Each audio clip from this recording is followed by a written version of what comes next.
Slap Shot, brought to you by Miller Lite. When it's game time, it's Miller time.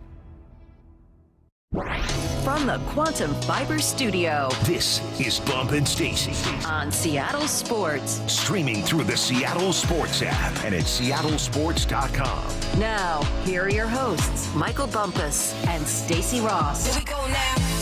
Let's see. First of all, happy Friday to everyone. Secondly, Curtis, a quick Mariners vibe check. It's not great. Not great. Vibes are not great for the Seattle Mariners. Bump, they dropped this series to the Nationals after their worst game of the season. The day before yesterday, I'd argue, they had, I'm just going to say their second worst game of the season, making for an ugly, ugly series against the Nationals. What's sticking with you after this one? I was hoping for a bounce back. That's why I wasn't panicking yesterday. I'm like, nah, they should be fine. I believe it. I've seen them have a tough game before and then come out there, get a W, or just look like the bats are going to get going. No, it was all bad. I'll score 27-4 when we talk about runs. They're averaging 2.14 runs per game the last two series. On the season, they are around, where am I at? I just saw their name up there. They're around 4.5, all right? 4.5, the best in the game when it comes to runs per game. We're talking about the Cubs, the Dodgers, the Yankees are all around 5. 2.14 is not going to get it done, and it was all about the struggles, man. There are some struggles out there. But at one point, you thought they were in the game. You got Ben Williamson who comes up clutch. You got Tavares who comes up clutch. Yep. You're saying, okay, all right, I feel the momentum shifting, Big Ray. I feel the momentum, and these guys are going to be fine. But then you get into extras, and it was all bad. The bats are slowly fading away. Yeah. Slowly fading away. They're slowly fading away. Speaking of Tavares, credit him for a good day at the plate. And then the most confusing day ever. He kind of broke even after that. And it's like, you know that you can't be too mad. You can't be overly upset. Nah. And like, you ruined this game because you had that opportunity in extras because of him. Unfortunately, it was just not his day in right field. Listen.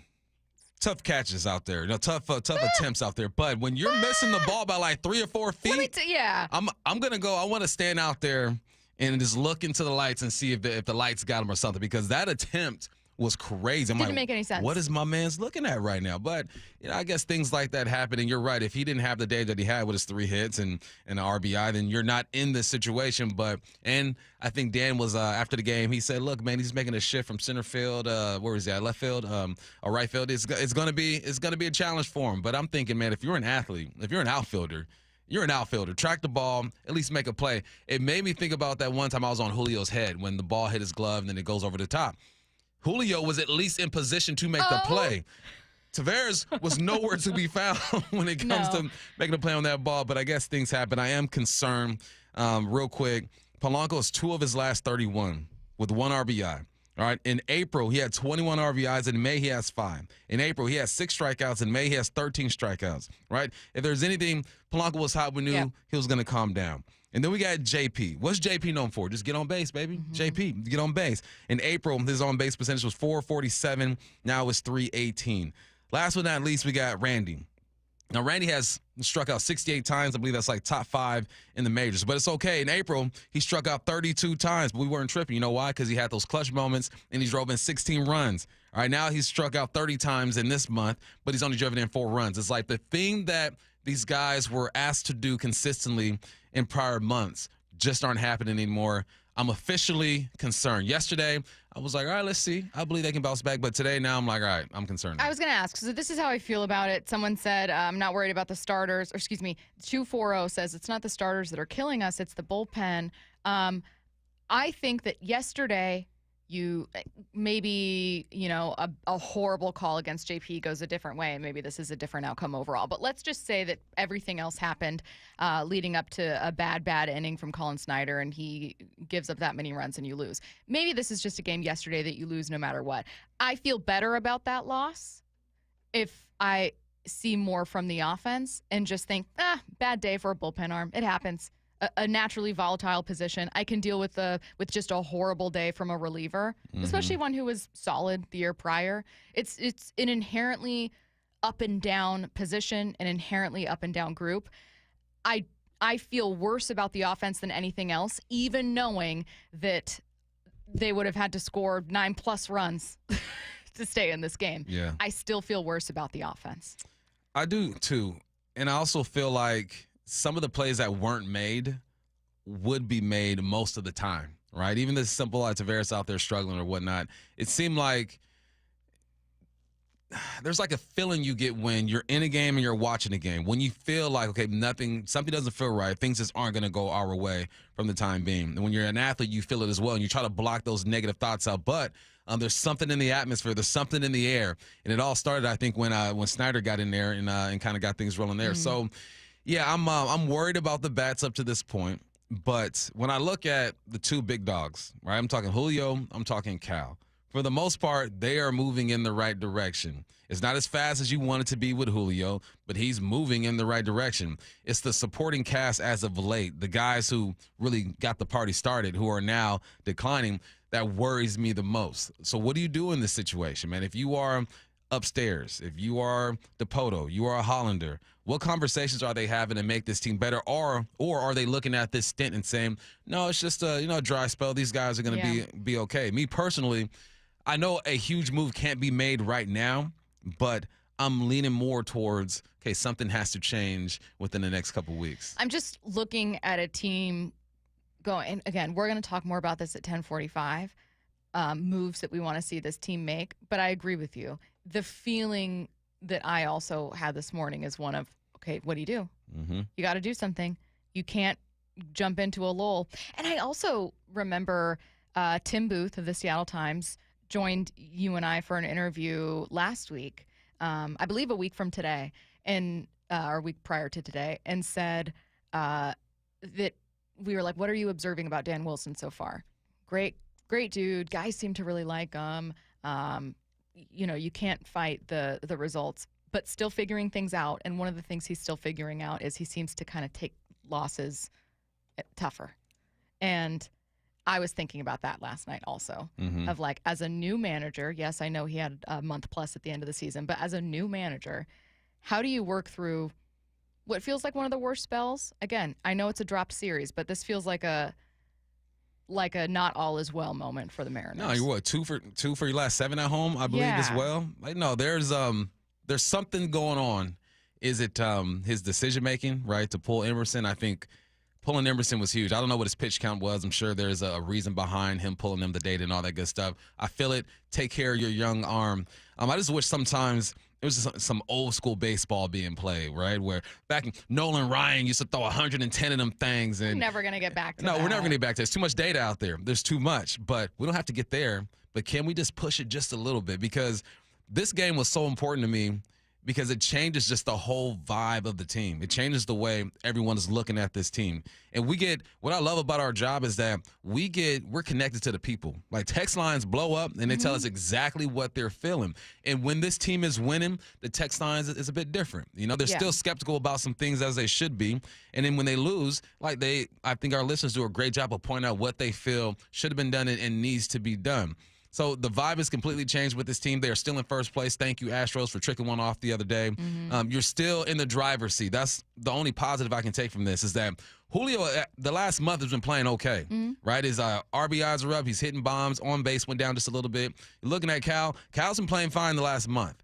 But when you drop a series like this to a team you feel like you should have beat, you're going to start looking at all the weaknesses of this team and figure out what you can do later. And you said it perfectly in our text. We don't want to look back at the end of this year and look at a series against the dang Nationals and be like, if you just would have won that. What was that, 2 years ago? It was I asked Lyle this morning, 2021, I think. And it feels like it should be longer ago than that. But he said 2021 or maybe 3.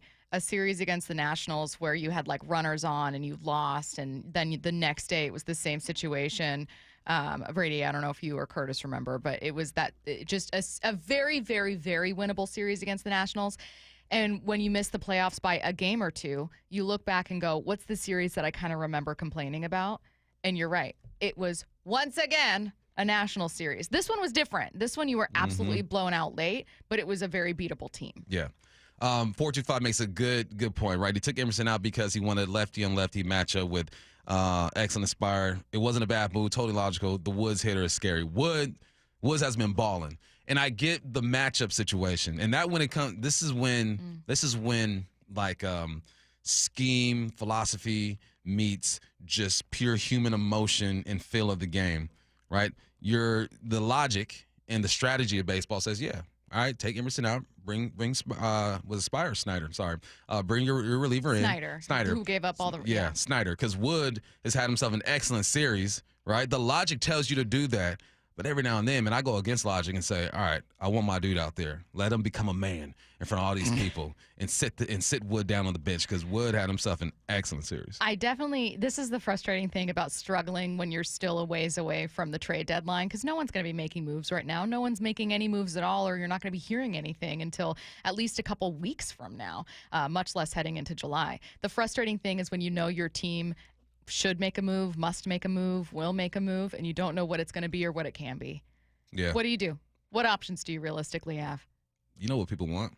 I know what people want. People want to see Cole Young up here. Yep. They want to see Jorge Polanco to the IL, and they want to see maybe someone like Donovan Solano, someone else they're frustrated with moving on. It's not going to be Mitch Garver, but... Nah, Mitch is here. Yeah.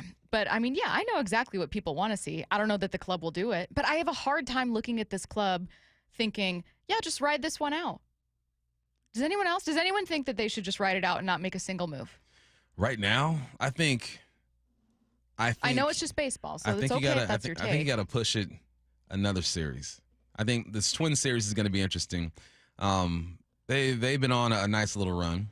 There's some people who believe in what they're doing and some people who don't believe in what they're doing. Streak. You got Wu, Miller, and Castillo coming up. The reason why I like looking at these next three and trying to figure out, because the Miller start is going to be telling for us. Has he gotten out of the yips, which you called it? You said it felt like it was more of a mental type thing. It was physical as well. There's something going on in the back of his arm. But that start is going to be interesting to me, because I feel like we can count on Wu. I feel like we can count on Castillo. That Miller situation is going to be interesting. And can you bounce back? Can you bounce back from a series loss to a team that you should have taken care of? We shall see. I'm waiting a week. I'm not pulling anybody up at this point. Curtis, Brady, do you guys feel the same as Bump, where you're like, look, I'm not making any moves right now. It's not like you can trade for someone, like you can have a sense of urgency and still kind of hold tight? Right now would be a little difficult just because you don't know what's available out there. Well, you definitely can't trade externally. Exactly. You are obviously banking on the guys who are injured coming back and making a difference, and we're going to see that tomorrow with Bryce Miller. Hopefully he's at least 80-85% of what he was a year ago. Luke Raley, I would imagine, is going to come back probably within the next month or so, but is that going to be enough? Gilbert, Bryce Miller, Luke Raley. Bump's got concerns about... I don't think so. I think not Gilbert. Right. I think they have to go out and make a move at some point before the trade deadline in order to get probably another bat at this point. I think you don't have to worry so much about your starting rotation depth, because you've seen what Emerson Hancock and Logan Evans can do this year, and they've more or less looked the part in the time that they've been up with the big league club this year. So if you need to rely on them in the season second half, you have that ability to. But I think the offense right now is something that is back to being a concern. Well, and that's what I worry about. I worry that this isn't just a slump. What I worry is that a club that struck out way too much last year is doing it again, and that's going to stick. That a club that was not driving runners in last year is doing it again, and that's going to stick. And you don't have Jorge Polanco looking hot anymore, and Cal Raleigh hitting a bomb once a series or once a week is not going to be enough. And I hate the feeling of knowing that this team's biggest question mark, their infield and their offensive production as a whole, is the thing that we're staring at right now on, first of all, almost May 31st. Uh-oh. Happy birthday to me. And secondly, but almost June 1st. We're more than a third of the way into the season. Yeah, and you're right to have those concerns, because that is who they've been the last 3, 4, 5 seasons. A team that is going to strike out a bunch, a team that's not going to produce any runs, a team that's going to rely on the arms. And you're right, we should be thinking about that and concerned about that.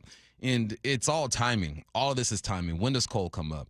When do players become available when teams have been completely eliminated. We can think of a couple teams who are completely out of this thing already, but you need a couple more to kind of spice up the market. Well, and do you want bit. anything from those teams? Exactly. Like, is anyone looking at a Colorado Rocky going, oh, man? No. I mean, the only name we keep hearing about is Ruiz. He's not even having a good season. You know, like, how is that going to help the squad?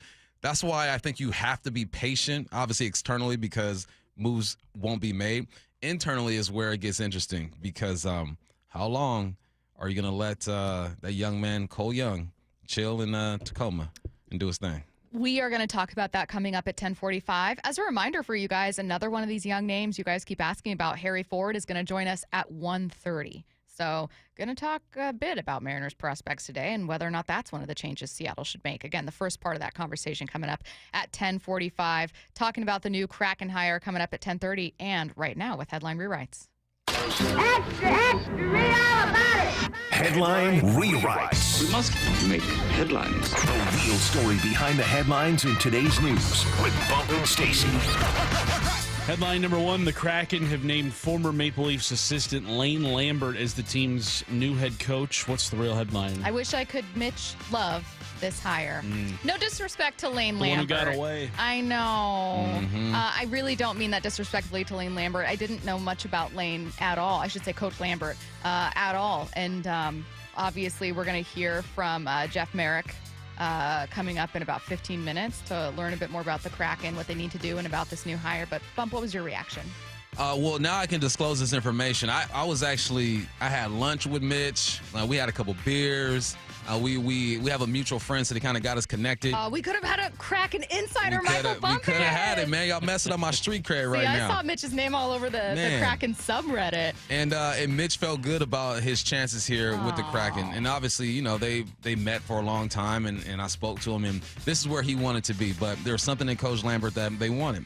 And he is an older guy, 64 years of age. Mitch is around 40, so he's a younger guy. And maybe they felt like they need that structure. Don't know much about Lambert. Not even going to front and act like I do. Right? That's all I know is what I've read. Right? He coached for the Islanders, made the playoffs in 2022. Coached in the American Hockey League. Was an assistant with Nashville. Assistant in D.C. Assistant in Toronto. One thing I learned too from my Canadian friends: you don't say Toronto.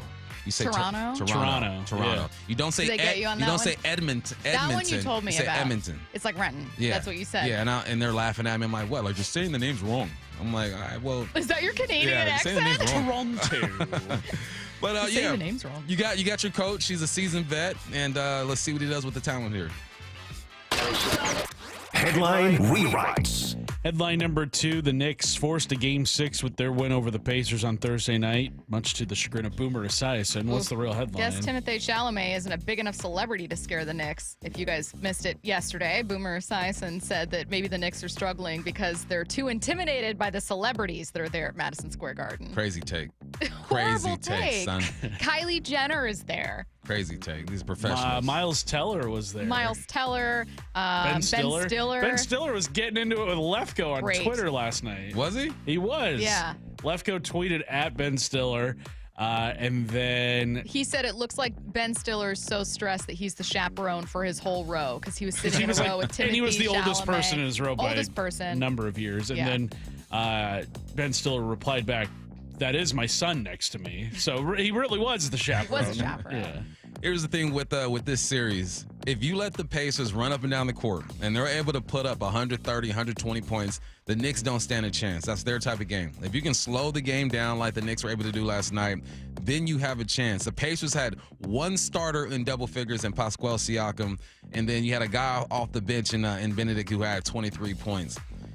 Look, I still think the Pacers are going to win this series, but I'm glad the Knicks have made this thing interesting. Brunson had himself a breakout game in this series, 32 points, 12 of 18 from the field, 4 for 7 from 3. That's the type of game you need. And Cat had 24 points. And Cat playing through an injury, too, which I think people are yelling at him because he's not getting back on defense. And I'm like, can you not see that man is hobbled? Like, he is hurt, and he's giving it his all.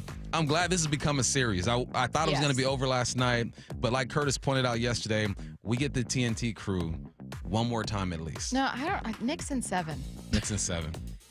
Knicks in 7. Bill Simmons was floating it on his podcast The today. Knicks in 7? Yeah, because Why? I mean, I said because the NBA doesn't want an Indiana-Oklahoma final. No, the NBA, look, I know that we had an entire segment about whether or not the NBA rigged the draft lottery for the Mavs. Like, I understand that we all talked about that, but the NBA, I don't think that leagues rig actual finals series or semifinal series or playoff series because it's so hard to do.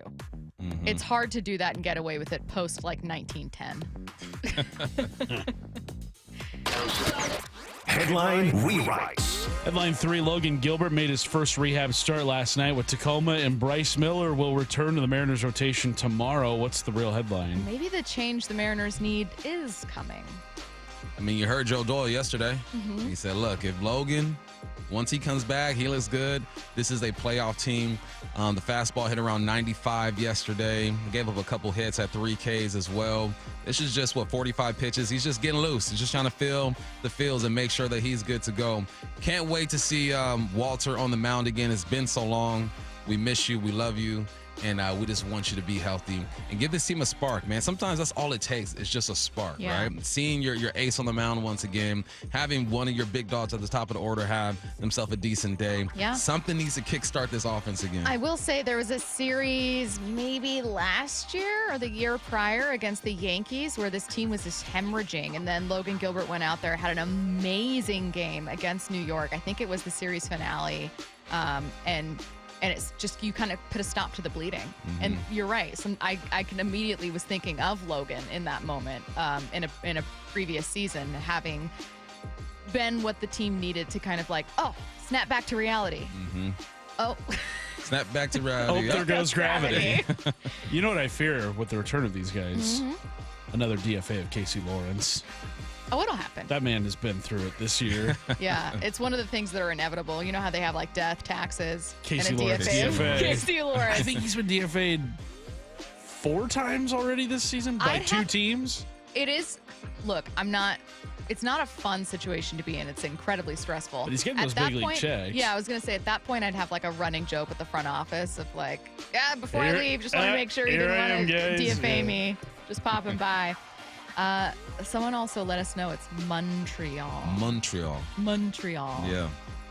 You know, I'll be learning some stuff. Yeah. From my Canadian friends. I learned that they spell words differently. They do. I knew that already with Rogers Center, but yeah, and center is CNTRE. Yeah, stupid. Got him. Let's learn more about the new Kraken head coach with Daily Faceoffs. Jeff Marek coming up next. It's a weekend clash of American League Titans this weekend in Soto. A fair ball in the corner. Julio around third. He's going to score. 2 of only 7 teams with 30 or more wins, both fighting off challengers at the top of their divisions. Holy smokes. Mariners, Twins. Wyman and Bob are live at T-Mobile beginning at 2. This is long gone over Edgar. First pitch at 7:10. On the home of the Mariners, Seattle Sports. Don't miss a pitch all weekend on 710 or the Seattle Sports app. So what are you reading? I'm checking out the ratings on the new TVs, and it looks like Samsung, LG, and Sony got the best scores. Just like last year. What about those new high dynamic range TVs? They got the highest scores of all, but their prices are really high. Did you check online? Yeah, their prices were about the same. Well, there's one place where we can get a hot deal on those top-rated models. Where? At Video Only. Check out the ratings on TV stores. I see. Video Only scored better than the others. So, if you want the best deal on the best TVs, then we should take our TV ratings and head over to top-rated Video Only. At Video Only, you won't find huge stores with refrigerators or microwaves, but you will find the best deals on top-rated TVs, soundbars, and monitors. Shop around. Just make sure you visit Video Only, because if you don't, you'll be sorry. In South Center, Bellevue, Linwood, Federal Way, and Tacoma, Video Only. Are you worried about economic conditions, tariffs, and inflation? Are you tired of trying to time the stock market? Maybe it's time to take a little risk off the table given current market volatility. For stability, there's no better option than Legacy Group's Northwest Fund, a fixed return of 9%.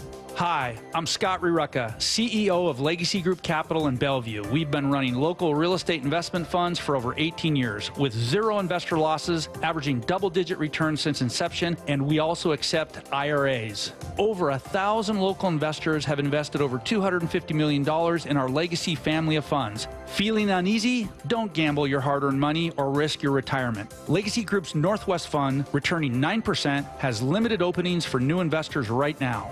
Call 425-635-4700 or visit LegacyG.com. That's LegacyG.com. This is not investment advice. Legacy investments available to accredited investors only. Details at LegacyG.com. Are you having trouble hearing? Hearing loss can devastate the quality of your life. Now, there's an affordable fix for you or your loved one. Rated the best hearing aids of 2025 by Forbes Health, Audion Hearing has the highest quality hearing aids at the lowest prices, starting at just $98 a pair. I actually like them better than my old $5,000 hearing aid. I could not believe how my hearing and life changed. Join over 1 million happy customers by going to audionhearing.com. That's AUDIEN hearing.com. We were the Humane Society of the United States. 70 years of fighting for animals. Today, we are called Humane World for Animals, a name that reflects our unstoppable commitment to end animal cruelty globally. Humane World for Animals, the end of animal cruelty.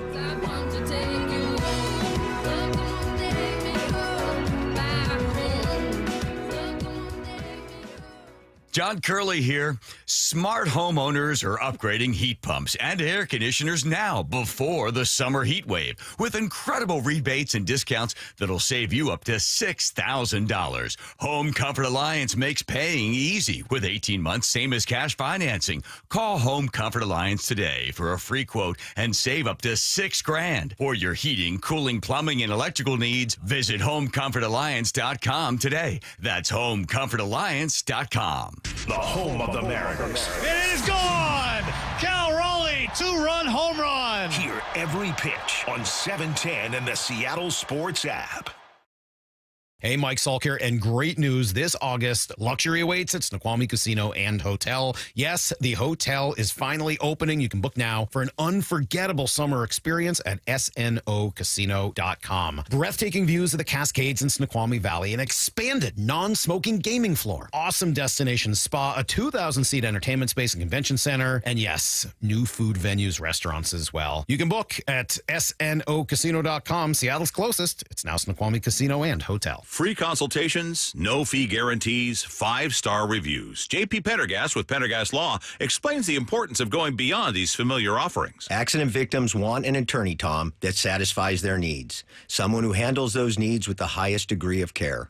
Pendergast Law offers the no-fee guarantees and free consultations, but these only scratch the surface. Okay, explain more. We make sure that every member of our team is genuinely passionate about helping others. Customer service and communication are our top priority. It's how we take care of our clients so they always feel one step ahead of the insurance companies. Our strong reputation for high standards provides comfort and confidence when it's needed most. Pendergast Law offers the free consultations, the no-fee guarantees, and, of course, they are 5-star rated. But what really makes them different is their genuine passion for helping others. I can't recommend them enough. If you or a loved one has been injured in a car accident, call Pendergast Law. We can help. That's PendergastLaw.com. G. Scott here with former Seahawks Cliff Averill and Doug Baldwin. I heard you guys are having a celebrity pickleball tournament to raise money for Nourishing Champions. Why pickleball? Obviously, it's a growing sport, but also this model is that we will actually be playing with community. We are the most competitive people, so regardless of how sorry Doug might be, he will be out there competing like it's a Super Bowl. Sign up for the Celebrity Pickleball Tournament, open to all skill levels. For details, go to championsofchangefoundation.org/pickleball. From the Quantum Fiber Studio. This is Bumpin' Stacy. Weekdays 10 to 2. On Seattle Sports and 97.3 FM HD2. We are joined now by the Daily Faceoff, Jeff Marek, on the Emerald Queen Casino Sportsbook Hotline. Jeff, how are you doing today? Michael, I am doing well. Seattle Kraken have a new coach. We do, and I'm not going to lie, Jeff. You know, I heard the name, and I had to do some research. It wasn't one of those headliners okay. that maybe the Seattle fans wanted. So just give me a quick overview of who Lane is and what he's all about. Longtime coach in the NHL, was a longtime player. Yes, I'm old enough to have watched him play with the Detroit Red Wings and the Quebec Nordiques about 1 million years ago. He was our, right shot center from the Western Hockey League before that. He's mainly been an assistant coach in the NHL, has been a mainstay with Barry Trotz, who's now the general manager with Nashville. He was an assistant coach when Barry coached there for a number of years, went with Barry to the Washington Capitals where they won the Stanley Cup. So he's got a Stanley Cup background, and followed Barry to the New York Islanders as well, where he was a head coach for a brief stint, had a pretty impressive record as a head coach with the Islanders, 61, 46, and 20. So he does have that part of head coaching experience, and then spent last season with the Toronto Maple Leafs, where he mainly worked on the defensive side of the bench and helped with the penalty kill. Essentially, you're getting a guy here like Lane Lambert is 60 years old. Lane Lambert has pretty much done it all behind the bench. He's coached at the American League level. He's coached at the NHL level. It's not as if he's, specialized in, handling defense or just handling special teams. He's kind of touched all of it. So what Seattle is getting here is a very well-rounded, experienced, and I should mention as well, too, Michael, a very well thought of and respected coach around the NHL. He's been up for head coaching jobs before. He was in the Anaheim mix before they went with Sean Cronin, was a finalist in that search. So you're getting a well-rounded coach who really does have the respect and admiration of a lot of people around the NHL. Jeff, was there anything you heard the Kraken were searching for in their new head coach, maybe specific traits, specific characteristics, and does Lambert kind of fit that bill? I know they wanted someone. It's interesting because, it's a really good question, Curtis, because the other person that I know that they were very interested in is Mitch Love. Now, Mitch was a very tough player when he played junior hockey in Everett, but he's from Quesnel, BC, a Western guy. There was some consideration. I shouldn't say some. There's a lot of consideration given to Mitch Love, and he's a sort of younger, new school coach. Where Spencer Carberry is the kind of the way I put it, Curtis, is, Spencer Carberry will probably win the Coach of the Year from the Washington Capitals. He's the new hotness in the NHL, but the next hotness is probably Mitch Love. Younger guy, younger approach to things. And I know they went down the road with Love. I think they had a 4-hour meeting last week with Mitch Love. I wouldn't be surprised if he ends up with the Pittsburgh Penguins. But I don't know that there's one thing specifically that they were looking for, other than I think they want someone to come in, and this is where you look at Lane Lambert, someone that's done a lot of things behind the bench, handled a lot of players, and there are some players on the Seattle Kraken, Chandler Stevenson and Jordan Eberle, who have a background with Lane Lambert. I think that they want stability in the coaching position, and they want someone who's done a lot of different things on a bench, and that certainly is part of the bailiwick for Lane Lambert. But I thought it was interesting that it did seem very much as if it was going to be either Lane Lambert or Mitch Love, and these are two coaches that are at complete loggerheads in their positions behind the bench. One is sort of just getting his first kick at the can at the head coaching position, and one's been around the NHL. Lane's been, back to like 2011, 2012 on an NHL bench. Hey, Jeff, when the season was over, we got some sound bites from some Kraken players, and they said, look, we're closer than it may appear. And, for the average fan, they're looking at the record and all that and saying, what are you talking about? What do you mean you're closer than it may appear? What do you see on this roster and what's left of the roster that makes you think that maybe they are closer than what it appears, or do you feel like that's all positive postseason player talk? I think that there's, first of all, I know the coaches, they're not in the, they're not in the green banana business. They want ripe fruit. They don't care about prospects. They don't care about draft picks. They want, players. But having said that, I really have to, and I think a lot of us have to really hand it to the amateur scouting department with the Seattle Kraken. They've done a great job identifying players, and they have a really robust pipeline now, and a lot of really good prospects that are on the horizon, to say nothing of players like Shane Wright and Matty Beniers. It looks as if, Seattle has locked up, two key pieces in one of the premium positions in the NHL, and that's the center position. And you have, Shane Wright and Matt Beniers, and then you start to fill out around there.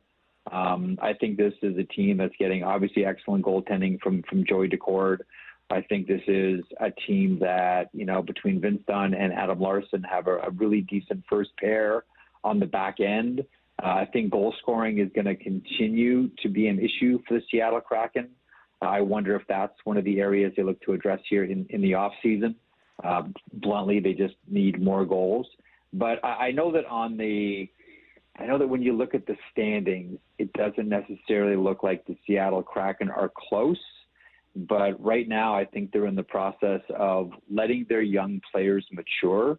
And I'm a big Shane Wright guy. And I think that, when all is said and done, Shane Wright, and this is no disrespect to Matty Beniers, I think he ends up as a better player than Matty Beniers. To me, a lot of this revolves around him and when he's ready to take that next step in his career. A long-winded answer to a really good question. I think that they are closer than people may think, but there are still some deficiencies here. They flat out need some players that can score goals. I know they had a lot of hope for, Eeli Tolvanen, and listen, he's a 20-goal scorer, but you need to start to see, guys put up 30, 35 goals on a consistent basis. A guy like Shane Wright, I think, has, 30, 35 goal seasons in him. I still do think that someone like Tolvanen probably has that in him as well. Jury's still very much out on Capo Caco, but whatever. If I'm Jason Botterill here, I'm out there scouring the NHL universe for goal scorers, because until that issue is satisfied, it still will be some tough sledding for the Seattle Kraken until some of these younger players develop. Jeff, we're in the speculation business because we do sports radio every single day. Yeah, of course. And Lane Lambert comes from Toronto. The most sought-after free agent this offseason is going to be Mitch Marner. Yep. Is there anything to read into with that?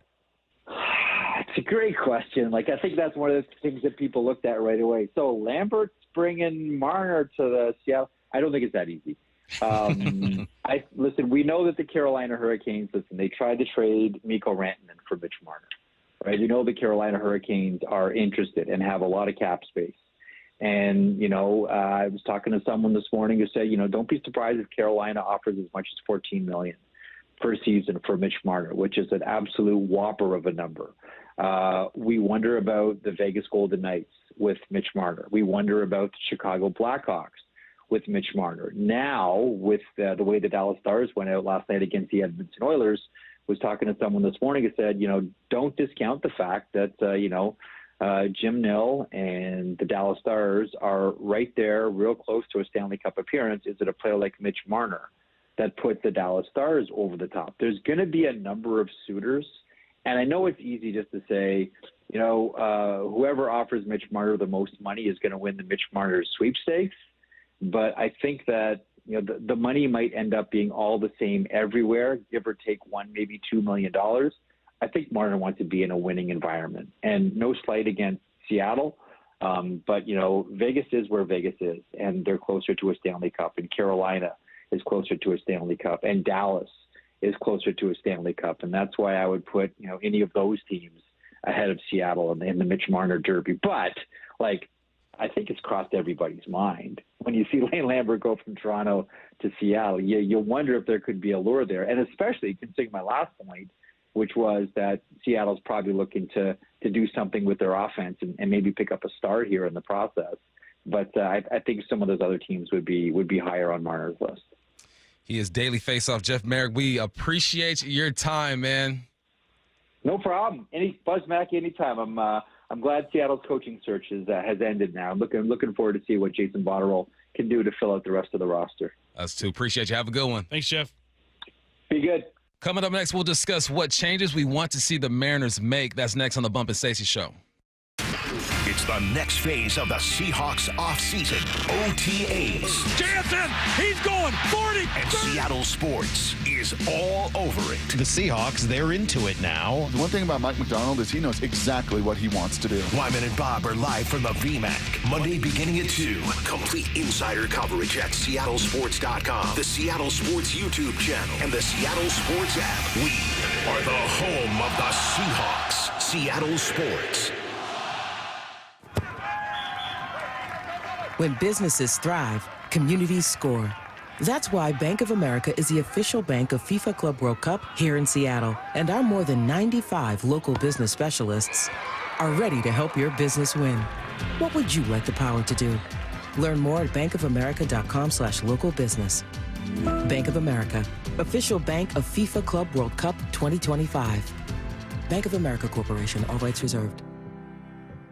I've always been an athletic guy, but after turning 40, I noticed I was slowing down. I booked a free testosterone check with Revive Health and learned that low T doesn't just impact my performance in the bedroom. I've been following a custom treatment plan ever since, and today I'm feeling stronger and more confident than ever. If you're ready to book your free T-check, text BOOST to 65555 or visit ReviveMen'sHealth.com to schedule your appointment. Message and data rates may apply. Message frequency varies. Text help for help. Text stop to cancel. See privacy policy at ReviveMen'sHealth.com/privacy policy. For info on how opt-in info will be used and terms and conditions at ReviveMen'sHealth.com/terms of use for terms of short code service. Progressive knows there are some surprisingly expensive things in life, like fences.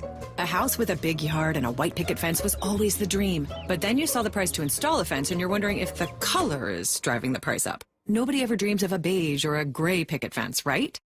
So maybe those fences are cheaper. But no, they're not. Then you remember that switching your home and auto to Progressive could save you hundreds and make all your dreams of a fence come true. Progressive Casualty Insurance Company affiliates and other insurers. Not available in all states. Barbecue season is back. Hey, it's Ellen. And this is Sarah Beth. And a little thing we love about the Chick-fil-A Smokehouse Barbecue Bacon Sandwich is that zesty barbecue sauce. I love that it was a little sweet, a little tangy, and with the mac and cheese. I feel like I tasted the brown sugar bacon first. It was the absolute best combination. Pro tip, 3 sandwiches are always better than 1. Order the Smokehouse Barbecue Bacon Sandwich and a Coca-Cola on the Chick-fil-A app for a limited time. Real guests paid for their testimonials. Welcome to AutoZone. What are you working on today? My car is making this noise. Sometimes it's like doot, doot, doot, and sometimes it's like grrr. Do you have a dash light on? Oh, yeah. Then we don't have to listen for clues. With the free Fix Finder service, we can read a check engine, ABS, or maintenance light to find the likely fix and even recommend a local shop if you need one. So you don't need to hear the grrr. Not with Fix Finder.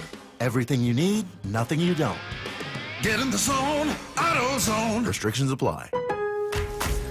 Now more than ever, Lowe's knows you don't just want a low price, you want the lowest price. And with our lowest price guarantee, you can count on us for competitive prices on all your home improvement projects. If you find a qualifying lower price somewhere else on the same item, we'll match it.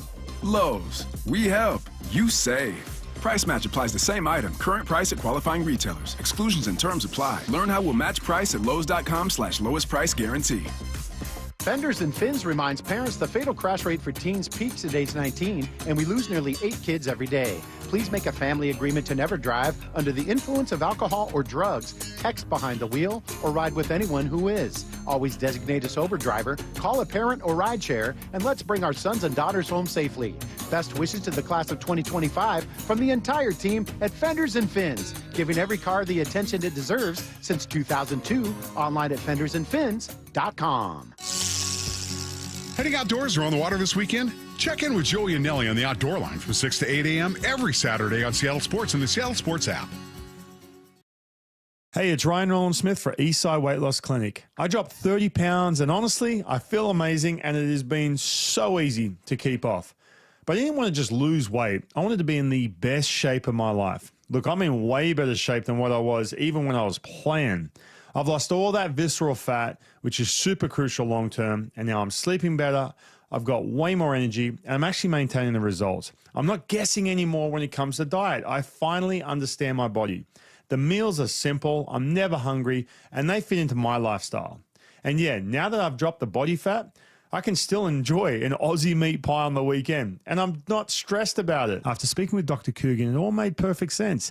Yes, it was going to take some discipline, but trust me, the results were well worth it. So if you're ready to take control and feel like your best self, go to eastsideweightlosclinic.com and book a 15-minute consultation. It changed everything for me, and it can for you too. Dr. Ryan Coogan, D.C. Results may vary. Ladies, and you guys too, have you noticed visible signs of aging, those deep wrinkles, fine lines, and facial creases stealing your youthful glow? Sagging skin, crow's feet, and loss of facial contour are all natural effects of aging, but you no longer have to let them define your appearance. Introducing the new Skin Lift, the groundbreaking facelift led by Dr. Brian Brian Scott. The advanced new Skin Lift addresses key signs of facial aging for women and men, restoring natural, youthful contours. Whether it's replenishing volume lost over time or lifting the skin to smooth out those creases, the new Skin Lift can help you look 10 to 20 years younger with both surgical and non-surgical options. It's Hollywood's best-kept secret, and now available to you. Get a free consultation and save $250 off your new skin facelift. Schedule at newskinlift.com or 206-222-1225. Look 10 to 20 years younger and restore your youthful appearance with the new skin facelift. newskinlift.com. From the Quantum Fiber Studio, This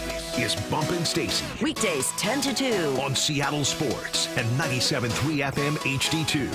Let's talk about changes that you would make with the Seattle Mariners. Again, we're going to stick with the Mariners for a while. We're going to talk about Julio Rodriguez coming up at 11. Some interesting sound from Paul and Bikinis before we get to that. What change do you want to see the Mariners make? For some of you, it might be nothing. In fact, Bump, I've already seen as a response on the text line, you can join this conversation, 866-979-3776, someone say, don't call anyone up. You're just going to, potentially mess up trade pieces that you have, mess up their growth. Don't make any moves until after the trade deadline. Just leave it alone. And I've seen other people yell from the mountaintops for Cole Young to be up here tomorrow and say, what are you waiting for? So what change do you want to see the Mariners make? And I should say, it can be more than just a roster move. When's the MLB trade deadline? Usually it's July 31st or around there. Yeah, too long. Yeah, that's what it is. Too long. No, I'm not waiting till the trade deadline. Too long. You telling me to wait like a month and 2 months, dang near? 2 months. No, I'm good on that. I'm good on making changes, but I'm not going to make a change right now. I'm giving it another series. So you're saying right now, do nothing. Right now, do nothing. But I'm not doing nothing until the trade deadline. But where this team stands right now, I understand. You had suspect play in the outfield by Tavares. Typically, he's been okay out there, though. You have the dramatic fall of Polanco. I threw some numbers out there in the first segment, 2 for his last 31 of them things. You got JP not getting on base the way that he's used to getting on base. My man was frustrated. That ump last night was suspect, by the way. He got hit twice in 2 pitches. He probably should have just, tapped out and brought somebody else in. You got Randy, who's striking out at a high rate. We're okay with that as long as he's producing runs. That's not happening. I understand the panic with this team. You have the bullpen, who seems like they've been up and down, smiles and frowns a little bit. But you got Gilbert coming back. Side note, I was going to text you guys last night, and I'm glad I didn't, because Brash was just throwing some nasty stuff. Like, the movement on his pitches was crazy, and then he gets lit up a little bit. So I was like, I'm glad I didn't see him that text. But you also have guys like Brash getting healthy, right, finding his groove. We're banking that George Kirby's going to be okay. Like, there's so much potential and improvement in certain places that I'm not ready just to say, all right, let's change this whole thing up, bring up Cole Young, send this guy down. I'm looking at it, and I have the same concerns, right? Polanco, is he healthy? And all the other things that I mentioned. But right now, I'm giving it one more series because I think that there's a bounce back brewing. I know it's not the popular opinion. I know that the text lines are going to light me up for Stand this. on business, but I'm Bob. just saying right now, I'm giving it one more series because for the most part, they've shown they're better than what they have the last 2 series. So I'm not going to ignore everything that's happened prior, but if I'm Dan, I'm having some conversation on the side and saying, all right, now, look, brother, I know you can't swing the bat harder. I know you can't try harder in baseball, as Dave always points out. But we're going to have to see some more results or moves will be made. Yeah. And the guys from upstairs will do that. I hear you. I receive what you're saying. I'm But you ready to proud make of you moves. for standing on business. Make a move today. Today. What's your move? Is it Cole? My move is putting Jorge Polanco on the IL today. And, why not? Call up Cole Young today. Today. Make a move today. I don't want to see another series with Jorge Polanco looking like he is just... He hit a couple balls hard, man. Because he's tough. I really do. I think he's a tough player. Well, and I would put him on the IL today. He had that hit late in the game. It wasn't a hit, but it was like 108 miles an hour off the bat that he hit it right at the first base. First base. Yeah. Bad luck. Yeah. And again, I think that the only hesitation I could see people realistically fairly having is when you look at a team with plenty of question marks and inconsistencies offensively, you go, oh, what if I just hang on to Jorge Polanco and let him work through this because he's got more power than a good chunk of the bats that I have. And, like he was off to the hottest start of any other Mariner bat. And like, what if he can kind of bounce back to that? I don't want to take him out of a rhythm. He's hurt. He's banged up. I feel like that's very obvious. And I think that the way I think about it is the same conversation that I had with my sister about braces, which was you're either doing it now or later. Like at some point, you're probably going to have to do this. So if you put him on the IL now, let him get healthier, hit the ground running as we get into summer, fantastic. This is assuming it's not a more serious injury, but if it was, he'd already be on it. Listen, I get that. I get that too. I get it. And the thing about me is too, when it comes to trying to fix a team, like I never just say, this is the way you do it. No. Right? Because there's so many different ways, so many different philosophies and moves that can be made to fix a team. So I hear you. Yeah. I received it. You receive what I'm saying. I receive what you're saying. Thank you for receiving. But I'm just being a bit more patient. I do think Polanco's hurt. I do think he's hurt. Yeah. I do think that if it wasn't for last night, I'm looking at Ben Williamson a little bit different. He had a clutch hit last night. I'm thinking, all right, it's day by day. I am looking at Tavares and saying, what the heck were you doing in right field? But I'm also not ignoring his 3 hits that he had that kept this team alive. I am looking at the bullpen and thinking, yeah, you went lefty-lefty matchup. But sometimes my gut is just going to tell me, man, keep Emerson on the mound. I don't care if Wood lit everybody up this series. Mm-hmm. Everybody. My man, if there's a player of the series award, it goes to Wood. So let Emerson get some of that. It's just, I think after 2 series, like last week, we were talking different about this team. Yes. So different about this team. Yeah. So that's why I'm being a bit more patient because just 7, 8, 9 days ago, we felt different. So allow them to try to bring themselves out of it. 3 series is all I got, though. You go back-to-back-to-back series and you're looking like the team that we've seen out there, then I'm saying, all right, man, let's do something. And you still got the division lead, too. Yes, and this right now sitting in front of you is playing with house money, Stacy. This is using someone else's credit card, Stacy. This is Stacy not worrying about the development of Cole Young, going, I want to see him. What's he look like? Bring him up. Who cares? It is like kind of a reckless decision to do it right now, but I'm saying it out of a place of frustration and curiosity.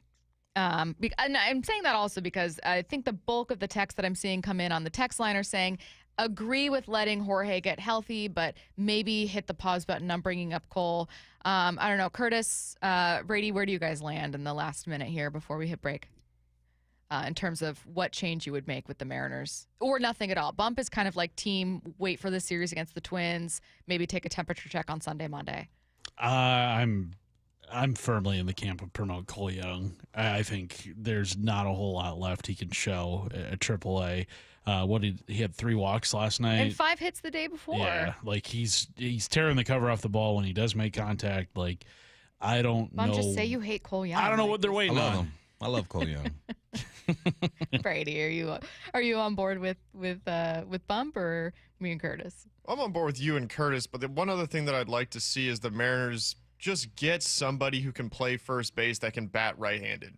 Donovan Solano is just Donnie Bricks, not Donnie Barrels right now. Wow. We got listens to this show, man. Yeah, he's like a P1. It's not working.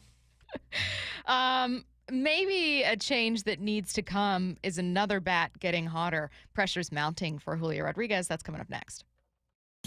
It's a weekend clash of American League Titans this weekend in Soto. A fair ball in the corner. Julio around third. He's going to score. 2 of only 7 teams with 30 or more wins, both fighting off challengers at the top of their divisions. Holy smokes. Mariners, Twins. Wyman and Bob are live at T-Mobile beginning at 2. This is long gone over Edgar. First pitch at 7:10. On the home of the Mariners, Seattle Sports. Don't miss a pitch all weekend on 710 or the Seattle Sports app. Did you know that most people wait 6 or 7 years before they buy a new TV? That's a lot of time in front of one TV.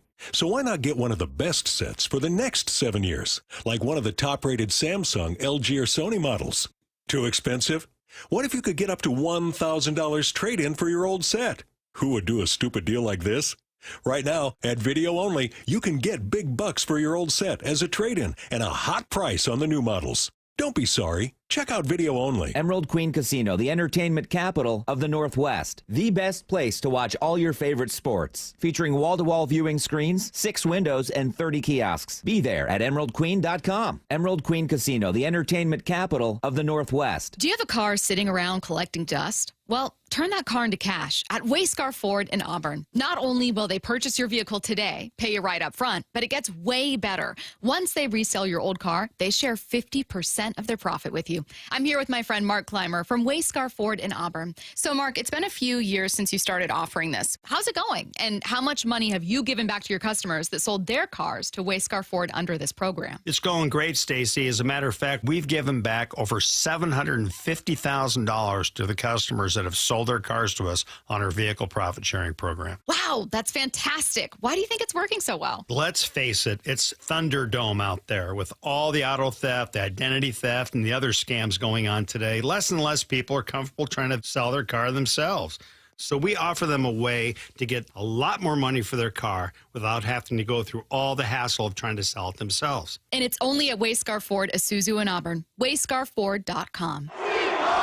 Hey 12s, Steve Rabel here, voice of your Seattle Seahawks. The wait is over, and tickets are on sale now for our historic 50th season. This season is going to be legendary, with past, present, and future colliding at Lumen Field. Get your tickets today at Seahawks.com/tickets. Are you trying to buy a new home, or are you a local real estate agent seeking financing for a client?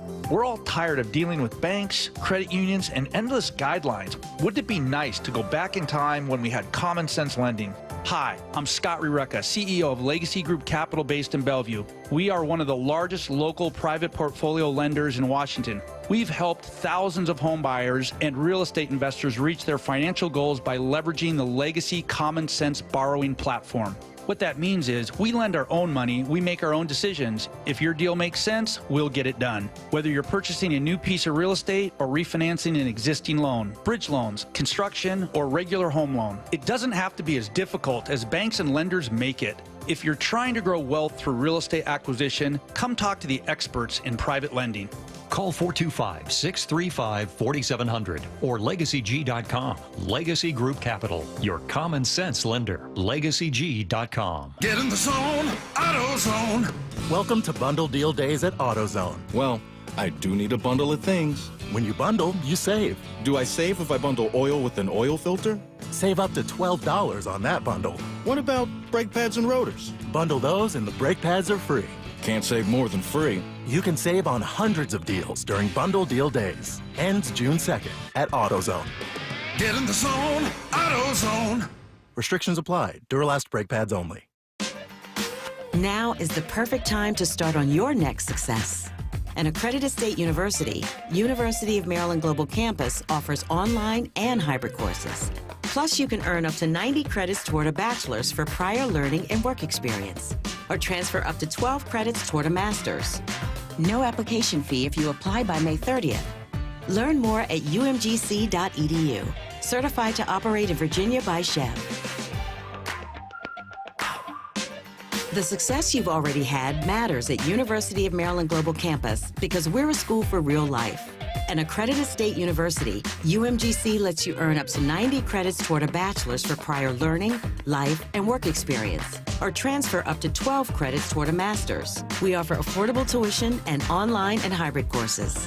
No application fee if you apply by May 30th. Learn more at umgc.edu. Certified to operate in Virginia by Chev. I'm Ed Evans, CEO of Consumer Cellular. No, we're not one of the big guys. Truth is, we don't want to be. If you're over 50, Big Wireless probably has you paying for more data than you might need. You could be throwing away thousands over a lifetime. We're not here to be the biggest. We're here to bring you something we believe is better. Our plans start at just $20. You'll get the same fast nationwide coverage without the big wireless bill. Call 1-888-FREEDOM, visit consumercellular.com/fax or a store near you. Plans include $5 credit for auto pay and e-billing. See site for additional facts. Let's go! This is Seattle Sports. Streaming through the Seattle Sports app. KIRO AM Seattle. KIRO FM HD2 Tacoma. Home of the Seahawks, Mariners, and everything Seattle sports. Seattle Sports Snapshot. Last night was another ugly loss for the Mariners and one that lost them a series against the Nationals. They're going to get a chance for a fresh start, though, this time with a series against the Twins beginning tonight. The good news is Brian Wu is on the mound. Even better news, Bryce Miller is scheduled to return tomorrow. With Logan Gilbert making his first rehab start yesterday in Tacoma, this rotation is getting healthier. Snapshot, brought to you by Miller Lite. When it's game time, it's Miller time. From the Quantum Fiber Studio, This is Bump and Stacy. On Seattle Sports. Streaming through the Seattle Sports app and at seattlesports.com. Now, here are your hosts, Michael Bumpus and Stacy Ross. Here we go now. You know, Brady, maybe Bump and I should have had you come in with I Need a Hero playing, because that's probably what Julio Rodriguez is going to have to be for this offense that is absolutely cooled off. If you could be more generous with praise, maybe you just say become far more inconsistent since the start of the season when they were pretty hot. Not the first 10 games, but Cal Raleigh's still hitting bombs. Jorge Polanco doesn't look too healthy, and everyone else has question marks. What about Julio Rodriguez? Paul Hembekides on with Brock and Salk says there's no reason why Julio shouldn't be a better hitter. I don't have a top-of-head comp, but I do have a strong feeling, and that feeling is that he is either being instructed to hit incorrectly or he's not adhering to advice that he's currently getting from Edgar Martinez and the rest of the staff. And I want to make it clear, you're much closer to it than I am. I'm seeing this from the opposite coast many times the day after, seeing highlights, watching swings, looking at stats. But there is no reason why that guy should not be a way better hitter. You know it.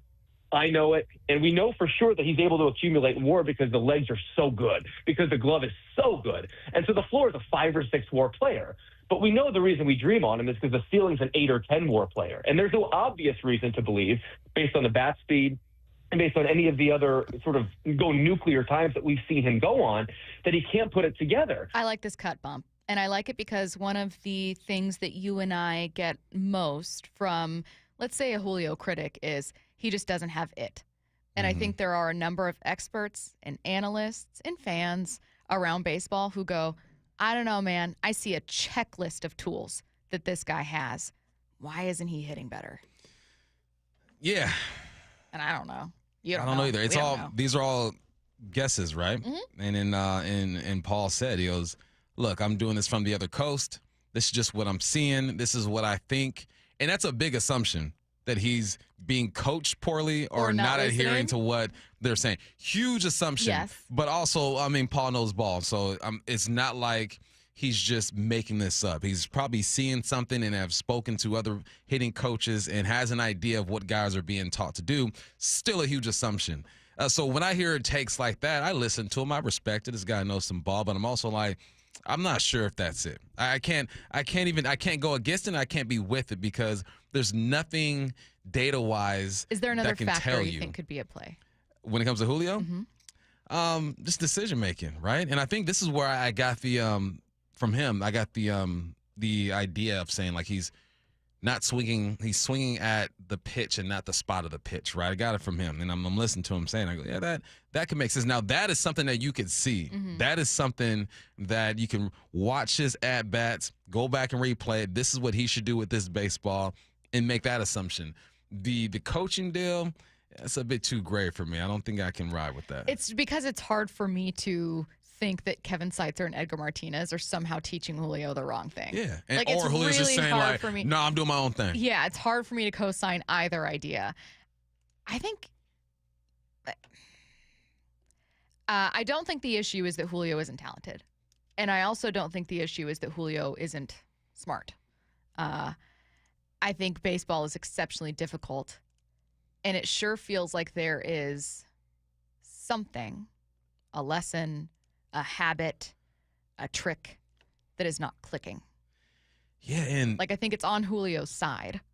But his numbers are getting better. And that's what makes it an interesting conversation, is because yes, we do feel like his numbers should look a bit better. But then you just look at his splits and what he's doing and how he's progressing, and I tell myself he's moving in the right direction. There's people want it to happen faster than they want now, which is completely fair because he has that type of talent. The talent in the contract says you should be playing better baseball at this point, but the coach in me says He's making progress. Okay. The coach in me says if Randy doesn't go cold, if Polanco doesn't go cold, if you're not banking on Ben Williamson to do something, if you capitalize on a Mastrobuoni day where he goes 2 for 2 or 2 for 3 or something like that, maybe this looks a bit different and Julio's not being talked about as much. But being the personality and having the expectations, you have to talk about Julio the way that we're talking about him. This team is a team that has payroll limitations and general roster issues that are such that Julio needs to at times play like a baseball god for them to have a chance at the playoffs. Yesterday, you mentioned it earlier in the show when we had Joe Doyle on and we said, hey, the Mariners make the playoffs if what? And he said, if Logan Gilbert comes back and looks great, then I think they make it. I think Joe's right, because I think ultimately what Joe's saying is if your identity and your strength lines up with who you know you are, right? That being said, to start the season, a very popular and I think correct take that people had was also this team makes the playoffs if Julio has a great season. That like you are not a team that spends a ton of money. You're not a team that came in with a lot of questions answered. You're not a team that came in with a ton of insurance and great bats around Julio. Like we all liked Cal, certainly, and Randy to start the season. I didn't foresee this start for Cal. I'm elated by it. But I'm still looking at Julio and that contract going, man, I want to give you a tip of the cap for your best start to a season so far, but you need to do more. And the thing is, I believe he can. I am not one of the people that has completely written off Julio and gone, I don't get it. I don't get what you guys see. Every voice around baseball can see and says that Julio's talented. I'm sorry, but I'm going to go ahead and trust the experts on that one. What no one, not even the experts, seem to have figured out is why he can't start hotter. What is it? Is it mental? I think it's mental. Is it physical? I mean, he looks like he's in great shape every time we see him. That's the tough part. That's what you expect guys to do. And like the measuring stick right now, you got to look at Aaron Judge, right? No one expects to be Aaron Judge, but how is he able to come out hot and continue to be hot?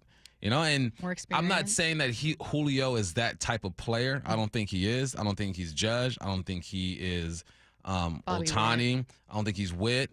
But he has to be floating around like the tier right underneath him. And how do you get him going? I mean, you look at a guy like Juan Soto who started off horribly this year. I mean, he's not living up to his contract. So it happens to the best in the game as well.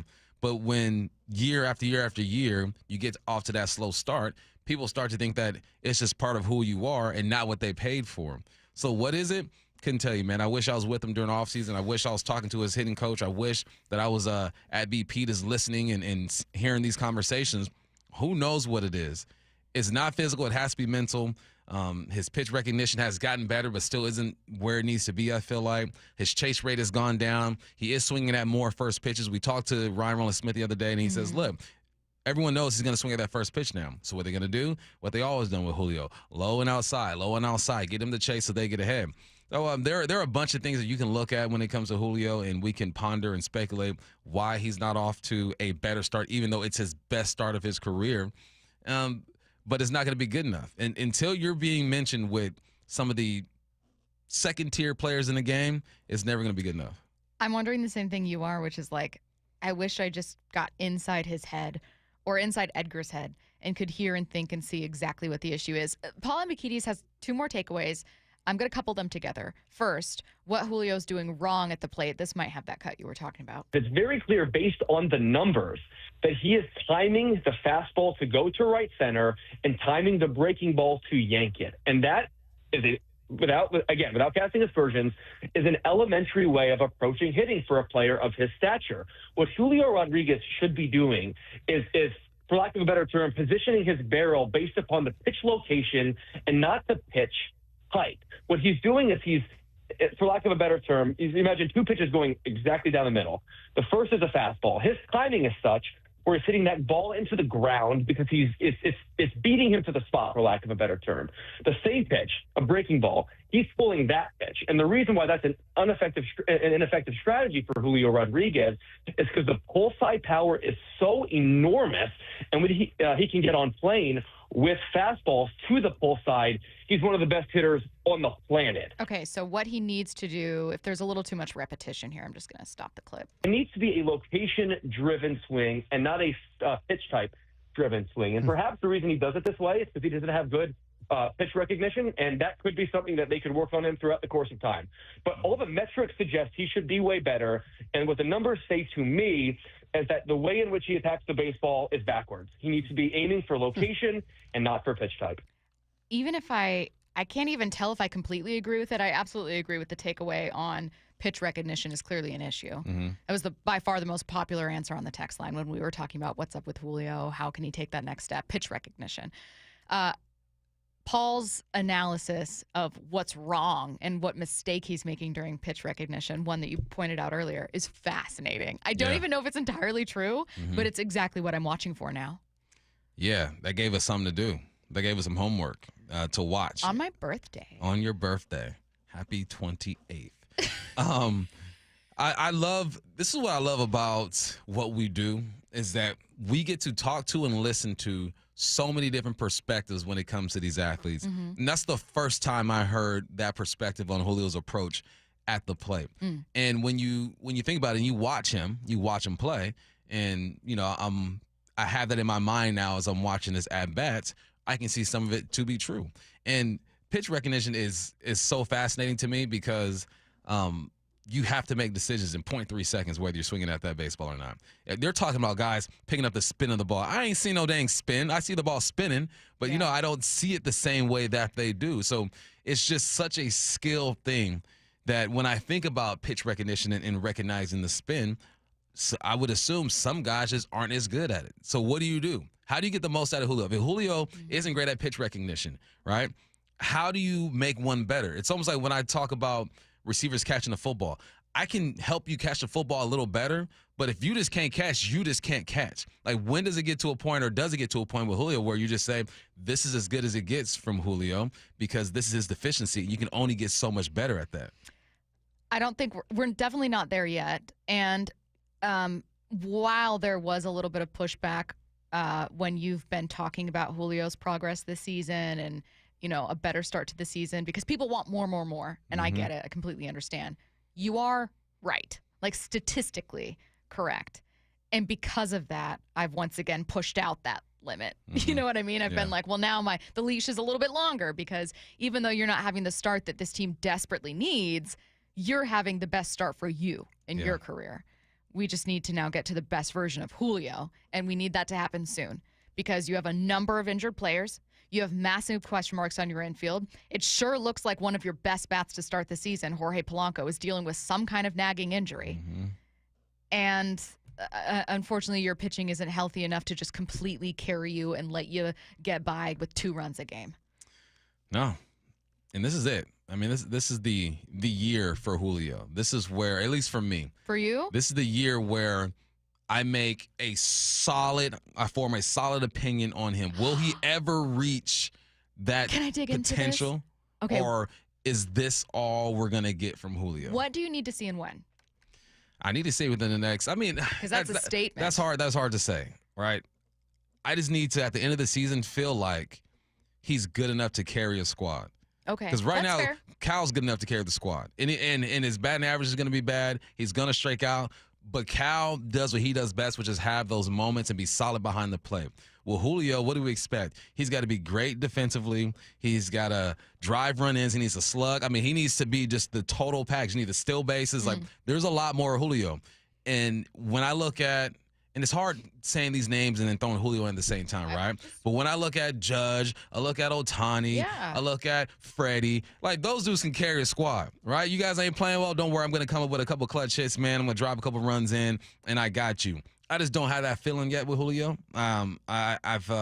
He has made me buy into it at times, and then it disappears a little bit. So that's what I'm waiting on. At the end of the year, do I look at Julio this whole season, the beginning, the middle, the end, and feel like he's capable of being that guy and carrying the squad? I need him to hit 270 and have at least 30 home runs. That would not even be a career high, but it would be his best season since his sophomore season. 32 home runs in 2023. He finished 275, which also isn't a career high for batting average. That would be his rookie season when he had 28 home runs and finished 284. I know that a lot of people don't love relying on average, but if you're going to use it to knock a guy, then you might as well use it to praise him and use it as a bar for something. And I think that if you get 30 home runs from Cal, 30 home runs from 30 plus home runs from Julio and someone else, if you got 3 30 home run hitters, you can have an inconsistent offense and still find enough ways to win. You're going to have stretches of success there. Yeah. That's still, you're not going to have a bunch of 300 hitters. It's just not going to happen. But man, let me ask you this. 425. Bump, shut up. Give Julio time to develop. How much time? Also, you've been defending How much him. time? I'm just saying, like, how much time until you change your expectations? That's where I'm at. I'm like, all right, well, this is what, season 4? Okay. My expectations will shift. I still think he'll be capable of being a good ball player, but my expectations are going to shift a little bit. I'm not going to put the weight of the world on him and say, you got to be the guy and carry this team. I'm going to be like, all right, just be a good number 2 then. Is Bobby Witt Jr. on season 4? Is he an unfair comparison for Julio? Bobby Witt is something else. Because he has developed more in the time that he's been in the league. He's also on season 4. And he has fewer home runs this year. Been a bit more of a consistent hitter, though, hitting 290, 30 RBI. I don't think he's been quite as healthy, unless I'm missing something. And he's been fine. And they consider this a down year for my man. No, Julio's already got 10 home runs. Yep. Julio, prior to this season, had 6 home runs total career in March and April. 6 home runs total. And I know that we're almost into June, but he already broke his best start home run wise for April this season. That's why I keep hope alive. But I'm also like, all right, can you be the guy? Or, you always need to provide help, right? There still needs to be some depth and you can make some moves, but expectations shift just a little bit. And maybe that's what he needs, to have the expectations shift a little bit so he doesn't feel like he has to be that guy. Let's talk about expectations for another player, Sam Darnold. That's going to begin at 11:45, and then the ringer Steven Ruiz is going to join us at noon. Right now, let's get to 4 Down territory. This is 4 Down territory, going inside the game with former Seahawks and Coug wide receiver Michael Bumpus. First down, do you agree with your boy B. Walters on his evaluation of DK Metcalf making headlines? B. Walt, man, I see you, baby. He's out on the golf course right now with the Salk over there at a home course. But B. Walt said receiver, so he's not just shooting from the hip. He said, look, DK is a bit overrated. And we've had conversations, me and B. Walt, about DK, about who he is and what people expect. So here's some numbers for you. The last 5 seasons, he's 12th in the NFL when it comes to yards, 5,424. In the last 5 seasons, he is 17th when it comes to receptions, 380. In the last 5, he's 6th when it comes to touchdowns, 41. He's 5th when it comes to yards per reception at 14.3. And he's 10th when it comes to targets at 626. He's 4th when it comes to annual average when it comes to his contract at $33 million. So if you look at what he's getting paid and you correlate it with the numbers, you're saying, yeah, he's overrated. Like, what the heck's going on? But you also got to factor in when guys are getting paid, right? I would say Amon-Ra St. Brown is probably a more complete receiver than him. I would say Brandon Ayuk is probably a more complete receiver than him. I would even say Higgins is a more complete receiver better than them. Other than Higgins, those guys signed their deal in 2024, so the number's automatically going to jump. I think that DK is a number 1 receiver in this league. And if you are one of the 32 who are considered a number 1 receiver, there's probably not even 32 number 1 receivers, probably like 12 to 14 number 1 receivers, then you get paid as if you are one of the best in the game. Expectations for DK. Routes ain't going to be great. He's not going to high point many footballs. And he'll disappear every now and then, right? The elite of the elite don't do that. Jamar will catch everything. He'll play every week. Justin Jefferson, CeeDee Lamb, A.J. Brown, Amon-Ra St. Brown. So do I think he's overrated? No, but I think that expectations for him should be a bit different if you look at what he's physically capable of. I love the take by B. Walt because I think that it's bold to put himself out there like that, and I tip my cap to him. But to me, he's not overrated because he does what I expect of him. Second down. Talk about another receiver. What part of Cooper Kupp's game may be underappreciated? So I got this from Sports Illustrated Seattle. They were talking about Cooper Kupp in the run game, and I think he's going to be huge in the run game. Last week or a couple of days ago, I talked about how the tight ends for the Saints both played about 60% of the snaps. Why? Because they're good when connected to the line of scrimmage. They can down block, they can release. Cooper Kupp can't do that. He's one of the best blocking receivers in the game right now. So then that might change the personnel a little bit. That might allow you to only play with one tight end in situations where you go two, because you get into that tight bunch formation to the line of scrimmage. Cooper Kupp is essentially a tight end in that moment because he can down block. He can chip the end. He can hold the safety. He's good getting to the linebacker. And what that does is it opens up the playbook, because you can no longer just say, okay, Kupp is tight to the line of scrimmage. They're probably going to throw this football. No, you don't know what they're going to do. He can block. He can play action. He runs the opposite hash wheel. He opens up the playbook. So I think that his blocking ability is going to be great for this team. And if you've watched Cooper Kupp over the last few years, you already knew that. They're down. What idea does Jason Kelsey have that you feel would be a good way to settle a controversial issue? I like this. We keep talking about flag football. And Kelsey came up with a good idea. Oh. Line them up.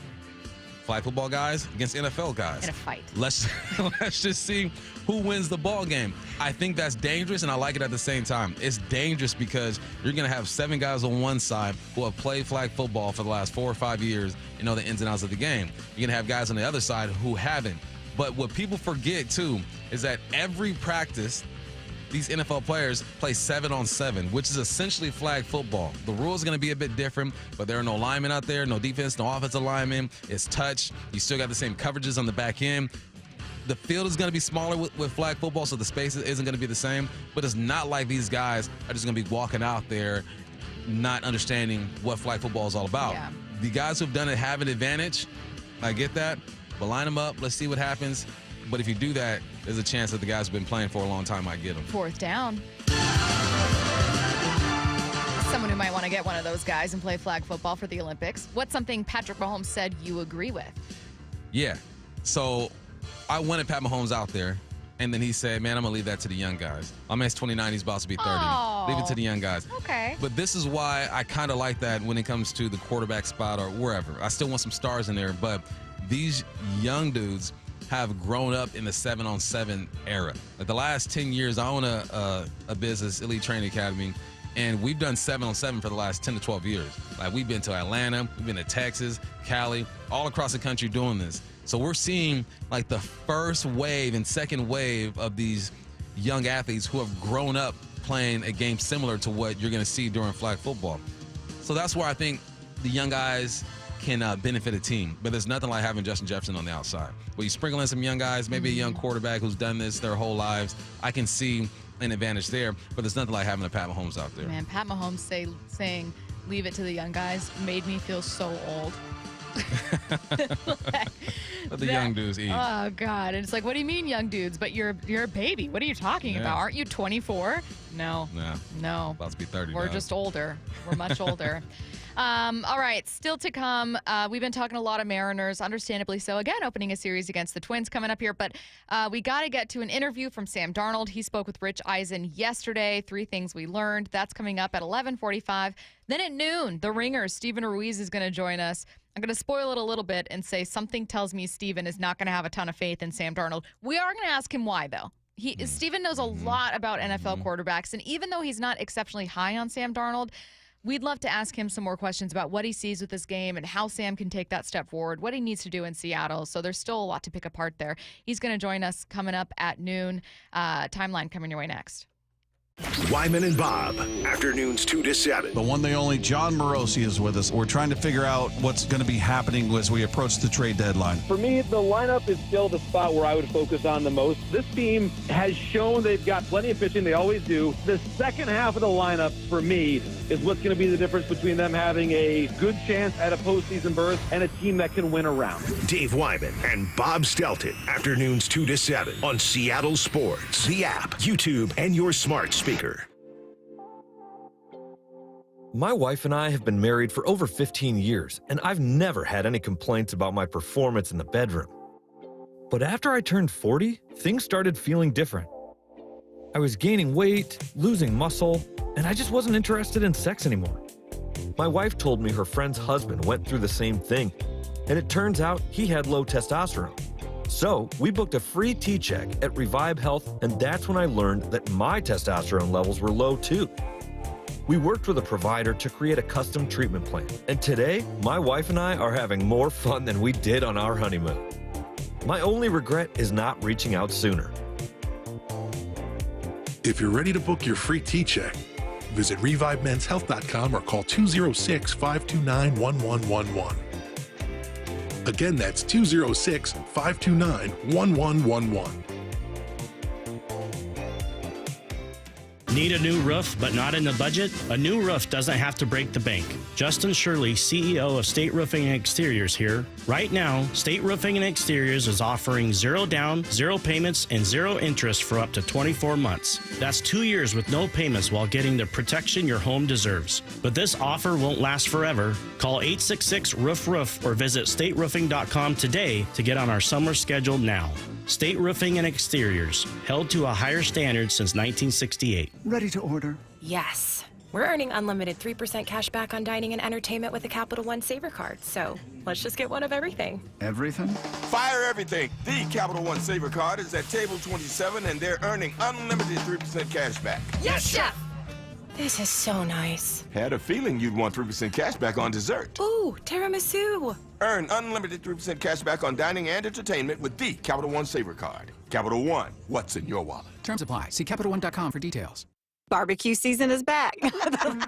Hey, it's Ellen. And this is Sarah Beth. And a little thing we love about the Chick-fil-A Smokehouse Barbecue Bacon Sandwich is that zesty barbecue sauce. I love that it was a little sweet, a little tangy, and with the mac and cheese, I feel like I tasted the brown sugar bacon first. It was the absolute best combination. Pro tip, 3 sandwiches are always better than 1. Order the Smokehouse Barbecue Bacon Sandwich and our Coca-Cola on the Chick-fil-A app for a limited time. Real guests paid for their testimonials. Progressive knows if you have to choose between everyday life and your RV, RV wins.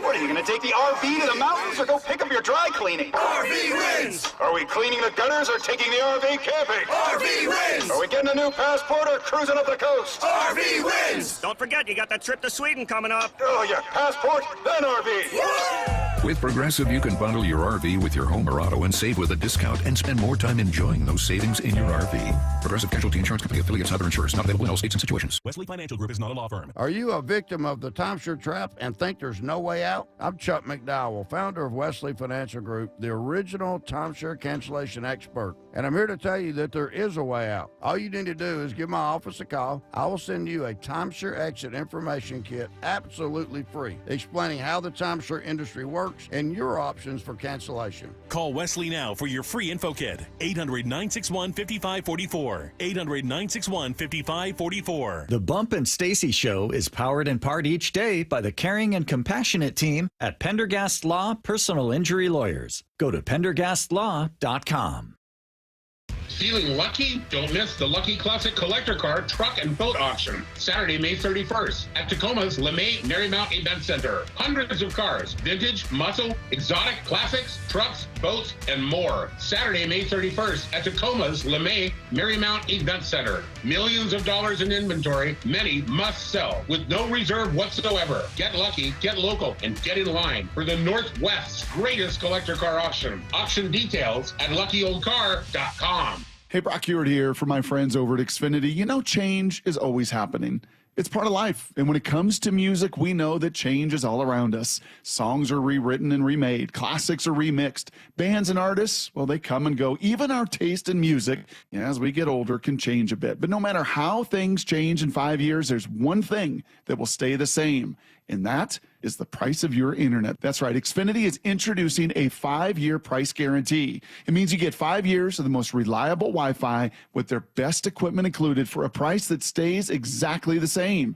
Are you surprised? Well, life is full of them. One internet price, 5 years, guaranteed. Learn more at Xfinity.com/deals. Now, restrictions apply. New residential customers only. Taxes and fees extra and subject to change. Most reliable Wi-Fi based on Open Signal Awards USA. Fixed Broadband Experience Report, August of 2024. Go check it all out right online at Xfinity.com/deals. Hey, Mike Salk here, and great news. This August, luxury awaits at Snoqualmie Casino and Hotel. Yes, the hotel is finally opening. You can book now for an unforgettable summer experience at SNC snocasino.com. Breathtaking views of the Cascades in Snoqualmie Valley, an expanded non-smoking gaming floor, awesome destination spa, a 2,000-seat entertainment space and convention center, and yes, new food venues, restaurants as well. You can book at snocasino.com. Seattle's closest. It's now Snoqualmie Casino and Hotel. Brought to you by Integrated Rehabilitation Group. This is The Timeline with Bump and Stacy. Brought to you by 1-800-DUI-AWAY. It's The Timeline on Bump and Stacy, telling you the top stories happening in the world of sports, usually outside of Seattle. So let's catch you up with some things that are trending here. We'll start with this one. Pacers forward Pascal Siakam had a really awkward exchange with Indy Star columnist Greg Doyle. This after Indiana's Game 5 loss to the Knicks last night. How is that possible? What do you mean? How is it possible to not fight hard enough in game? What are you talking about? They played harder than us. It's okay. We played hard, but they played harder. What's your point? I don't get it.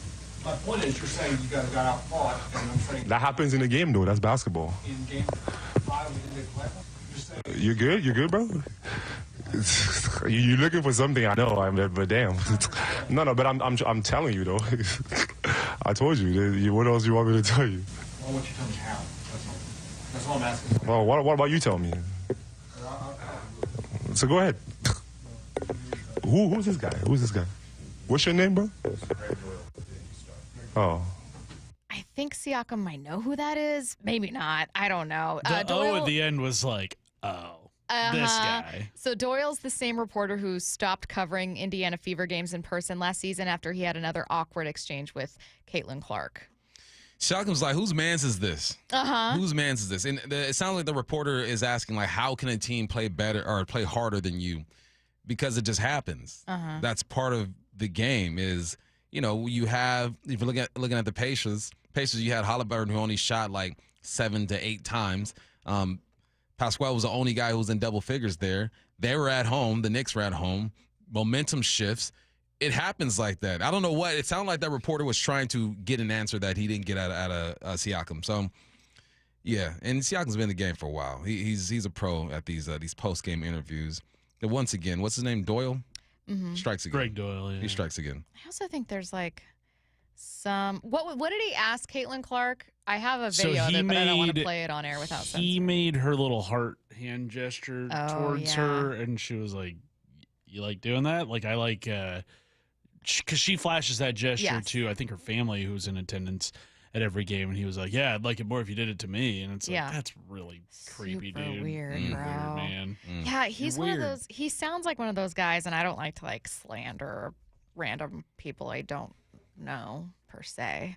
But when people have this image of like really annoying reporters, there's always that one guy you can think of where you're like, this dude's making it bad for everyone else. Most people are like super normal. They just want to get their job done and leave. They're pretty respectful. They understand they don't know as much about the game. And they'll be like, if you don't like a question, they'll be like, oh, okay, yeah, sure. You don't have to answer it. And then there's the one guy. There's that one dude that just pokes and presses and pushes, and he makes it worse for everyone else. He does. But and then the players kind of pick up on those guys and point them out, and they don't answer their questions, don't give them the information that they want. And Doyle is becoming one of those guys. All right, next story here. Florida Panthers are headed to their 3rd straight Stanley Cup final, but TNT analyst, is it Paul Bissonnette or Bissonnette? Bissonnette. Bissonnette thinks that they may be working with an unfair advantage. And the fact that Florida not only is in an unbelievable team, an unbelievable market, but the fact that you're not paying state tax. So, I mean, that is an advantage that maybe has to be addressed in the next CBA. That's a conversation for another day. Think so? Yeah. Really? I mean, nobody was talking about the state tax advantage that Florida and Tampa Bay had when those teams are brutal. So why is it going to be such an issue now? Now they've got good teams, and they can use their advantage. But about 10, 15 years ago, no one was saying, hey, look, these guys have an unfair advantage, Dallas and Nashville. Well, I know. I'm just trying to say that I think that we'd be naive to not think that it isn't an advantage. It's not. No, I mean, it can be in terms of it can be one factor that a guy uses to make a decision, but so too can weather. So can travel. So can whether or not he has family living closer. It's just one of those random things. You know who else doesn't have that tax? Washington State. It doesn't mean that the Seahawks get the best free agents all the time. Alaska, Florida, Nevada, South Dakota, Yeah. New Hampshire. It's just a random Tennessee, factor. Texas, Washington, and Wyoming. I mean, how come the Kraken are better? Exactly. I'm We sorry. don't have one. I'm sorry, but I don't like this take. I'm sure. I don't like the take. I think for a seasoned veteran, it might be a factor, but I don't think it's a deciding factor. I think that the culture of the team, the potential of the team, the role that they're going to play, expectations for minutes, like those are things that athletes really look into. So yeah, no one was complaining when Florida was garbage and not balling. No, this is one of those boomer takes here. That's a boomer 2 take, days and in a not like row. the age group, but boomer size. 2 days in a row, we got some interesting takes. That is a take that Boomer would have for sure. Is Florida's working with an unfair advantage because there's no state income tax. Do you know how many bad teams are in Florida? My man said this has to be talked about when it comes like CBA and stuff. They will not be talking about this. To do What what? are you gonna do? He's like, we got to take it to a federal level. Well, and the conversation further went on. Anson Carter, who was also on the TNT panel there, he said, I mean, the things that really matter to hockey players, like culture, winning, like that is that should be a bigger reason for why the Panthers are as good as they are. Because, I mean, they've been to 3 straight Cup finals now. They won last year. Like, they're a well-run organization. I think to your point, to Bump's point, if I were to guess, I've never been a free agent player signing with a team. While keeping more of my money would matter to me, getting more overall, getting more playing time, and then probably weather and travel would factor into that, or like the reputation of a team would factor into it before anything else, and whether they win. And then like no state income tax would be down there at like reason 5-6. Yeah, go Oilers. Connor McDavid, go get you one, dog. Sticking with the NHL, a Washington Capitals employee made a mistake. This employee said next year was going to be Alex Ovechkin's final season. This was in an email to season ticket holders. So the Capitals said yesterday that absolutely no decision has been made on Ovi's future in the NHL and that this was sent erroneously. It was mistakenly sent by someone in the sales department. Nah, they know something. They know something. You don't just say that. No. You don't just say that. They messed up. That person's going to be fired or disciplined here pretty soon. Because Ovi, man, you've already done what no one's been able to do, which is break Gretzky's career, goal scoring record. Like you are now immortal. You're going to be immortal regardless. But man, he's like my age. You know, he's like 38, 39 years of age. Man, he's done everything there is to do in the game. And internally, they probably had conversations about when this is going to come to an end. And this irresponsible individual leaked the information. That's exactly what it is. There is no way that a random sales department employee thought, you know what would be a good hook for this email? I'm going to say that it is this legendary player's final season. Just for no reason. You're not going to want to miss it. You're not going to want to miss it. So either they are entertaining the idea and they're talking about potential sales packages that they could make that highlight that it's his final season and they sent that on accident. But even then, they would have to know that this is a very real possibility, and that's why they're having the conversation. That's not something that just happens randomly because an employee thinks, like, let me try to send this email. Let me just make up my mind. Nah, that was planted in your brain. Next up, Bump, this is going to draw up some old wounds for you from a spelling bee loss. 13-year-old Faizan Zaki from Texas won the 100th National Spelling Bee last night. Can we, as a show, spell the winning word correctly? What's the winning word? The winning word. Okay. I worked on this pronunciation all morning. Thank you. Okay. Éclaircissement. Okay, yeah, I got it. It's obviously French in origin. We've got that. E? Is that the first letter? Yes. C.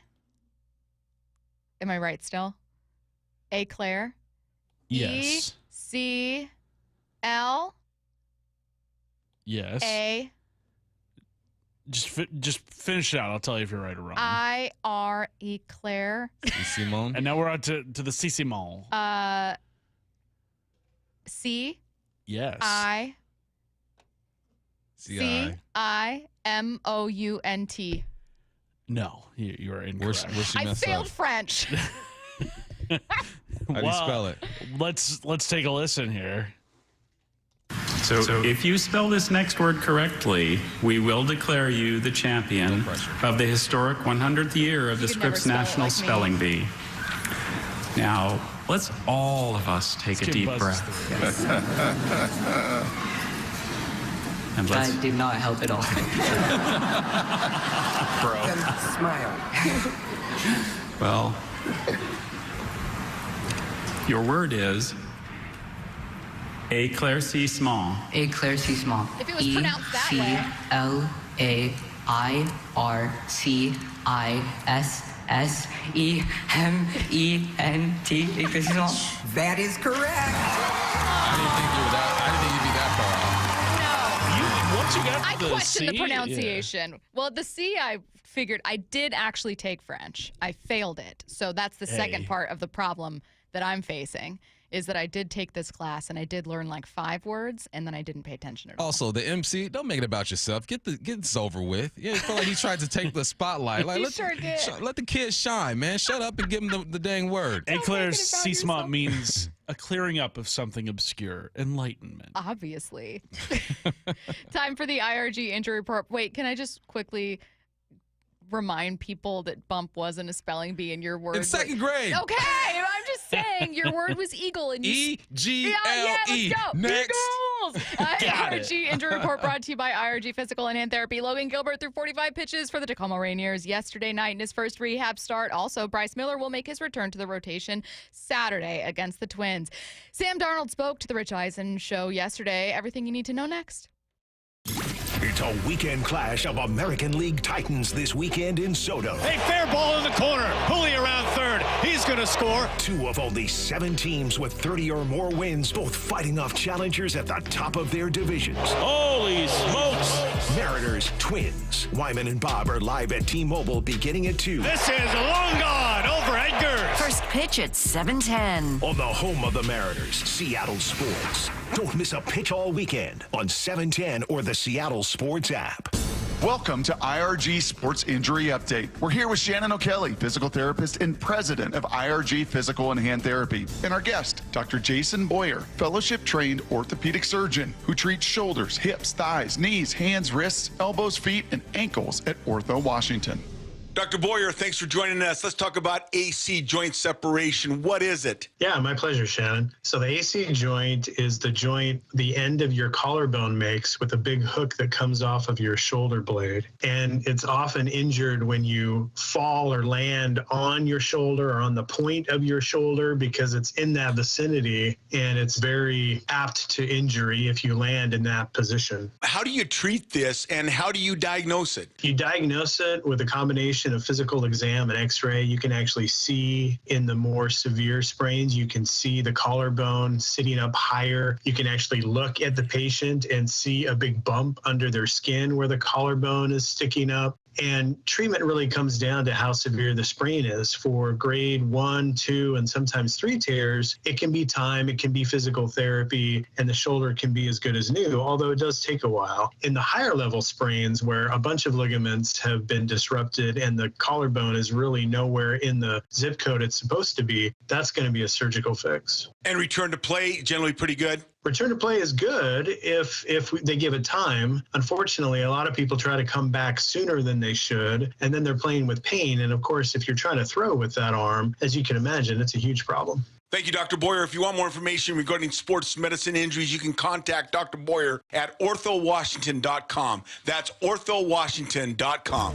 With over 40 neighborhood clinics around Washington, IRG has you covered. Let IRG be your family's physical therapist. Find the location nearest you at irgpt.com. That's irgpt.com. Attention! If you owe money to the IRS, this is an urgent message. The IRS is cracking down by sending out collection letters, garnishing paychecks, seizing bank accounts, and putting liens on homes and businesses. They call it enforced compliance, and you better watch out because penalties and interest on unpaid Unpaid taxes compound daily, making it even harder to get out of debt. Don't let tax debt destroy your life. You need to call Optima Tax Relief, America's #1 tax resolution firm. They're experts in taxpayer assistance programs that can save you thousands if you qualify. A+ rated by the Better Business Bureau, Optima's resolved over $1 billion of tax debt for their clients. Let them fight on your behalf, helping to put your tax problems to rest. Call the tax professionals at Optima now for a free consultation. Call 800-343-6460. 800-343-6460. 800-343-6460. Optima Tax Relief. Some restrictions apply. For complete details, please visit OptimaTaxRelief.com. Emerald Queen Casino Event Center presents the main event. Powered by WFC, Saturday night, June 14th. A night of professional boxing where champions are made and every punch counts. Contenders from the region go toe-to-toe, ready to prove they belong at the top. Tickets at EmeraldQueen.com. Don't miss Fight Night, June 14th at Emerald Queen Casino, the boxing capital of the Northwest. 21 and older, need gambling help? Call 800-547-6133 or visit EmeraldQueen.com. The home of the Mariners, Seattle Sports. Cal swinging a drive, deep to right field. Every pitch of every Mariners game is on the Seattle Sports app. Welcome to AutoZone. What are you working on today? My car is making this noise. Sometimes it's like doot doot, and sometimes it's like grrr. Do you have a dash light on? Oh yeah. Then we don't have to listen for clues. With the free Fix Finder service, we can read a check engine, ABS, or maintenance light to find the likely fix and even recommend a local shop if you need one. So you don't need to hear the grrr. Not with Fix Finder. Everything you need, nothing you don't. Get in the zone, AutoZone. Restrictions apply. I'm Ed Evans, CEO of Consumer Cellular. No, we're not one of the big guys. Truth is, we don't want to be. If you're over 50, Big Wireless probably has you paying for more data than you might need. You could be throwing away thousands over a lifetime. We're not here to be the biggest. We're here to bring you something we believe is better. Our plans start at just $20. You'll get the same fast nationwide coverage without the big wireless bill. Call 1-888-FREEDOM, visit consumercellular.com/fax or a store near you. Plans include $5 credit for auto pay and e-billing. See site for additional facts. Hey, it's Dr. Coogan with Eastside Weight Loss Clinic. Spring is here, and I know you want to look and feel your best as you head into this new season. Are you tired of the roller coaster of losing weight just to see it all come back again? Maybe you've heard about the new drugs but are concerned with the possible side effects, or you're taking weight loss drugs but also want to learn how to change your lifestyle for long-lasting results. We can help you. We have a team of health coaches that can support you every step of the way. Schedule your free 15-minute, no-pressure phone consultation online at eastsideweightlossclinic.com. Hey, it's Mike Salk here with Ryan Rowland Smith. Thanks, Mike. I've been hearing for about 2 years now how you did the Eastside Weight Loss Clinic plan, and you lost a ton of weight. So I decided to see what the program was all about, and I'm so glad I did. So far, I've lost 30 pounds, and my only regret is not starting sooner. Join the thousands of people who've lost 20 to 30 pounds or more in just 60 days. It doesn't matter where you live. You can do our program in person in Kirkland or all remotely. Schedule your free phone consultation online at eastsideweightlossclinic.com. That's eastsideweightlossclinic.com. Dr. Ryan Coogan, D.C. Results may vary. From the Quantum Fiber Studio. This is Bumpin' Stacy. Weekdays 10 to 2. On Seattle Sports and 97.3 FM HD2. Talk about Sam Darnold for a little bit here. The Ringer's Stephen Ruiz is joining us in less than 15 minutes. He's got some thoughts on Geno departing Seattle, Sam Darnold coming here. We're going to talk about where he gives a knock to Sam Darnold, where there's some room for growth and potential, and what he thinks Sam can do here in Seattle before we get to it. Sam Darnold himself was on with Rich Eisen yesterday, and we're going to talk a bit about the things that stuck with us from that interview. First, let's talk about Sam Darnold on entering camp as a clear-cut starting quarterback. I think for me, it's nothing really changes. You know, that's kind of the mindset I had going into last year and years prior as well. But I think the biggest thing for me is just making sure that, you know, I take it one day at a time. You know, don't get too far ahead of myself or, you know, worry about, you know, what would happen this year if this happens, or, you know, you get into kind of all those things. And I think for me, it really is about just taking it one day at a time and going from there. Do you think pressure is going to be a factor for Sam? Last year, there were no expectations whatsoever. It was do whatever you can. He's lying. It is different. He's lying. Yes. It is different. You're the starter. You go into last year thinking, all right, I'm going to prepare. I'm going to get ready to go. Sure. But, you know, I got to help this young man get ready, and he's going to be the guy, man. I wish sometimes athletes would give it just the real and the raw. I think he is going to take it day by day. I think he's not going to worry about what's going to happen in the future. But walking into a locker room and knowing you are the guy is a completely different feeling than just being the backup. So stop lying to us, Sam. I know you got to say it. You're programmed to say it. Most athletes are programmed to say it. But we know the truth. It is different. It ain't the same. No, I think that you're right. The day-to-day, if the question is, how are you going to handle the day-to-day of being the starter, the answer for Sam probably is literally the same way I handled it when I was a backup. Like, you just kind of go one day at a time. But the big picture thing is, for a quarterback who has struggled in the spotlight and has struggled with pressure, it becomes an intriguing storyline to me, knowing that he's entering the season going, okay, you got to be a leader, you got to be a captain, and not having to deal with that before. Yeah. Is he better able to handle that at his age now versus when he first started? I'm sure he is. He's been through a lot, and he's had some failure and had some success last year. But all eyes are on you. When you are in a meeting with the offense, the OC's talking to you. When you are in the huddle with the offense, the first team offense from day one, everyone's looking at you. How do you spit out this play? Is there confidence? How do you bounce back when things are going wrong? For a backup quarterback, man, you can make a mistake, but it's not amplified the same way. So it is going to be different. He gave us a generic answer. That's what they do. It doesn't surprise me. One thing that you mentioned is, look, he's a guy that's gone through failure. He's a guy that's struggled before, and he's one of those names that pops up in one of my favorite conversations to have, which is how much time should you give a quarterback, and what has gone into some of the quarterback resurrections that we've seen, whether it's Jared Goff, Baker Mayfield, Geno Smith, obviously, Sam Darnold.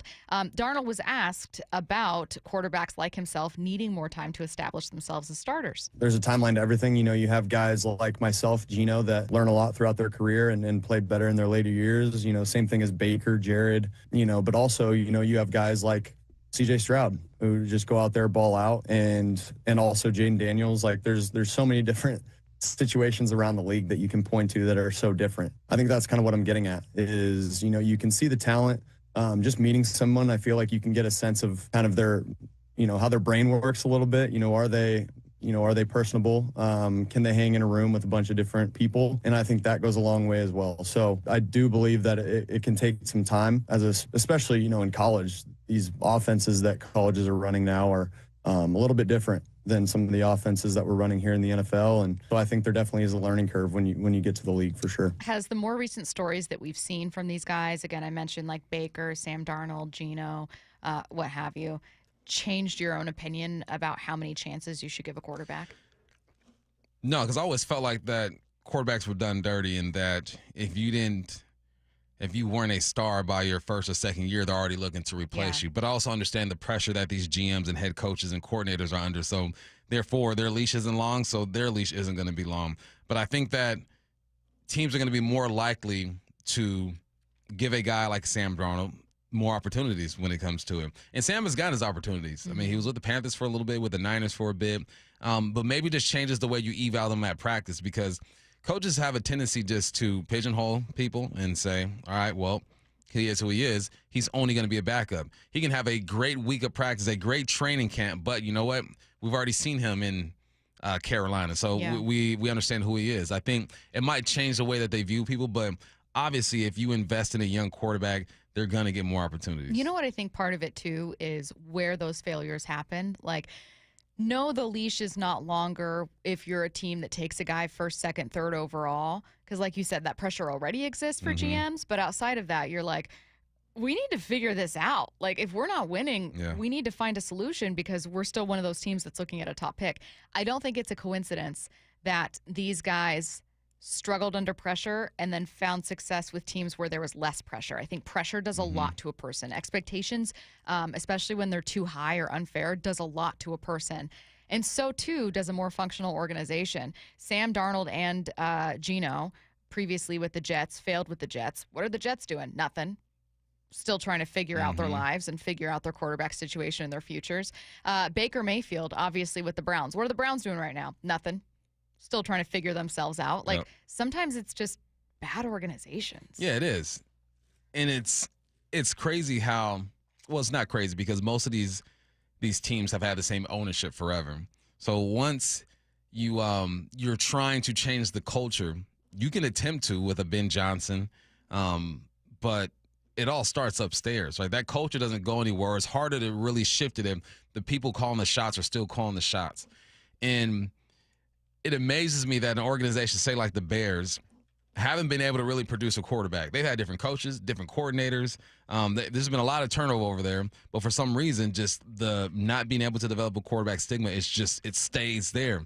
So you got to look upstairs and understand that they have some influence, but I think the older they get and the further away from the game they get, you're more likely to change the culture. The Ringer Stephen Ruiz thinks the Seahawks are the only team in the NFL that lost a top 10 quarterback this offseason in Geno Smith. Whether or not you agree with Stephen Ruiz that Geno's a top 10 quarterback, I want to know what he thinks about Sam Darnold. I want to know what he thinks about Sam Darnold's season. As Bump, I know you do too. And I think we want to know, like, Stephen, tell us, in your most creative outlook, the best path forward where Sam can actually reach that ceiling. All of that coming up next. It's the next phase of the Seahawks offseason. OTAs. Jansen, he's going 40. And Seattle sports is all over it. The Seahawks, they're into it now. The one thing about Mike McDonald is he knows exactly what he wants to do. Wyman and Bob are live from the VMAC. Monday beginning at 2. Complete insider coverage at SeattleSports.com, the Seattle Sports YouTube channel, and the Seattle Sports app. We are the home of the Seahawks. Seattle Sports. Are you worried about economic conditions, tariffs, and inflation? Are you tired of trying to time the stock market? Maybe it's time to take a little risk off the table given current market volatility. For stability, there's no better option than Legacy Group's Northwest Fund, a fixed return of 9%. Hi, I'm Scott Rirucka, CEO of Legacy Group Capital in Bellevue. We've been running local real estate investment funds for over 18 years with zero investor losses, averaging double-digit returns since inception, and we also accept IRAs. Over 1,000 local investors have invested over $250 million in our Legacy family of funds. Feeling uneasy? Don't gamble your hard-earned money or risk your retirement. Legacy Group's Northwest Fund, returning 9%, has limited openings for new investors right now. Call 425-635-4700 or visit LegacyG.com. That's LegacyG.com. This is not investment advice. Legacy investments available to accredited investors only. Details at LegacyG.com. Are you curious about who offers the best deals on top-rated Samsung, LG, and Sony TVs? The answer is surprising. It's not online, and it's not the warehouse clubs. The best deals on top-rated TVs are at Video Only. Don't believe it? Then check out the trade-in deals at Video Only. How about $500 for your old TV? Try doing that online. Before you buy that new TV, drop into Video Only. If you don't, you'll be sorry. Need a new roof now? With State Roofing and Exteriors, you can get started with zero down, zero payments, and zero interest for up to 24 months. That's right. Protect your home now and pay later. Call 866-ROOF-ROOF or visit stateroofing.com today. When the heat's in 11, cool AC would be heaven. Dayandnight.net. Beat the rush. Act now before summer, because that heat's a real bummer. Dayandnight.net. Even though our Northwest summers can be spectacular, there's always a long, hot stretch that makes everyone say, man, AC sure would be nice. Well, except for that one annoying friend who won't stop talking about how great his AC is. Hi, I'm Bruce with Day and Night Plumbing and Heating. You can stay comfortably cool when those hot temps arrive. This is the time to plan ahead and call us about installing a high-efficiency AC or heat pump. Or if you have an existing system, we'll come and service it. Make sure it's running efficiently and ready to cool when you need it. Before the summer heat wave, keep your house cool and safe. Dayandnight.net. Make sure your AC will keep you cool when the summer heat gets here. Save $50 on a pre-summer AC tune-up. When the heat's at 11, stay cool with Day and Night. Dayandnight.net. When you're hiring, have you ever felt like you're missing out on meeting truly great candidates for your roles? It seems impossible to find them, but they have to be out there somewhere, right? Well, they're not hard to find when you know where to go, and that place is ZipRecruiter. And right now, you can try ZipRecruiter for free at ZipRecruiter.com/free. ZipRecruiter helps 10 million people with their job search every day. And because these people are actively looking for jobs just like yours, it's easy to find the right person right away. In fact, 4 out of 5 employers who post on ZipRecruiter get a quality candidate within the first day. But if you're not using ZipRecruiter, you're missing out. So see what it's like when the impossible is easy. When you go to ZipRecruiter.com/free right now to try ZipRecruiter for free. Once again, that's ZipRecruiter.com/free. ZipRecruiter.com/free. Never miss out on great candidates with ZipRecruiter. Guys, thinking about testosterone replacement therapy? Revive Men's Health can help you get started if you're ready to book your free T-check. Visit ReviveMen'sHealth.com. That's Revive, REVIBE, menshealth.com. Jake was suffering from osteoarthritis when his doctors asked him to consider surgery. However, there's a 9-month recovery period where essentially you're not walking and you're not putting much in the way of weight on. That wasn't going to work for him, so he decided to see Dr. Mark Wagner, MD, at Seattle Sports and Regenerative Medicine for stem cell therapy. I heard the ads, and that caused me to do due diligence. And how are you doing now? There's not really any pain now at all. I have no limitations in what I want to do. Wow, so you're able to do anything you want to do? I recently played golf at Cycle House down in Pebble Beach, walked 18 holes, which I hadn't been able to do for a number of years, and then went for about a 2-mile walk with my friend. I take it you'd recommend stem cell therapy to others then? Absolutely. Had I known then what I know now, I would have done this several years ago and saved myself a lot of pain and suffering and agony and limitation to activity. Before you choose surgery, consider stem cell therapy with Dr. Mark Wagner, MD, at Seattle Sports and Regenerative Medicine. Schedule your consultation at drmarkwagnermd.com. Let's go! This is Seattle Sports. Streaming through the Seattle Sports app. KIRO AM Seattle. KIRO FM HD2 Tacoma. Home of the Seahawks, Mariners, and everything Seattle sports. Seattle Sports Snapshot. Mariners open up a series against the Twins tonight at 7:10 p.m. Pregame show beginning at 6 p.m. right here on Seattle Sports. Brian Wu on the mound tonight. Bryce Miller returns for a start tomorrow. Quick look at MLB scoreboard this afternoon. Just one game underway. It's Cubs, Reds, Cincinnati up 2-0, bottom of the third. Snapshot brought to you by Miller Lite. When it's game time, it's Miller time. From the Quantum Fiber Studio, this is Bump and Stacy on Seattle Sports. Streaming through the Seattle Sports app and at seattlesports.com. Now, here are your hosts, Michael Bumpus and Stacy Ross. Here we go now. Talking quarterbacks with the Ringer, Stephen Ruiz. He joins us on the Emerald Queen Casino Sportsbook Hotline. Hey, Stephen, how's it going? It's going well. How are you guys doing? We're good. We have, I have a quick question about Geno. We are going to probably spend the bulk of the time on Sam Darnold, and I already know that the quarterback conversation here in Seattle is pretty polarizing, so I'll warn you that some people are going to agree with you absolutely, and others are going to disagree, and we are just going to dive right in. I'm going to start with what the Seahawks lost by trading Geno Smith, according to you. Yeah, I think they lost a problem solver. Last year, 2 or 3 years actually, he's had to work around some with the offensive line for the most part, and I think by moving on from him, you're kind of losing that guy who can make up the gap you might have compared to other pass rushers that you're trying to block.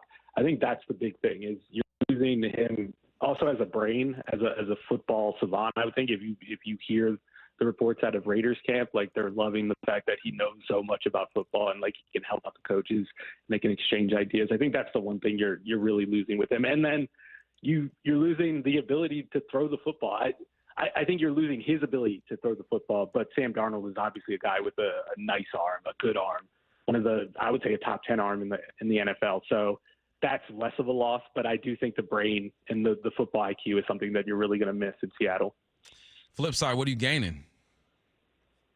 I think you're gaining athleticism. I think you're gaining a guy that can throw on the move. I think you're gaining a guy that I would say would adhere to the system a little bit more. I think Geno is a quarterback who's at his best when he's, just in the drop back game. He's in the pocket, getting deep into a play after 2 seconds. I think Sam Darnold is one of those quarterbacks that he gets a little less trustworthy the deeper you get into a play. But if he is, hitting the back of his drop and letting go of the football, then it usually looks good. It usually leads to good results. Sam Darnold, obviously, with a career year last year with Minnesota, 35 touchdowns, over 4,000 passing yards. Is there a question, Stephen, that for you he answered? And if not, is there still a question you have about him that's lingering despite that production? Yeah, I think the one thing that he answered, especially compared to his time with the Jets, where he was mostly a disappointment, was that he is a guy that can cash in on that big arm. I think with the Jets, and I don't know, maybe it was the coaching, maybe it was the fact that he's playing for Adam Gase. I think you really didn't get to see him show off that arm talent within the structure of the offense. Like he was usually, he spun out of a sack and then may throw on the run. But with Minnesota, it was happening from the pocket. It wasn't like he was like a play action merchant or anything like our system quarterback. They called a lot of drop back passes, and he was making some big boy throws out there, some perimeter throws. And they weren't lucky throws, and they weren't like throws where the guy was wide open and he was able to soft toss it to him. Like he had to really use every bit of his arm talent to maximize that offense. And I think he did do a really good job in spots. I think at the end of the season, you kind of saw his shortcomings because teams were able to make him hold on to the ball a little bit longer. He took some sacks. He made some bad decisions. But I think having that year in a system that I think was more generous to him than the Jet system was, I think that's a good way to put it. I think he can build upon it. And that's the thing is like with these quarterbacks who haven't had a lot of time to play, like Geno Smith, I think you see a more rapid acceleration in their growth when they're getting these reps as veterans. So when you look at the offense that Sam Darnold was in, you compare it to Kubiak. I feel like this was probably the best move for him. Would you assume that he could bring some of that Geno to this organization in the sense that Geno knows so much about football, he's helping the coaches out, that Sam knows so much about this offense that the transition could be smoother? Yeah, I definitely think that's going to make the transition smoother. It's going to be interesting to see because, he played under a coach in Minnesota that was from the Sean McVay, the Ram system. And usually we like to lump the McVay and the Shanahan type systems together. But I thought you saw like a real deviation from the typical like Shanahan McVay under center play action type of offense. In Minnesota last year, it was more drop back. It was closer really to what Seattle was running last year. Obviously the terminology. I think like the main play call tendencies were the same. It will be interesting to see how much they lean into that part of the offense and how much of it is like more of a copy and paste what he did in Kubiak in New Orleans and what Shanahan has done in San Francisco. Obviously, Kubiak worked under him in San Francisco when Darnold was there. Is there kind of like a warning label that in your mind comes with Sam Darnold, where if you're a team, you have to make sure that you don't tap into that issue or you do something to protect yourself from it? Yeah, I think it's like pass protection. And I know like Seattle fans are going to hear that. And I feel like pass protection has been an issue in Seattle for over a decade, like back to the early Russ days. But this is a system, if it is working, and like it's hard to judge Kubiak based off 1 year in New Orleans where a bunch of people got hurt. But this has traditionally been a system that's been able to work around an offensive line. Like you haven't needed premium offensive line. Like even going back to Mike Shanahan, not even Kyle Shanahan, like in the Broncos days, they were known for drafting offensive linemen in like the middle to late rounds. They were still producing 1,000-yard backs every year. So I think that's an issue, but I think the system can kind of work around that rather than the personnel on the offensive line. Is there something that Sam Darnold doesn't get enough credit for? I mean, we're all skeptical, right? Can he duplicate what he did last year? Turnover prone, but is there something that maybe he does well that doesn't get enough attention? Maybe it's the athleticism. I don't know. Maybe I'm just saying that because he's a white guy with But no, I think it is the athleticism. Like he's a guy that can throw on the move, and this is an offense that has typically taken advantage of guys that can throw on the move. Like if you can move them outside the pocket, move the pocket so pass protection isn't as big of an issue. He's going to make those throws. Like he doesn't lose arm strength on the run. He doesn't lose accuracy on the run. He really throws a beautiful ball. Like that's the connective tissue between him and Geno to me is like their ability to make those, like I'll use a cross-sport analogy, like step back threes, pull up threes off the dribble like they're Steph Curry. Like I think they can make those throws. If we were stepping back and looking at Seattle as a whole, Bump and I actually played some sound from the Ringer NFL show of you and Shale Kapadia, and we love Shale. He used to be a reporter here in Seattle, and not so high on the Seahawks offseason, which I can understand. But if you were to step back and look at the team as a whole, is there anything about their offseason, including the draft, that you thought, I'm intrigued by this, and we'll kind of see what happens? And is there anything where you just were scratching your head? I mean, obviously the quarterback, which is the big one, that's the one that left me scratching my head the most. But you can get it with their timeline. You know, They're trying to for the future. Like I get it, and they would have had to pay him a bunch of money. I know they ended up paying Sam Darnold a bunch of money, but I think they would have had to pay Geno more.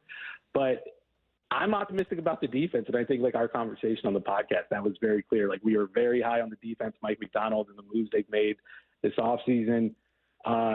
It's really just the offense, and I'm not like down on them for getting rid of the receivers necessarily. Like I think the DK Metcalf he's a polarizing receiver, I would say. I'm not the biggest fan of his game, but like I get it. I get why the Steelers would want to trade for him. So I think it was more like a reset type of offseason for them, which for guys like us who are just like judging it based on how it's going to work out on the field in 2025, I think it was easy to kind of crap on them and rip some of these moves, because I do think they got a little bit worse on offense. But I do think this was like a step back to take 2 steps forward type of deal for them in the offseason. And I don't think there's going to be a step back on defense. I think we're going to see a second-year progression with them. I like the personnel on defense. I like the defensive line and how they're working on that. Their consistency happened to it. And I think Mike McDonald has proved turning that into a top 10 defense with that personnel. Not that it was a bad defense by defensive roster, but he got the most out of it that he possibly could. So I expect that to continue on into next year. What do you expect from Cooper Kupp? That's a big question. It's always tough with guys like that because the injury piece of it, like the aging piece of it, it's hard to project that type of stuff. I do think if he's 95%, 100%, he's not going to give you the year he gave the Rams, what was it, 2022, 2021, when he basically rewrote the receiving record books. But I do think he works in this offense, and I think he might be a bigger asset to the running game than he is the passing game, because he is a willing blocker, and you're going to see a lot of condensed sets where a slot receiver is treated almost like a tight end, essentially. So I think functionally he's really going to shine this offense. It comes down to how much juice does he have left in his legs, and I think that dictates his ceiling as a pass catcher, as a receiver. I mean, if he found the fountain of youth in the offseason and his legs are healthier, he can give you like 85 catches, 1,200 yards, and maybe 10 touchdowns. If he gives you that, then I think this was a great deal for them. If he doesn't, I think there is still a high floor for him in this offense because of the blocking part. I think your opinion that the Seahawks might have taken a step back to take 2 forward is shared among many fans who have a lot of doubts about, like, some people are really optimistic and others are like, I have no idea what to expect this offense. There's a new coordinator, so many new faces, a new quarterback. The offensive line was horrible. I don't know what to think. Thankfully, this team just has to win the West. Steven, I have no idea what to expect for the other 3 teams in the West right now. I in theory, would give it to the Rams, though I have questions about health for Matthew Stafford, even though that defensive line is great. I have no idea what's happening in San Francisco and in Arizona. Tell me kind of your view on the rest of the division. Yeah, I'm with you. Like, all the concerns you can have about Seattle, I think you can have about the 49ers, right. And I think you can have about the Rams. Like, you can talk about guys staying healthy. You can talk about the offensive line. You can talk about – and the one thing that they have is they can hang their hat on the defense. Like, I think that's the one thing that I don't have any question about. I think it's going to be a top 10 defense again. The question is, what's your ceiling? Can you be the Ravens from 2 years ago? Can Mike McDonald get them up to speed that quickly? That will dictate a lot. But I think they have a chance. Like, I don't think if they maximize their roster this year, I don't think they can compete with the Rams and the 49ers if those teams maximize their rosters. But we've seen those teams kind of take hits from injuries and whatever has happened in San Francisco, like with the contract stuff last offseason. You have some awkwardness with Matthew Stafford with the Rams this past offseason before they ultimately agreed to, tear up his deal and give him a new one. And then the Cardinals, like, I'm one of the guys that are like high on the Cardinals. I'm one of the hipsters that are like, yeah, this is the year when they finally break out. But we haven't seen it yet. That's like, so alt of you, We haven't Steven. seen Kyler. Yeah. We haven't seen Kyler Murray put it together for a full year. So I think they're right there. Like, I'm low on them. I would probably pick them to finish last in the division, but I wouldn't be surprised if they finish first in the division. I think it's a division that's separated by like 3 games from first place to last place. Yeah.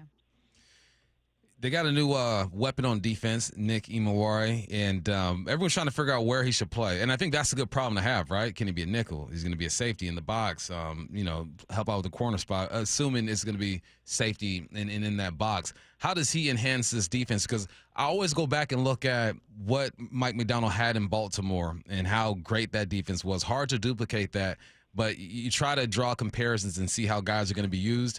What do you expect out of Nick?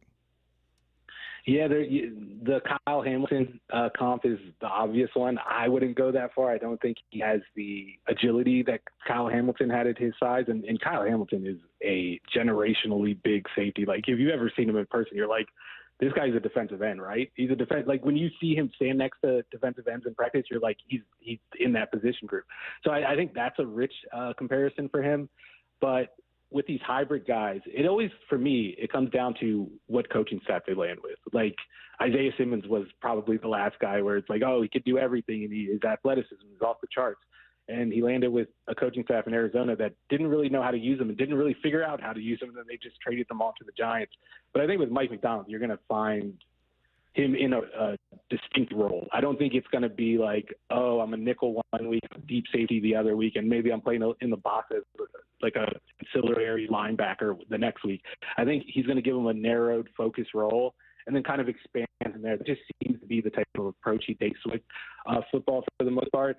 I think he's going to be put in a position to maximize his ability. I don't know if that's going to turn him into an all-pro safety like Kyle Hamilton has become, but I think he's going to be a productive player. And this is the team that I have the most confidence in getting the most out of a prospect like this. He is the Ringer's Steven Ruiz. Read his work at theringer.com. Thanks, Steven. Thanks, Steven. Thanks for having me. Before we get to headline rewrites, two questions for you. One, what did you make of your last question for Steven, his takeaways, his evaluation of Nick Imawari? Yeah, I think it's accurate. I think he does have a little bit of Hamilton. I think he has a little bit of Cam. I'm not saying he'll reach the potential of those two. And I like the fact that, look, he's gonna be that third safety, I think. He's going to be that safety that does play in the box, that can play over the top as well. We spoke to his head coach one of those days. That were you here for that? Will we? That's his coach, okay. And, look, his coach said it himself that he has range, and he's a willing tackler. And if you want to be that safety to play over the top end in the box, you got to have both of those. No, I like it. I like that. And I like that I've heard so many different comps and, like, what he can do, what he can't do. Like, Steven talking about he's not as agile as Kyle Hamilton. I've heard someone say the complete opposite about him as well. Really? Yeah. So it's fun to hear how he's viewed through other lenses, because it allows me to think that Mike McDonald can get so creative with him and what he can do with him. Yeah. Okay, last one quickly. Do we agree with Steven's evaluation of you lost a problem solver, you gained athleticism? Oh, the text line loved that. The text line was losing their minds. They're hating on it. This is what they don't really know about the quarterback spot is that, look, half of the battle is just knowing what to do. Yeah. Right? If you don't even know what to do, then execution is going to be off. And a lot of Geno's interceptions were because of like a domino effect of things happening. Doesn't mean he didn't make the right decision. The execution was just all jacked up. Yeah. So Geno being able to talk football with these other coaches is a huge advantage. Sometimes he just didn't execute it right. All right, well, we have a 49ers-Eagles trade to get to. We also have a fun conversation at 12:45 about everyone's worst day at the office. Before we get to it, it's time for Headline Rewrites.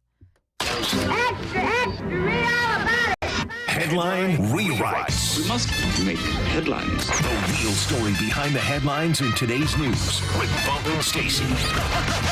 Headline number one, the Kraken have named former Maple Leafs assistant Lane Lambert as the team's new head coach. What's the real headline? I wish I could Mitch love this hire. No disrespect to Lane Lambert. The one who got away. I know.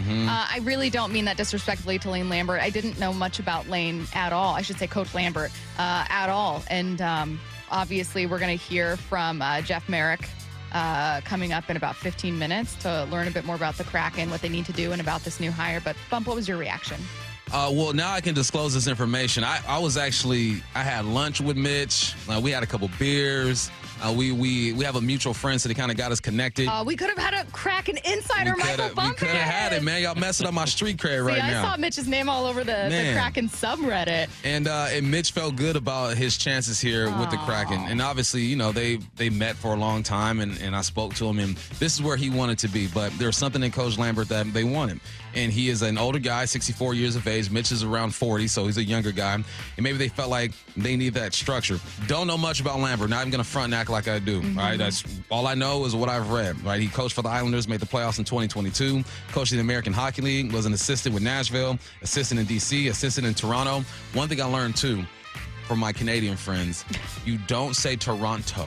You say Toronto? Toronto. Yeah. You don't say Did they get you on that don't one? say Edmonton. That one you told me you say about. Edmonton. It's like Renton. Yeah. That's what you said. Yeah, and they're laughing at me. I'm like, well, like, you're saying the name's wrong. I'm like, all right, well. Is that your Canadian you're saying the accent? name's wrong. Toronto.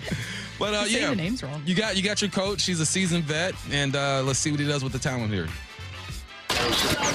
Headline rewrites. Headline number 2, the Knicks forced a Game 6 with their win over the Pacers on Thursday night, much to the chagrin of Boomer Esiason. What's the real headline? Guess Timothée Chalamet isn't a big enough celebrity to scare the Knicks. If you guys missed it yesterday, Boomer Esiason said that maybe the Knicks are struggling because they're too intimidated by the celebrities that are there at Madison Square Garden. Crazy take. Horrible Crazy take, son. Kylie Jenner is there. Crazy take. These professionals. Miles Teller was there. Miles Teller, Ben Stiller. Ben Stiller was getting into it with Lefko on Great. Twitter last night. Was he? He was. Yeah. Lefko tweeted at Ben Stiller, and then He said it looks like Ben Stiller is so stressed that he's the chaperone for his whole row because he was sitting in a row with Timothée and he was the oldest Chalamet. person in his row by a number of years. And Yeah. then Ben Stiller replied back, "That is my son next to me." So he really was the chaperone. He was a chaperone. Yeah.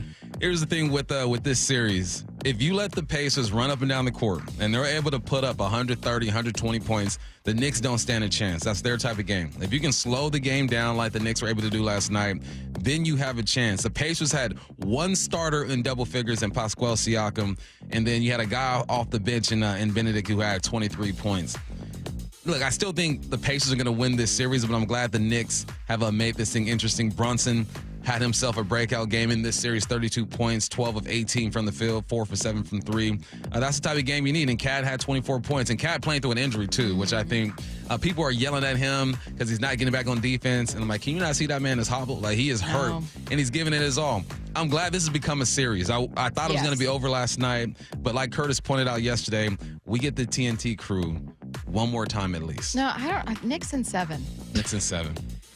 Knicks in 7. Bill Simmons was floating it on his podcast The today. Knicks in 7? Yeah, because why? I mean, I said because the NBA doesn't want an Indiana-Oklahoma final. No, the NBA, look, I know that we had an entire segment about whether or not the NBA rigged the draft lottery for the Mavs. Like, I understand that we all talked about that, but the NBA, I don't think that leagues rig actual finals series or semifinal series or playoff series because it's so hard to do. Mm-hmm. It's hard to do that and get away with it post like 1910.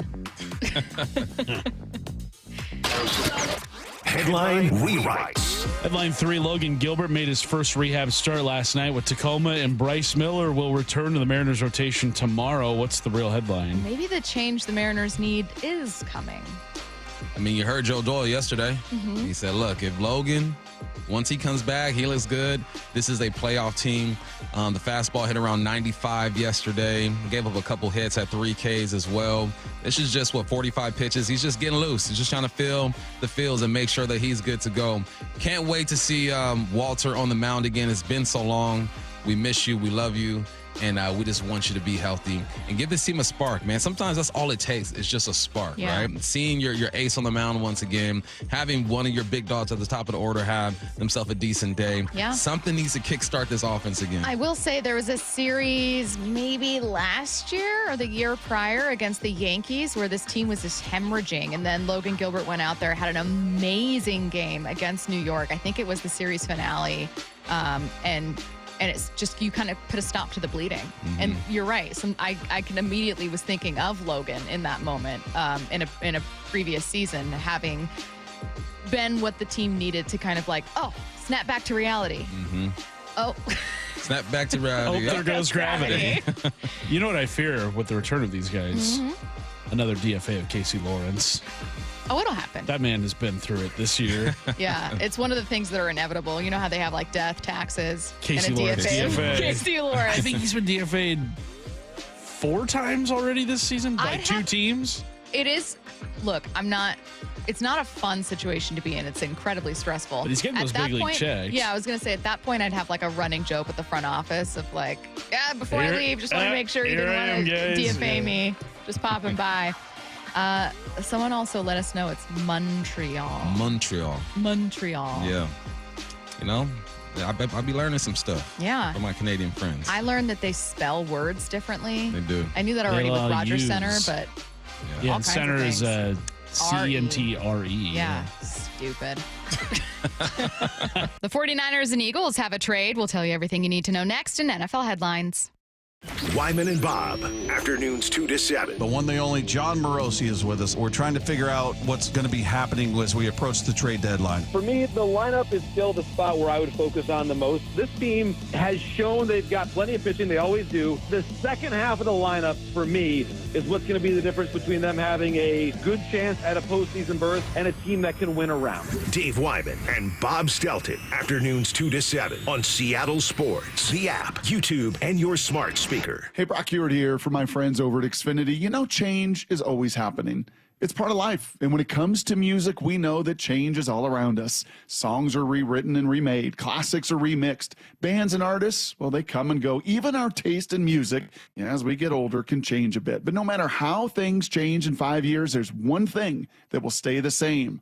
And that is the price of your internet. That's right. Xfinity is introducing a 5-year price guarantee. It means you get 5 years of the most reliable Wi-Fi with their best equipment included for a price that stays exactly the same.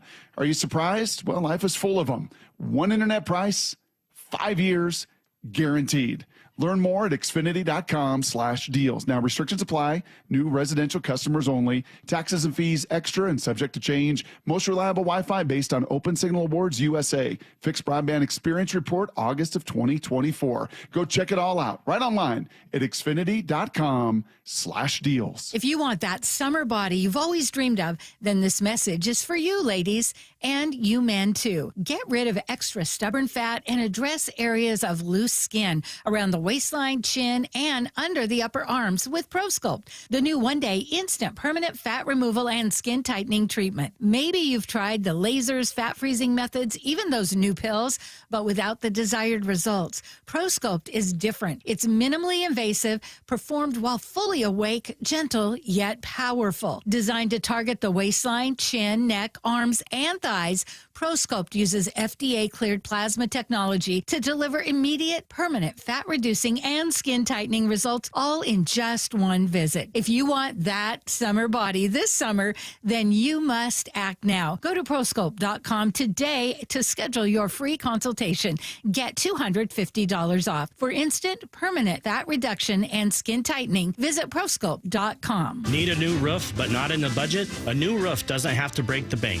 Justin Shirley, CEO of State Roofing and Exteriors here. Right now, State Roofing and Exteriors is offering 0 down, 0 payments, and 0 interest for up to 24 months. That's 2 years with no payments while getting the protection your home deserves. But this offer won't last forever. Call 866-ROOF-ROOF or visit stateroofing.com today to get on our summer schedule now. State Roofing and Exteriors, held to a higher standard since 1968. 1-877 Cards for Kids. KARS Cards for Kids. 1-877 Cards for Kids. Donate your card today. 1-877 Cars for Kids. KARS Cars for Kids. 1-877 Cars for Kids. Donate your car today. Donate your car today at carsforkids.org. That's cars with a K. Your car, running or not, can be picked up as soon as the next day. You'll get a maximum tax deduction and a vacation voucher. 1-877 Cars for Kids. KARS Cars for Kids. 1-877 Cars for Kids. Donate your car today. Now accepting donations of land, homes, buildings, or any kind of real estate. The Bump and Stacy Show is powered in part each day by the caring and compassionate team at Pendergast Law Personal Injury Lawyers. Go to pendergastlaw.com. Hey guys, did you know that half of men over age 50 have erectile dysfunction on some level? Whether you have mild, moderate, or severe ED, West Coast Men's Health can help. We don't prescribe pills and hope they work. Instead, we treat the root cause of the problem with acoustic wave therapy, which breaks down plaque, unclogs arteries, and restores blood flow. We have treated thousands of men across our 11 locations nationwide and have established ourselves as a leader in the industry. So whether you have ED, Peyronie's disease, or suffer from chronic pain, such as neuropathy, carpal tunnel, or Dupuytren's contracture, West Coast Men's Health can help. No pills, no shots, no surgery, just results. With clinics in Redmond and Tacoma, call West Coast Men's Health at 206-519-6541. That's 206-519-6541. 206-519-6541. Online at westcoastmenshealth.com. Hey, Mike Salk here with special guest Ryan Roland Smith. And we love having Hyphen on the show to talk a little baseball. But today, talking about something a bit more personal, yet really exciting. Hyphen, share all the good news. Thanks, Mike. Look, I've been hearing for about 2 years now how you did the Eastside Weight Loss Clinic plan and how you lost a ton of weight. I decided to see what the program was all about, and I'm so glad I did. So far, I've lost 30 pounds in just 60 days, and my only regret is not starting sooner. Well, I'm happy for you. What's been the best part of the program so far? Honestly, how simple it's been. There's no crazy exercises, no counting calories or scary shots or injections, no side effects or any of that stuff. I feel healthier, I'm sleeping better, I'm eating delicious meals, and the accountability plus communication from the Eastside Weight Loss Clinic team has made it fun. Man, that is awesome, buddy. Would you recommend it? Yes. To anyone listening, I was in your shoes. Just schedule a 15-minute consult at Eastside Weight Loss Clinic. It's all you have to do to start. Dr. Ryan Coogan, DC. Results may vary. From the Quantum Fiber Studio. This is Bumpin' Stacy. Weekdays 10 to 2. On Seattle Sports and 97.3 FM HD2. Taking a look around the NFL, we are going to start with a trade. The 49ers and Eagles have agreed to a trade that will send pass rusher Bryce Huff from Philly to San Francisco for a mid-round pick. This is from ESPN's Adam Schefter. The 27-year-old Huff started 6 games for Philly in 2025, 10 sacks with the Jets in 2024. Doesn't surprise me. Go ahead and make a move. Such a tired sigh. 6'3", 255. This is definitely going to help their defense. Yesterday, I talked about them acquiring Jalen Ramsey possibly. This might do something to take a hit, obviously, in their salary cap situation, but they still have enough if they wanted to. Like you mentioned last year, 2.5 sacks, played in 12 games. I like the move for them. I hate it for everybody else. I have no idea what to expect from San Francisco. Maybe that's unfair. I was reading something from Shanahan. He said, I understand why we struggled last year. I don't see us struggling this year. So he's feeling good about his boys over there. He's feeling good. Do you see them struggling this year? Do you need to wait until we're a little further into like a training camp? I got to wait, but if everyone stays healthy, they're going to be competitive. That's what kind of jacked them up last year. I mean, it feels like here's the thing. The primary question so many people have is, and this is simplifying, can Brock Purdy do it by himself? A, he's not really by himself. They still have a few weapons. And B, a lot of those weapons weren't like balling out last year. Like, it's not like Debo had a career year. It's not like Brandon Ayuk. He was hurt. It's not like Christian McCaffrey was even healthy. Like, it's not like last year's 49ers had all these weapons and suddenly you're paying Brock and he has none. I think it's a simplification. Let me say something to you. Yes. Christian McCaffrey, Brandon Ayuk, Juwan Jennings, Pearsall, George Kittle. They're going to be all right on offense, skill-wise at least. Raiders OC Chip Kelly, let's head to Vegas, spoke glowingly of Geno Smith's ability to pick up the offense. The beauty of Geno is that Geno's been in multiple systems now, and there's a lot of things Geno can do. So I don't think you can just pigeonhole him. I think he runs better than people really give him credit for. You look at the 2-minute drive against the 49ers at the end of the game, and he runs it in for the winner. I think he can beat you with his feet. He can keep plays alive with his feet. He's extremely accurate. He gets the ball out of his hand quickly. He can be a movement guy, but he can also be a drop back guy. And that's, Pete and Greg Olson, our quarterback coach, had a great understanding because they've coached him for such a long time. And what we saw, in terms of Pete's evaluation, Noli's evaluation of him, is what I've seen here. I think whatever we fit into schematically, offensively, I think Geno can handle all of them. Can you imagine if that was Geno lifting in the background? I appreciate someone just getting after it, getting those gains. I hope, listen, I know the Geno haters are out there, and he wasn't a perfect quarterback. But when a coach speaks glowingly about his quarterback. And this doesn't seem fake. Chip don't do fake. Yeah. I've met Chip several times. He doesn't fake the funk. He will keep it 100 with you. He's not going to throw you under the bus if you're not getting it done, but he's also not going to praise you like that. He's a professional quarterback. We had Stephen Ruiz who said, the Hawks were the only organization that lost a top 10 quarterback. Yes, interceptions bad. But I think that if Geno is supported correctly, man, has a good offensive line, he's a dang good quarterback. I don't think he's going to be able to shine over there with Vegas, at least not this year. They got some things they got to do. Yeah. But he understands the game. He's been in multiple offenses. He's had his highs and his lows. That does something to a quarterback. Wish him nothing but the best. One more story out of Vegas. You had talked about it a bit with the 4-down territory earlier this week, and it was the team working on changing Ashton Genty's stance in the backfield. This is Chip Kelly. Dylan McCullough, our running back coach, is in charge of stances, steps, alignments, assignments, and techniques. So he talked to him about that. I gave him an analogy of an athlete being in a bent knee position to make a play, and that kind of got blown into.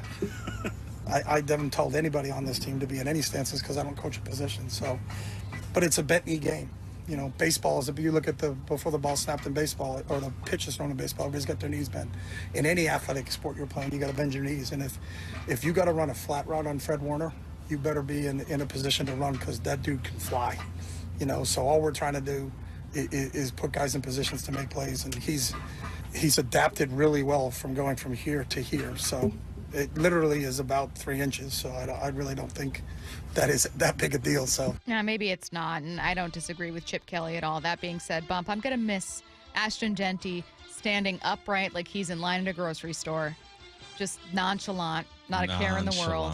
And Coach is right. If you look at any position in any sport, before you do an action in that sport, your knees are bent. Because essentially what he's going to do is he's going to bend his knees. As soon as the ball snaps, he's going to bend his knees to get moving forward. So it makes complete sense, and I hope Genty buys into it. Just make your life easier over there. It's not that big of a change. Just bend your knees slightly, get in a power position, and get the rock and go. To the NFC North. The Vikings have signed GM Kwesi Adolfo-Mensah to a contract extension. This extension comes a few months after Minnesota signed head coach Kevin O'Connell to a 5-year deal under both head coach and GM. The Vikings are 34-17. They've overseen a lot of success for this team. I re-signed them too. You see what's going on over there. Yeah. You got O'Connell. You did great things with Sam Darnold last year. You get Aaron Jones, throw him into the party. And you drafted Jordan Addison, which has been good. I think that they grabbed Hawkinson as well. You got Justin Jefferson. He's done a great job. And it's not just him, obviously, but he is responsible for making a lot of these moves. So big ups Adolfo-Mensah. Let's head to the AFC East. Jets quarterback Justin Fields. I forgot and forget that he's there. Really? Sometimes. I know that there are other people that are like, what are you talking about? Of course. But there are just certain signings, especially when you day-to-day do daily sports news, that you just kind of forget about or push into the back of your brain or don't think about, and you go, oh yeah, he is there. This is one of them. Jets quarterback Justin Fields is feeling optimistic about his team's chances heading into the season. I think I can be great, and that's been the goal for me my whole life, my whole career. So like I said, I think the sky's the limit, for this team, for this offense. But we do have a long way to go. Like I said, our offense and defense are new, so guys are, really tuned in and locked in and trying to get everything down. But I think, once we do, I think the sky's the limit. I mean, we have, all the guys we need. We have all the talent. So it's really just going to come down to discipline and execution when the game's come. Here's what's interesting about Justin Fields' point. Is he wrong? He ain't lying. Breece Hall running back 1,000 yards. Yeah. Garrett Wilson, really good receiver over there. Josh Reynolds capable of making some big plays. Your tight end, they got rid of Conklin, but they got great players on defense. This is what they're doing. It ain't about those players. Everyone's looking at Justin and saying, can you step your game up? Can you be the leader over here? And like you mentioned, defensively, you should be good to go. Aaron Rodgers wasn't able to do it. He has some physical shortcomings and maybe some personality traits that didn't really rub people the right way. It ain't about everybody else at this point. It's about that coaching staff and the development of Justin Fields. Yeah, you got some talent. The real question is, can you take the next step as a quarterback? Now, I don't know how many of you forgot that Justin Fields was with the Jets. Probably not many. Do you guys remember that Joe Milton was acquired by the Cowboys via trade? So many moves. It feels like this was forever ago.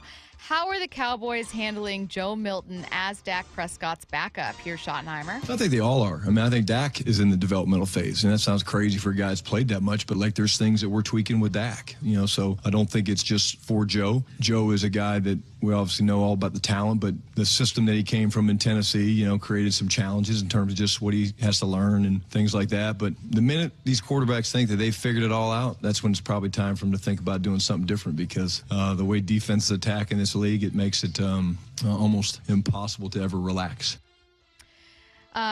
So again, just talking about kind of the development of Dallas's quarterback room. Dallas is another one of those teams where it feels like they have the top level talent to succeed more than they did last year. You don't agree? You hate the Cowboys. I don't hate the Cowboys. I don't think they have the top level, though. I don't think.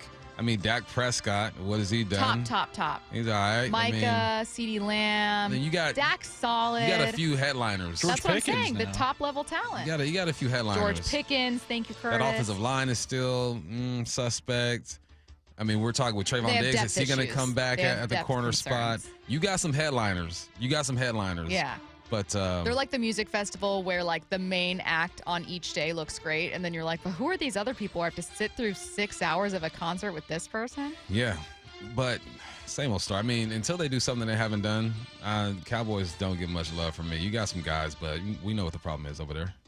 Do you think Kyle Pitts has another gear that he just hasn't reached? I mean, what was he, 4th overall, first-round tight end? Nah, I think he went for 1,000, didn't he? Or close to 1,000.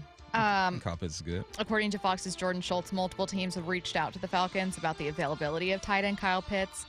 Nothing's imminent. Atlanta would prefer to keep him, but Jordan says, I'm told it would take at least a day to pick to spark serious talks. I don't think they're getting that. Kyle Pitts, he's a tweener, man. He's a tight end, but he lines up outside. I see him doing, I see Arroyo doing some of the stuff that the Atlanta Falcons have him do, but Arroyo should be a better blocker, even though that's the knock on him. All right, we're going to keep it moving.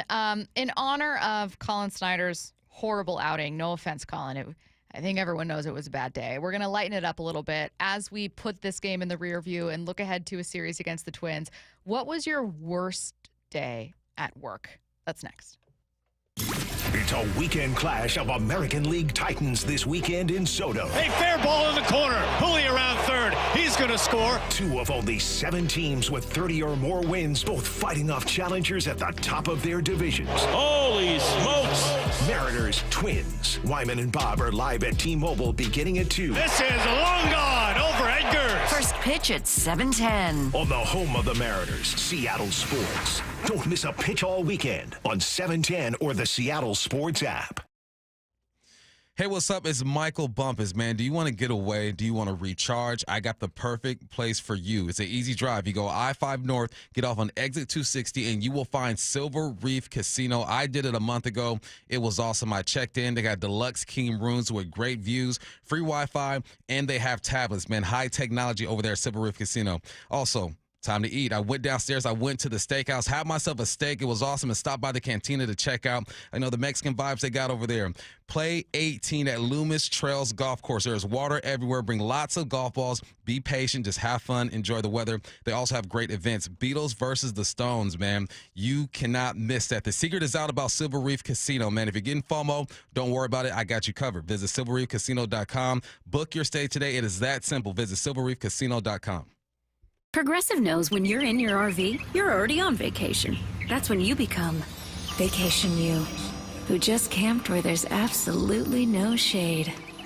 Even though regular you burns easily. In fact, Vacation You burns too, but is too stubborn to admit it, which is why regular you gets in trouble at the dermatologist, because Vacation You doesn't do doctors. So bundle your RV with your home or auto policy and earn an automatic discount from Progressive. And spend the savings on the both of you. Progressive Casualty Insurance Company affiliates and other insurers. Not available in all states or situations. Get in the zone, AutoZone. Welcome to Bundle Deal Days at AutoZone. Well, I do need a bundle of things. When you bundle, you save. Do I save if I bundle oil with an oil filter? Save up to $12 on that bundle. What about brake pads and rotors? Bundle those and the brake pads are free. Can't save more than free. You can save on hundreds of deals during Bundle Deal Days. Ends June 2nd at AutoZone. Get in the zone, AutoZone. Restrictions apply. Duralast brake pads only. I'm still going for it, even with higher stroke risk from atrial fibrillation and a regular heartbeat not caused by a heart valve problem. Over a 3-year study, Eliquis apixaban tablets reduced stroke risk better than warfarin, and over 97% of Eliquis patients did not experience a stroke. A first stroke occurred in 2.9% of warfarin patients versus 2.3% of Eliquis patients. Don't stop taking prescription Eliquis without asking your doctor. It may increase your stroke risk. Eliquis can cause serious and in rare cases fatal bleeding. Don't take Eliquis if you have an artificial heart valve, abnormal bleeding, or antiphospholipid syndrome. While taking, you may bruise more easily or take longer for bleeding to stop. A spinal injection while on Eliquis increases risk of blood clots, which may cause paralysis, the inability to move. Get medical help right away for unexpected bleeding, unusual bruising, or tingling, numbness, or muscle weakness. Medications such as aspirin products, NSAIDs, SSRIs, SNRIs, and blood thinners may increase bleeding risk. Tell your doctor about all planned medical or dental procedures. Learn more at Eliquis.com or call 1-855-ELIQUIS. Did you know that most people wait 6 or 7 years before they buy a new TV? That's a lot of time in front of one TV. So why not get one of the best sets for the next 7 years, like one of the top-rated Samsung, LG, or Sony models? Too expensive? What if you could get up to $1,000 trade-in for your old set? Who would do a stupid deal like this? Right now, at Video Only, you can get big bucks for your old set as a trade-in and a hot price on the new models. Don't be sorry. Check out Video Only. The home of the Mariners. Left off to center. It is on its way. Julio, 2-run home run. Hear every pitch on 710 and the Seattle Sports app. Get in the zone, AutoZone. Welcome to Bundle Deal Days at AutoZone. Well, I do need a bundle of things. When you bundle, you save. Do I save if I bundle oil with an oil filter? Save up to $12 on that bundle. What about brake pads and rotors? Bundle those and the brake pads are free. Can't save more than free. You can save on hundreds of deals during Bundle Deal Days. Ends June 2nd at AutoZone. Get in the zone, AutoZone. Restrictions apply. Duralast brake pads only. The success you've already had matters at University of Maryland Global Campus because we're a school for real life. An accredited state university, UMGC lets you earn up to 90 credits toward a bachelor's for prior learning, life, and work experience, or transfer up to 12 credits toward a master's. We offer affordable tuition and online and hybrid courses. No application fee if you apply by May 30th. Learn more at umgc.edu. Certified to operate in Virginia by Chev. There's a sink at the brink and a drain that's a pain. Dayandnight.net. The old throne's not too well, and ooh, does it smell? Dayandnight.net. Slow drains, backed up toilet, is your main drain or sewer clogged? Hi, I'm Bruce, General Manager of Day and Night Plumbing and Heating. Over the past 70 years, I think we've seen every drain clog out there. If your pipes aren't draining from a small fix to a major repair, our sewer and camera inspection will show exactly where the problem is. I promise you, our experienced technicians will find the issue, the right solution, and do it at a fair price. Give us a call or visit Dayandnight.net. I guarantee whether Day and Night is your first choice or your smart second opinion, we'll work harder than anyone to earn your trust. If you have a drain that's slow or clogged, call Day and Night. Now you'll save $50 off any drain cleaning. Slow or clogged drains? You know where to go. Dayandnight.net. From the Quantum Fiber Studio. This is Bumpin' Stacy. Weekdays 10 to 2. On Seattle Sports and 97.3 FM HD2. Colin Snider had a no good, very bad day at the office yesterday. A big part, maybe the part of the Mariners' loss. No, I shouldn't just put it on Colin. Shame on me. That offense didn't do much of anything either. I should say, like, in solidarity with Colin, all of us have had horrible, horrible days at the office. What was your worst day of work? Bump is the only athlete among us. Obviously, yours could be as a player or a mistake that you made, which is the kind of day that Colin had. I already have a couple from listeners, 866-979-3776. What came to mind for you? It didn't have to do with sports. So when I was done playing ball, I'm trying to figure out, okay, what am I going to do with my life? And I took a job because I just needed money, right? My partner was pregnant, and I'm like, all right, I need to make money now. So I ended up working for Pepsi as a merchandiser / salesman. So I go to these stores and I sell them soda, and I was doubling up. So I was a merchandiser, so I'm stocking them and doing all that stuff. And if you ever been to the back of a grocery store where all the the products are, it's tight in there. And with Pepsi, they're like different tiers of where the soda is. And you got to use like kind of like a forklift or whatnot to go get it, bring it out, bring it down.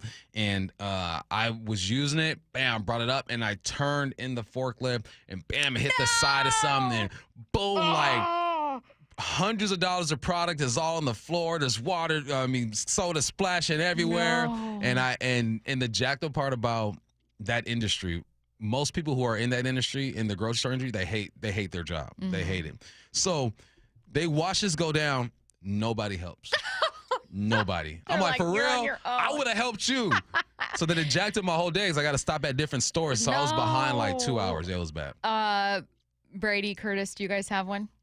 Your worst day at work, big mistake you made, and something that's, I don't want to hear sincerely awful, sad days. Let's hear something that we look back and we go, man. I was probably within my first couple of years of working here, and part of the job, the many jobs that I've had over my time here, is I was the main board operator for Mariners broadcasts, and during, it was probably a pregame show,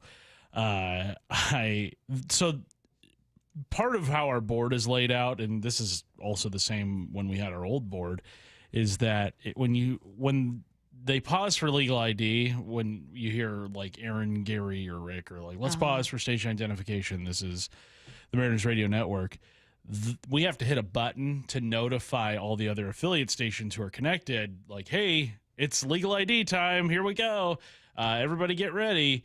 And that button is right next to the button that ends the broadcast entirely. That like now, why are they so close? Yeah, it cuts off the feed to all the other affiliate stations. I feel like this should be we should restructure this. Your boy hit that button. It was in the pregame show. Luckily, I was able to figure out that I had hit the wrong button fairly soon, but obviously got a lot of calls from, the dozens of affiliate stations that are connected to the Mariners Radio Network. And that was a tough one to explain. It's like, I hit the wrong button. Brady, do you have one? I got two that are on equal playing fields. Okay. Both just like Curtis involving working the Mariner games, because like Curtis, I'm currently the main guy that does Mariner games right now. And thankfully I did not send 12 stations off air at the same time. Like Curtis. Like me. Like you did. You ended the game. I think it was my first season working. The Mariners are down in San Diego, and we get to the post-game show. Like, we're just in the middle of one of the segments, and then just all of a sudden, the feed just cuts out. And it turns out that the people at the Padres Stadium had turned off the power to the broadcast booth. And I'm just sitting. I have no idea why, but they were just, I was like, oh, I have no idea what to do now. Like, I can't talk to anyone. I was just playing like our music beds for like 10 minutes. Just DJ Brady over here just playing music trying to get beds. Shannon Drayer back on the board. Like, please, I don't know what to do. Bumping Stacy. And then the other one, which was last year, they forgot to send the main mix down the line to me from the booth at the beginning of beginning of the pregame show. So the Open just played, and I ended up having to host the first segment of pregame show. Nice. I think you mean best day at I work. had no script, and I feel bad for anybody that had to listen to that because it did not sound good. I have a couple from listeners. Chase in Scottsdale says that he was once trying to add a water line from the sink to the fridge in a office kitchen. It was on the second floor of an office complex. As he tried to turn the water off, the piece was so rusted that it snapped, and the water came like just running out, and it flooded that entire kitchen. Dang. And then it said, I flooded the second floor of the office complex. It was raining in the medical suite under us. I was mortified. That's tough. Someone else says, let's see, worst day at work. Oh God, some people are just sending in like really sad ones, guys. Oh, that one about the leaf blower. Oh, let me see. What's that one? They were on a customer's roof, and their leaf blower slipped out of their hands and slowly slid down the roof onto the roof of the customer's car. Dang. It was a $700 repair. So at that point, you've lost money. I was gonna say any day at work where you make a mistake that costs you money out of your pocket, and you're just going, paid to work today. That's all I did. 866-979-3776. Someone said the worst day ever was when I tore a running track out of a junior high. I was at the wrong school. No. No. So you had to replace 2 tracks then. Someone shows up and they're like, hey, how's it going? How are things looking? You're like, this is amazing. That's like, hundreds of thousands of dollars. Yes, you're like, I got it done so quickly. I can see how that could happen. I know there is a Meeker Middle School in the Tacoma area, and there's a Meeker Middle School in Kent, which I am an alum of. Yeah. Go Pioneers. Yeah. So maybe that is what happened. But that's yikes. horrible. How come nobody at the other school didn't stop him? He was looking. The principal surprised us. Yeah, I guess we're getting a new track this year.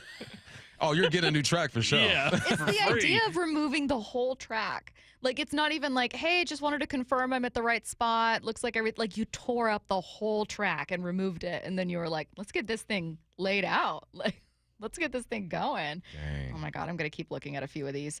866-979-3776. Let's see. We got 4 Down Territory coming your way at 1:15. Harry Ford joining us at 1:30. Don't go anywhere.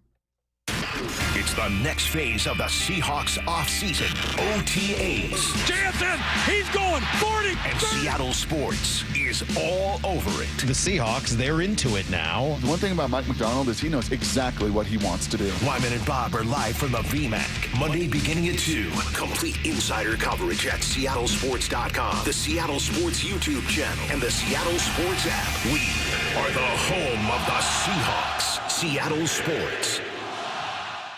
Feeling lucky? Don't miss the Lucky Classic Collector Car Truck and Boat Auction, Saturday, May 31st at Tacoma's LeMay Marymount Event Center. Hundreds of cars, vintage, muscle, exotic, classics, trucks, boats, and more. Saturday, May 31st at Tacoma's LeMay Marymount Event Center. Millions of dollars in inventory, many must sell with no reserve whatsoever. Get lucky, get local, and get in line for the Northwest's greatest collector car auction. Auction details at luckyoldcar.com. Are you trying to buy a new home, or are you a local real estate agent seeking financing for a client?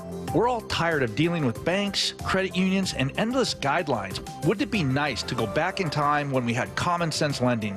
Hi, I'm Scott Rireka, CEO of Legacy Group Capital based in Bellevue. We are one of the largest local private portfolio lenders in Washington. We've helped thousands of home buyers and real estate investors reach their financial goals by leveraging the Legacy Common Sense borrowing platform.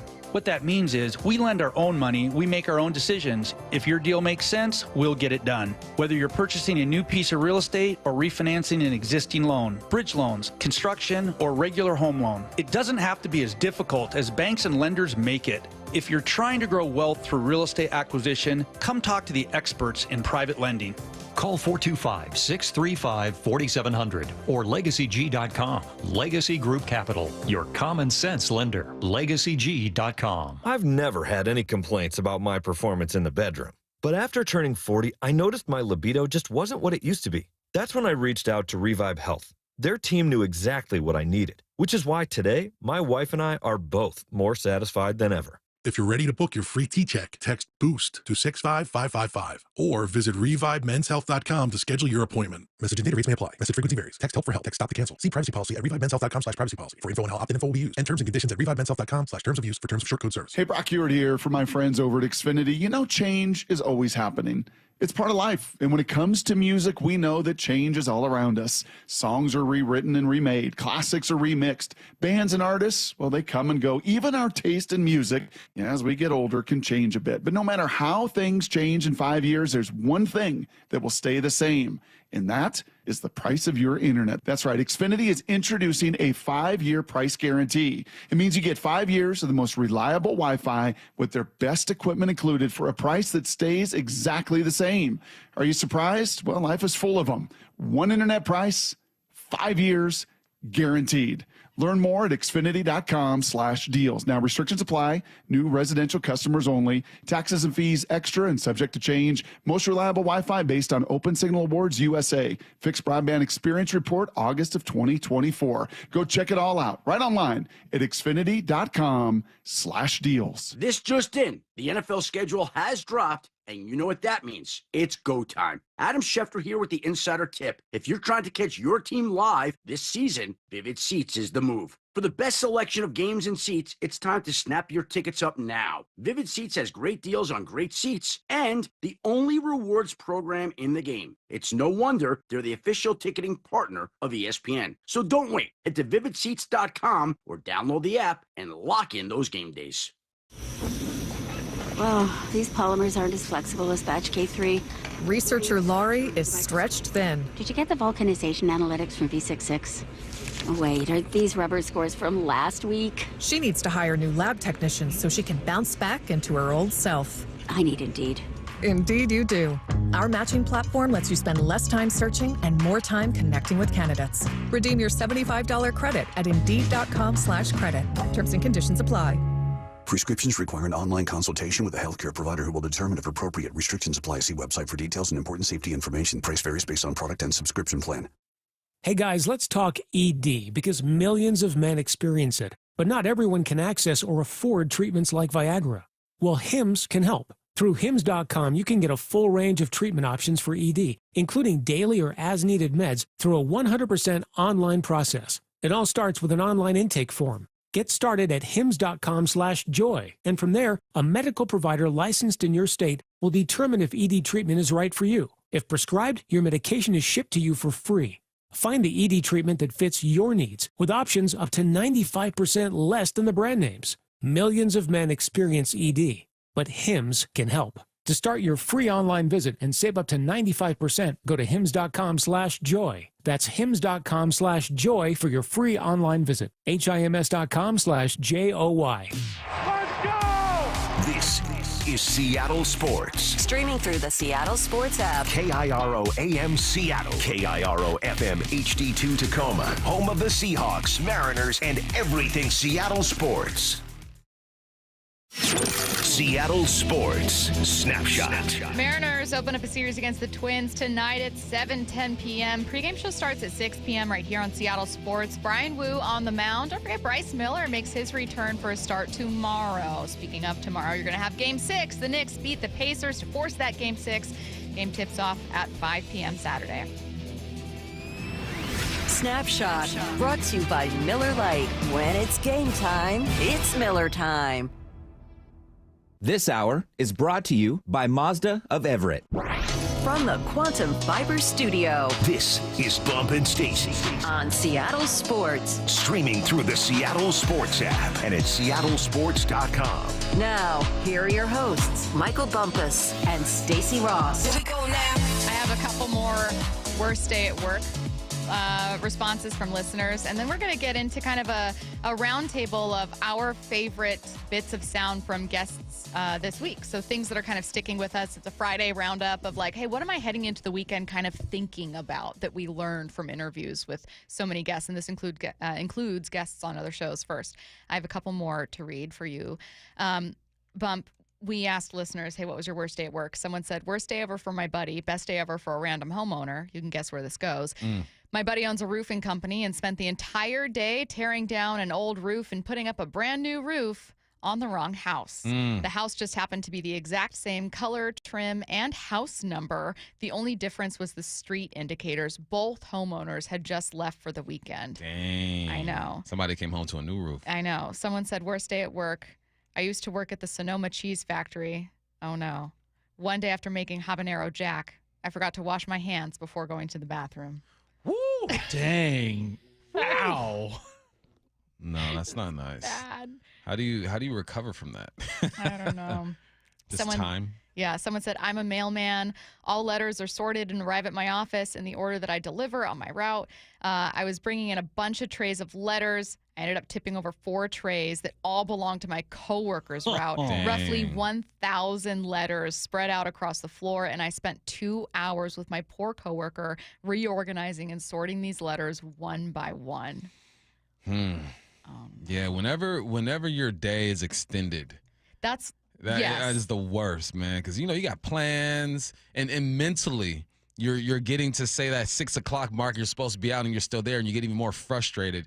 Yeah, I've been there before. Stop. Someone said, I was sent to the bank to deposit money for my job, and there was an active bank robbery going on. It was in LA, so I thought it was just a movie set. So I walked around the barricades. No. Oh, God. Let's see. Yeah, this is just some really good ones. God, I can't stop reading these. Okay. Let's get to some of this sound, and we'll head back into some of these other cuts. Okay. So let's start with Joe Doyle sticking with us. Joe Doyle had a pretty good one on Curtis. Did we have Joe Doyle talking about what's his name? Logan Gilbert coming back. What's his name? That guy. Shame on me. It's a Friday. I'm trying to find this. Trying to do 5 things at once here. Here's that cut. I'll make this very simple. If Logan Gilbert comes back and he's healthy and he stays healthy and he's the Logan Gilbert that everybody knows, they're going to win the division. I think it's that simple. I think if you have Gilbert and Kirby, who is going to bounce back, and you have Wu and you have Castillo and you have Miller, who I think is also going to bounce back in some way, shape, or form, that rotation is too good not to win this team 87, 88, 89 games at a minimum with how the offensive approach has changed. This team isn't striking out as much. They're walking more. They're hitting a ton of home runs. Even if, guys like Polanco or Raleigh or Julio take a slight step back, I still think the fundamental philosophical differences with this offense are going to be enough to buoy them where they need to be to let the rotation just run wild. So I think it's that simple, Michael. I think it's just if Logan Gilbert comes back, he's Logan Gilbert. I think this team is going to win the division this season. All right. It took me a little too long to find the cut, but eventually I did. And it's one of my favorites from the week. Joe was a great guest, but I also liked his answer. Definitive, simple, and maybe true. Straight to the point. And he believes it. And I think at that moment, he believed that the bats would not look like they do 2 days after that, right? That they're going to bounce back against the Nationals. And I still think that's a possibility. That's why I'm not willing to make a major move right now. It's 1 against 3 in this room when it comes to that, because I'm waiting to see what Minnesota looks like. But no, that's a huge boost if you get Logan back.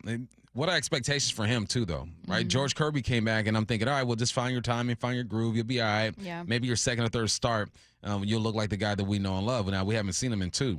Is that the same for Logan Gilbert? I give him 1 start, and I'm like, all right, Logan, you're a bit more special than the other guys that we have. You get 1, and then I need you to look like the guy that we know. All right, let's get to. I have a few more Mariners ones. I have some Seahawks ones. This was from a conversation that we had just the other day with Jordan Schusterman, a weekly guest of ours who we really like. And we asked him, obviously, about a 6-man rotation. It's one of the most common questions that we've been getting from listeners, and so we sent that Jordan's way. This is what he said. Teams' pitching plans are changing day to day. That to act like you can institute a very rigid 6-man schedule that is going to sustain for many weeks, let alone months, is just so unrealistic. And I understand it is born out of the fact that you think, oh, well, now we're going to have all these starters. Guess what? You probably aren't going to have all those starters. I mean, I would love for all these guys to be healthy, but you just mentioned the Dodgers. How are they going to make room for Clayton Kershaw? Well, guess what? We're about to watch Clayton Kershaw pitch here in Cleveland, and they need him. It's not even June, and they're like, please, Clayton Kershaw, we need you to pitch as much as possible. It's hard for me to take the 6-man rotation seriously when it's just really how many teams actually have 6 healthy starters right now? It basically doesn't exist anywhere in the league. And if the Mariners are so lucky to have everybody healthy and pitching well, we can talk about it when we get there. But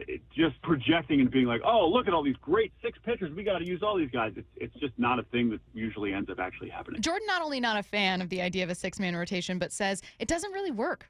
It's not something that's really going to be effective for most teams. It's not realistic long-term. Maybe you do it as a short-term solution, but that's not something the Mariners should entertain, even though it's tempting because of the injuries they've suffered. How's he know it ain't going to work? How's he know it doesn't work? Bump. Hey. I know that you don't want it. I mean, he's watched a lot of ball. I don't want it, but I mean, people thought shotgun football was a gimmick. God. I'm just saying, I hate when it's so definitive. No, you can't do that. You can do whatever you want to. This is America, all right?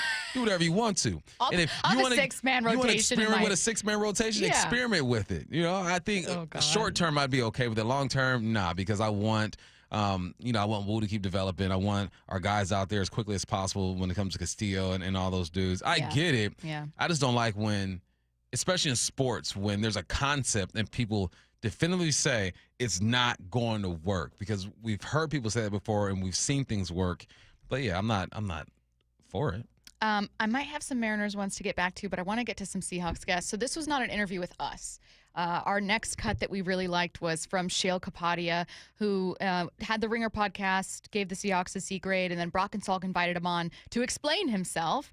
One of the things they asked him about was the run game. That run game, I mean, is Marshawn Lynch walking through that door? I mean, I don't see it as a great run game. And listen, the secret sauce, they might not have been throwing it at a high rate. The secret sauce was they had a quarterback who was producing explosive plays and not turning the football over, and was a big factor in the run game with his legs. And I don't know that all those factors, they could be, but on paper, I don't see them with this unit right now. Bump, the reason that I liked this cut is not only because I think Shale is really smart and also just a really nice dude, but he makes a fantastic point about there is a massive gap between who the Seahawks were and have been and who they want to be.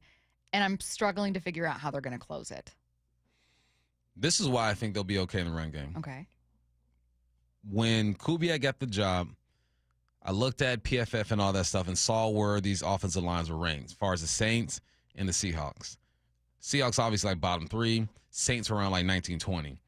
So then I watched the film, and I'm looking at the type of offensive lineman, the scheme, and I'm comparing it to what we have over here.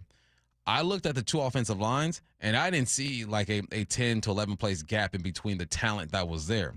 The scheme is different, obviously. But me just putting my scouting hat on and evaluating the players, there wasn't one offensive lineman for the Saints that I thought was just so much better than everything you have over here. So that's what keeps me optimistic. One addition to the offensive line isn't going to change things. Mm-hmm. You're banking on Gray's being able to be a starter. He's going to start, whether he has 2 left feet and can't walk in a straight line. He's going to get a chance to start. But you're hoping that the guys around him develop as well. I think there's opportunity there. I'm not asking them to be a top 10 rushing team. I'm not asking them to change the game in that sense, but I think they can be better because the scheme fits this personnel better than what Grubb was trying to do with them last year. So I think they will be better. And then you got to look at the running back position. Can Ken Walker give these runs some time to develop and not just look for the cutback so quickly? What do some of the best running teams in football do well? They move together. It's like a dance that they do, especially when you're talking about that outside zone type of move. It's like everyone, it's beautiful, man. When that offensive line, Big Ray, I hope you're listening, baby. All right? When that offensive line, that ball is snapped, everyone takes that right step, boom. Yeah. All right? Everyone has their post hand on the inside guy, bam. And then the guards release at the same time, wow. And then you get to that linebacker, boom. It's like it's so beautiful when it breaks down because it looks like chaos. And that's what offensive linemen are doing. They're sorting out chaos. All right, pre-snap, it looks like something. Once the ball is snapped, guys are going to move, but they move together in unison, and it's a beautiful thing to watch. I'm looking at the top 10 rushing teams in football last year. Quite a few of these teams are not coincidentally teams with the top rushing quarterbacks in football. So, for instance, the Buffalo Bills are in the top 10. They're not in the top 5, but they're in the top 10. Josh Allen, one of the most effective rushing quarterbacks. Baltimore Ravens, Philadelphia Eagles, Washington Commanders are the top 3 teams. And no surprise there that Lamar, Jalen, and Jaden are 3 of the best rushing quarterbacks in all football. Then you have some teams like the Detroit Lions.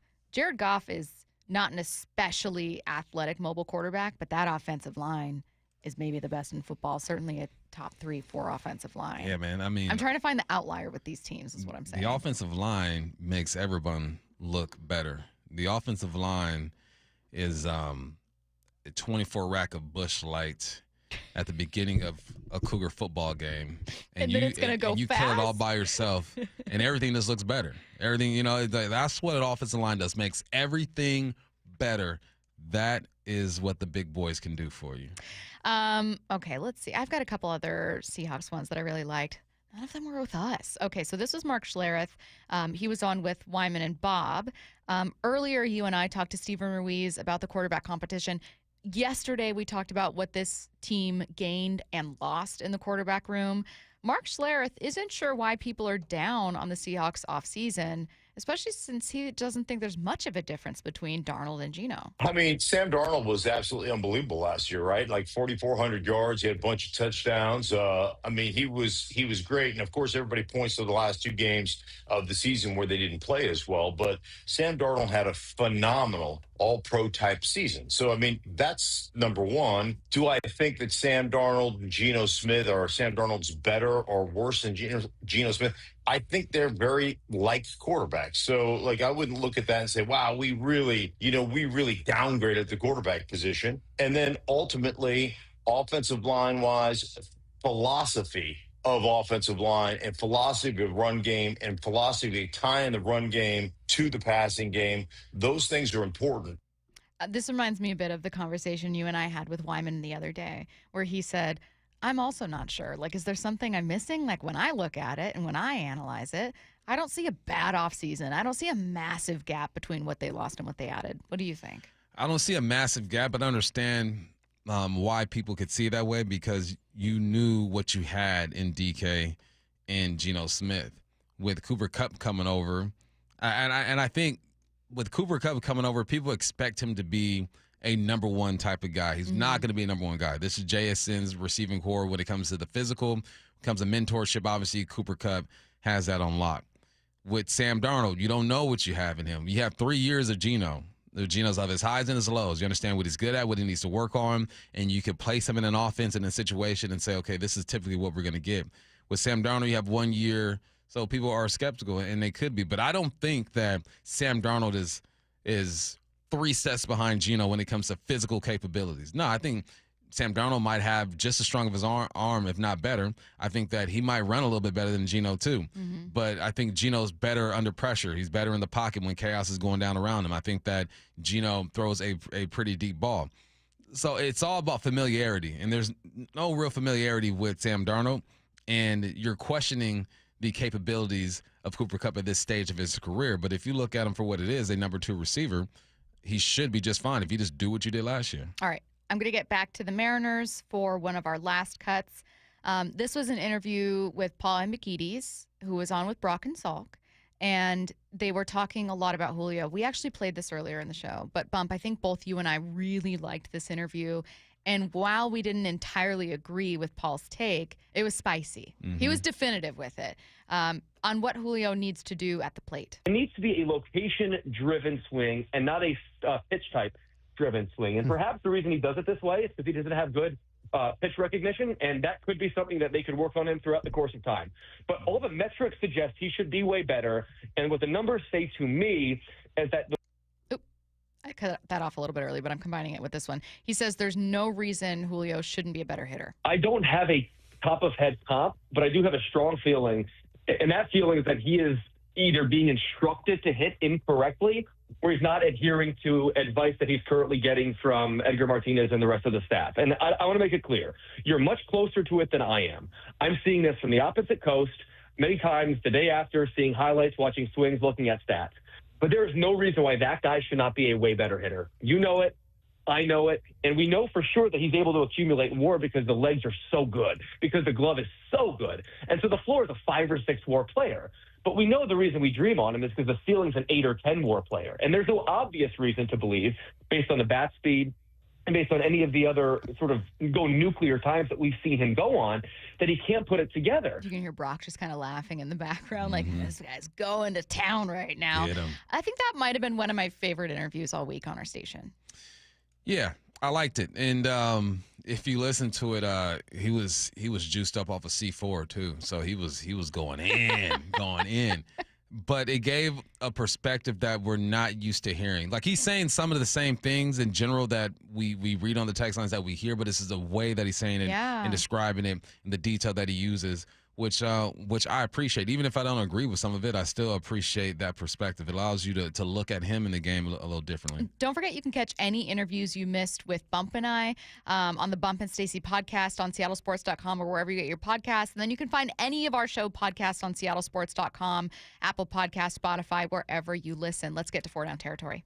This is 4 Down territory, going inside the game with former Seahawks and Coug wide receiver Michael Bumpus. First down, do you agree with your boy B. Walters on his evaluation of DK Metcalf making headlines? B. Walt, man, I see you, baby. He's out on the golf course right now with Salk over there at a home course, but B-Walt said receiver, so, he's not just shooting from the hip. He said, he says DK is a bit overrated. And we've had conversations, me and B-Walt, about DK, about who he is and what people expect. So here's some numbers for you. The last 5 seasons, he's 12th in the NFL when it comes to yards, 5,424. In the last 5 seasons, he is 17th when it comes to receptions, 380. In the last 5, he's 6th when it comes to touchdowns, 41. He's 5th when it comes to yards per reception at 14.3, and he's 10th when it comes to targets at 626. He's 4th when it comes to annual average when it comes to his contract at $33 million. So if you look at what he's getting paid and you correlate it with the numbers, you're saying, yeah, he's overrated. Like, what the heck's going on? But you also got to factor in when guys are getting paid, right? I would say Amon-Ra St. Brown is probably a more complete receiver than him. I would say Brandon Ayuk is probably a more complete receiver than him. I would even say Higgins is a more complete receiver better than him. Other than Higgins, those guys signed their deal in 2024, so the number's automatically going to jump. I think that DK is a number 1 receiver in this league. And if you are one of the 32 who are considered a number 1 receiver, there's probably not even 32 number 1 receivers, probably like 12 to 14 number 1 receivers, then you get paid as if you are one of the best in the game. Expectations for DK. Routes ain't going to be great. He's not going to high point many footballs. And he'll disappear every now and then, all right? The elite of the elite don't do that. Jamar will catch everything. He'll play every week. Justin Jefferson, C.D. Lamb, A.J. Brown, Amon-Ra St. Brown. So do I think he's overrated? No, but I think that expectations for him should be a bit different if you look at what he's physically capable of. I love the take by B-Walt because I think that it's bold to put himself out there like that, and I tip my cap to him. But to me, he's not overrated because he does what I expect of him. Second down. Talk about another receiver. What part of Cooper Kupp's game may be underappreciated? So I got this from Sports Illustrated Seattle. They were talking about Cooper Kupp in the run game, and I think he's going to be huge in the run game. Last week or a couple of days ago, I talked about how the tight ends for the Saints both played about 60% of the snaps. Why? Because they're good when connected to the line of scrimmage. They can down block, they can release. Cooper Kupp can't do that. He's one of the best blocking receivers in the game right now. So then that might change the personnel a little bit. That might allow you to only play with 1 tight end in situations where you go 2, because you get into that tight bunch formation to the line of scrimmage. Cooper Kupp is essentially a tight end in that moment because he can down block. He can chip the end. He can hold the safety. He's good getting to the linebacker. And what that does is it opens up the playbook because you can no longer just say, okay, Kupp is tight to the line of scrimmage. They're probably going to throw this football. No, you don't know what they're going to do. He can block. He can play action. He runs the opposite hash wheel. He opens up the playbook. So I think that his blocking ability is going to be great for this team. And if you've watched Cooper Kupp over the last few years, you already knew that. Third down. What idea does Jason Kelce have that you feel would be a good way to settle a controversial issue? I like this. We keep talking about flag football. And Kelce came up with a good idea. Line them up. Flag football guys against NFL guys. In a fight. Let's just see who wins the ball game. I think that's dangerous, and I like it at the same time. It's dangerous because you're going to have 7 guys on one side who have played flag football for the last 4 or 5 years and know the ins and outs of the game. You're going to have guys on the other side who haven't. But what people forget, too, is that every practice, these NFL players play 7-on-7, which is essentially flag football. The rule is going to be a bit different, but there are no linemen out there, no defense, no offensive linemen. It's touch. You still got the same coverages on the back end. The field is going to be smaller with flag football, so the space isn't going to be the same. But it's not like these guys are just going to be walking out there not understanding what flag football is all about. Yeah. The guys who've done it have an advantage. I get that. But line them up. Let's see what happens. But if you do that, there's a chance that the guys who've been playing for a long time might get them. Fourth down. Someone who might want to get one of those guys and play flag football for the Olympics. What's something Patrick Mahomes said you agree with? Yeah. So I wanted Pat Mahomes out there And then he said, man, I'm going to leave that to the young guys. My man's 29. He's about to be 30. Oh. Leave it to the young guys. Okay. But this is why I kind of like that when it comes to the quarterback spot or wherever. I still want some stars in there, but these young dudes have grown up in the 7-on-7 era. Like the last 10 years, I own a business, Elite Training Academy, and we've done 7-on-7 for the last 10 to 12 years. Like we've been to Atlanta, we've been to Texas, Cali, all across the country doing this. So we're seeing like the first wave and second wave of these young athletes who have grown up playing a game similar to what you're going to see during flag football. So that's where I think the young guys can benefit a team. But there's nothing like having Justin Jefferson on the outside. But you sprinkle in some young guys, maybe a young quarterback who's done this their whole lives, I can see an advantage there. But there's nothing like having a Pat Mahomes out there. Man, Pat Mahomes saying leave it to the young guys made me feel so old. Let the young dudes eat. Oh God! And it's like, what do you mean, young dudes? But you're a baby. What are you talking about? Aren't you 24? No. No. About to be 30. We're now. just older. We're much older. Let's see what's on tonight. What's on tonight with Bump and Stacy, brought to you by Caesars Sportsbook at Muckleshoot. Now, here's what's on tonight. It's Mariners Twins series opener tonight. Brian Wu on the mound. First pitch at 7:10 p.m. Pregame show at 6 p.m. right here on Seattle Sports. Speaking of the Mariners, let's talk with Mariners prospect Harry Ford coming your way next. It's a weekend clash of American League Titans this weekend in Soto. Hey, fair ball in the corner. Julio around third. He's going to score. Two of only 7 teams with 30 or more wins, both fighting off challengers at the top of their divisions. Holy smokes. Mariners, Twins. Wyman and Bob are live at T-Mobile beginning at 2. This is long gone over Edgar. First pitch at 7:10. On the home of the Mariners, Seattle Sports. Don't miss a pitch all weekend on 710 or the Seattle Sports app. If you've ever wondered if there's something after death, Tyler Henry proves the answer is yes. Be part of his live audience readings and his jaw-dropping ability to connect with the departed at Muckleshoot Event Center, Thursday, July 10th and Friday, July 11th at 8 p.m. Experience this evening of hope and healing, bringing peace and closure to loved ones. Tyler Henry proves our loved ones never leave us. Get tickets at muckleshootcasino.com. Muckleshoot. Get in the zone, AutoZone. Welcome to Bundle Deal Days at AutoZone. Well, I do need a bundle of things. When you bundle, you save. Do I save if I bundle oil with an oil filter? Save up to $12 on that bundle. What about brake pads and rotors? Bundle those and the brake pads are free. Can't save more than free. You can save on hundreds of deals during Bundle Deal Days. Ends June 2nd at AutoZone. Get in the zone, AutoZone. Restrictions apply. Duralast brake pads only. Now more than ever, Lowe's knows you don't just want a low price, you want the lowest price. And with our lowest price guarantee, you can count on us for competitive prices on all your home improvement projects. If you find a qualifying lower price somewhere else on the same item, we'll match it. Lowe's, we help, you save. Price match applies the same item, current price at qualifying retailers. Exclusions and terms apply. Learn how we'll match price at lowes.com/lowest price guarantee.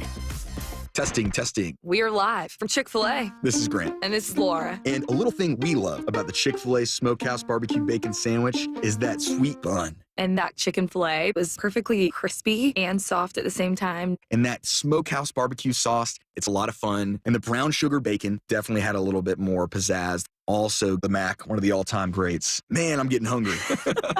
Order the Smokehouse Barbecue Bacon Sandwich and our Coca-Cola on the Chick-fil-A app for a limited time. Real guests paid for their testimonials.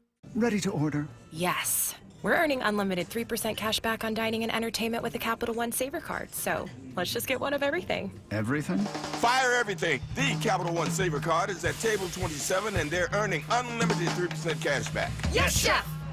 This is so nice. Had a feeling you'd want 3% cash back on dessert. Ooh, tiramisu. Earn unlimited 3% cash back on dining and entertainment with the Capital One Saver card. Capital One, what's in your wallet? Terms apply. See CapitalOne.com for details. Guys, I'll never forget the first time I saw somebody get results at our clinic. He was an 81-year-old man who hadn't been intimate with his wife in over 8 years. Viagra had stopped working for him, and he was desperate for help. After several treatments, he walked into my office and told me he couldn't believe the results. Needless to say, this was a very happy man. This man made me a believer in what we do. He had taken pills for years, but he had never fixed the problem. When he came to us, we fixed the problem. Our treatment does what no pill can do. So give West Coast Men's Health a call today. Speak with our clinic manager. Ask him any question you like, how it works, the science behind it, and even the cost. Change your life today, like the thousands of men who already have. With clinics in Redmond and Tacoma, call 206-519-6541. That's 206-519-6541. 206-519-6541. Online at westcoastmenshealth.com. The home of the Mariners. One hopper snared at short. On a quick hop by J.P. Crawford. That guy's a magician over there at shortstop. Seattle Sports. Download the Seattle Sports app. I like my teacher because she helps me with my problems at school. No matter how old you get, you always remember that one great teacher. Hi, this is Rick Riz, inviting you to join WSECU in celebrating Teacher of the Week. This year, we're going to honor 24 great teachers with grants of $500, sponsored by WSECU, the credit union for Washington. Nominate an exceptional teacher now at mynorthwest.com/teacher. Dave Wyman here with an incredibly special guest, the mayor of the city of Lacey, Andy Ryder. Andy's a proud Seattle sports listener and recently underwent successful treatment for prostate cancer. His treatment method? Swedish CyberKnife. Andy, tell us about your treatment. The entire treatment was just 5 days, less than an hour a day. I spent more time commuting to the appointment than actually being in treatment. Any side effects during or after? I've had very few side effects. I've been very lucky to not have some of the side effects that I was worried about with other treatments. What would you say to anyone considering prostate cancer treatment? I'm feeling very confident about my treatment with CyberKnife, and I absolutely recommend it for anyone who has been diagnosed with prostate cancer. Thank you, Andy, and congratulations. Reach out to Swedish CyberKnife directly. You don't even need a referral. Go to swedish.org/cyberknifeprostate. Treat prostate cancer with Swedish CyberKnife. Are you curious about who offers the best deals on top-rated Samsung, LG, and Sony TVs? The answer is surprising. It's not online, and it's not the warehouse clubs. The best deals on top-rated TVs are at Video Only. Don't believe it? Then check out the trade-in deals at Video Only. How about $500 for your old TV? Try doing that online. Before you buy that new TV, drop into Video Only. If you don't, you'll be sorry. This hour is brought to you by Mazda of Everett. From the Quantum Fiber Studio. This is Bumpin' Stacy. Weekdays 10 to 2. On Seattle Sports and 97.3 FM HD2. Here's the pitch. Swung on, cracked, left center field. This is on its way. It is gone. Harry Ford. Solo home run. A no-doubter. Onto the berm. Sir Harry with the blast. Introducing your home run hero, Sir Harry Ford.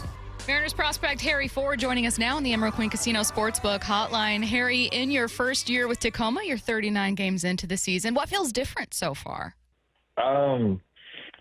It's just a new level and new year of learning. It's been cool being around a new group of guys as well. Nothing feels crazy different, but just going every day trying to learn and get better. I had a buddy who was in the Astros farm system, and he used to tell me crazy stories about like what he did during his time on the road, just to occupy time, you know, because it's a grind, man. What do you like to do when you're on the road to kind of kill some time? I like just taking moments to try to grow my pace, whether it's like hanging out with some of the other dudes or sometimes even having a Bible study if we can. But I like just taking my mornings to spend time with God and just, lay low before we get to the field. Bump, was that anything like what your friends were describing? He was a pitcher, man. Pitchers are different. They be doing some weird stuff. Harry, yeah. Who's the weirdest group if you had to kind of isolate them? Is it catchers? No offense. Is it pitchers, infielders? Like where's the weirdos? Man, well, to be honest, we only have two or three catchers. But I definitely have to give pitchers that one. I think that's fair. They have a lot of time to show their personalities. Facts. Well, my theory is they're also really, really superstitious, like more so than the average player. Are you superstitious? I wouldn't say so, no. You don't have like a pregame, like I always put this sock on before the other one kind of move. No, I think now it's just at the point where it kind of like I just always normally do mainly the same thing. But I think what I've definitely started learning more of this year is that like you can't be like nailed down to something, and like if you don't do it, and you're not gonna do well or something. Because with baseball, there's just so many different things that go into a day that it's impossible to do the same thing every day. Hey, when I was in maybe my junior year of high school, I played like 4 sports, right? And then my football coach was like, "Man, you got to choose up. Like you got to choose something." And I went with football. When did you fall in love with baseball and decided, all right, this is exactly what I want to do? Man, I mean, ever since I was like 4, like I always knew it was what I wanted to be. There was no question about it. Who do you watch? Like, who are you watching? Like, what's 4, 5, 6? Probably a little older, Harry. Like, who's he watching growing up? Freddie Freeman. I loved watching Freddie Freeman. He was my favorite player. Your favorite player growing up is still playing. Harry, you're killing me. Yeah, sure is. Oh God. And I'm from LA, so Freddie's my guy right now. I can rock with Freddie, man. When I was again going back just to my childhood years, my buddy was a catcher, and I tried it and I couldn't do it. My knees would not allow it, man. Like, what's your workout regimen like? Like, how do you keep the glutes, the hammies, and all that stuff ready to go, especially during the season when you guys are playing so much? Yeah, I just try to be really consistent with my prep and just learning what my body needs and taking the recovery aspect pretty serious, whether it's after the game or like first thing in the morning. Just doing what I can when I have time to give them some love, They need it. Do you kind of prioritize, like, hey, I really want to be a catcher? Are you someone that I know there's been a lot of rumors about, like, oh, what if Harry could play some other positions? He's so athletic. And I think, Harry, elephant in the room, I think people wonder that because of Cal's contract extension. And there are so many fans that are absolutely in love with you as a prospect. Do you consider yourself pretty flexible there? I'm very flexible. If a team wants me somewhere, I'm gonna do my best to learn that spot. But I'm a catcher at heart. Like, catching is what I love to do, and I'm always gonna fight to stay as a catcher. But I'm also, always ready to help the team. Yeah, team with player. Whatever they need. I can probably guess what your answer is going to be, being a former athlete myself. But when you're in the position that you're in, and Stacy just brought up maybe, people trying to figure out when and if you're going to get called up.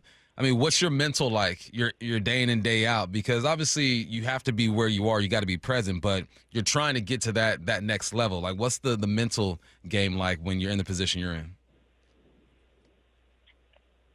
Well,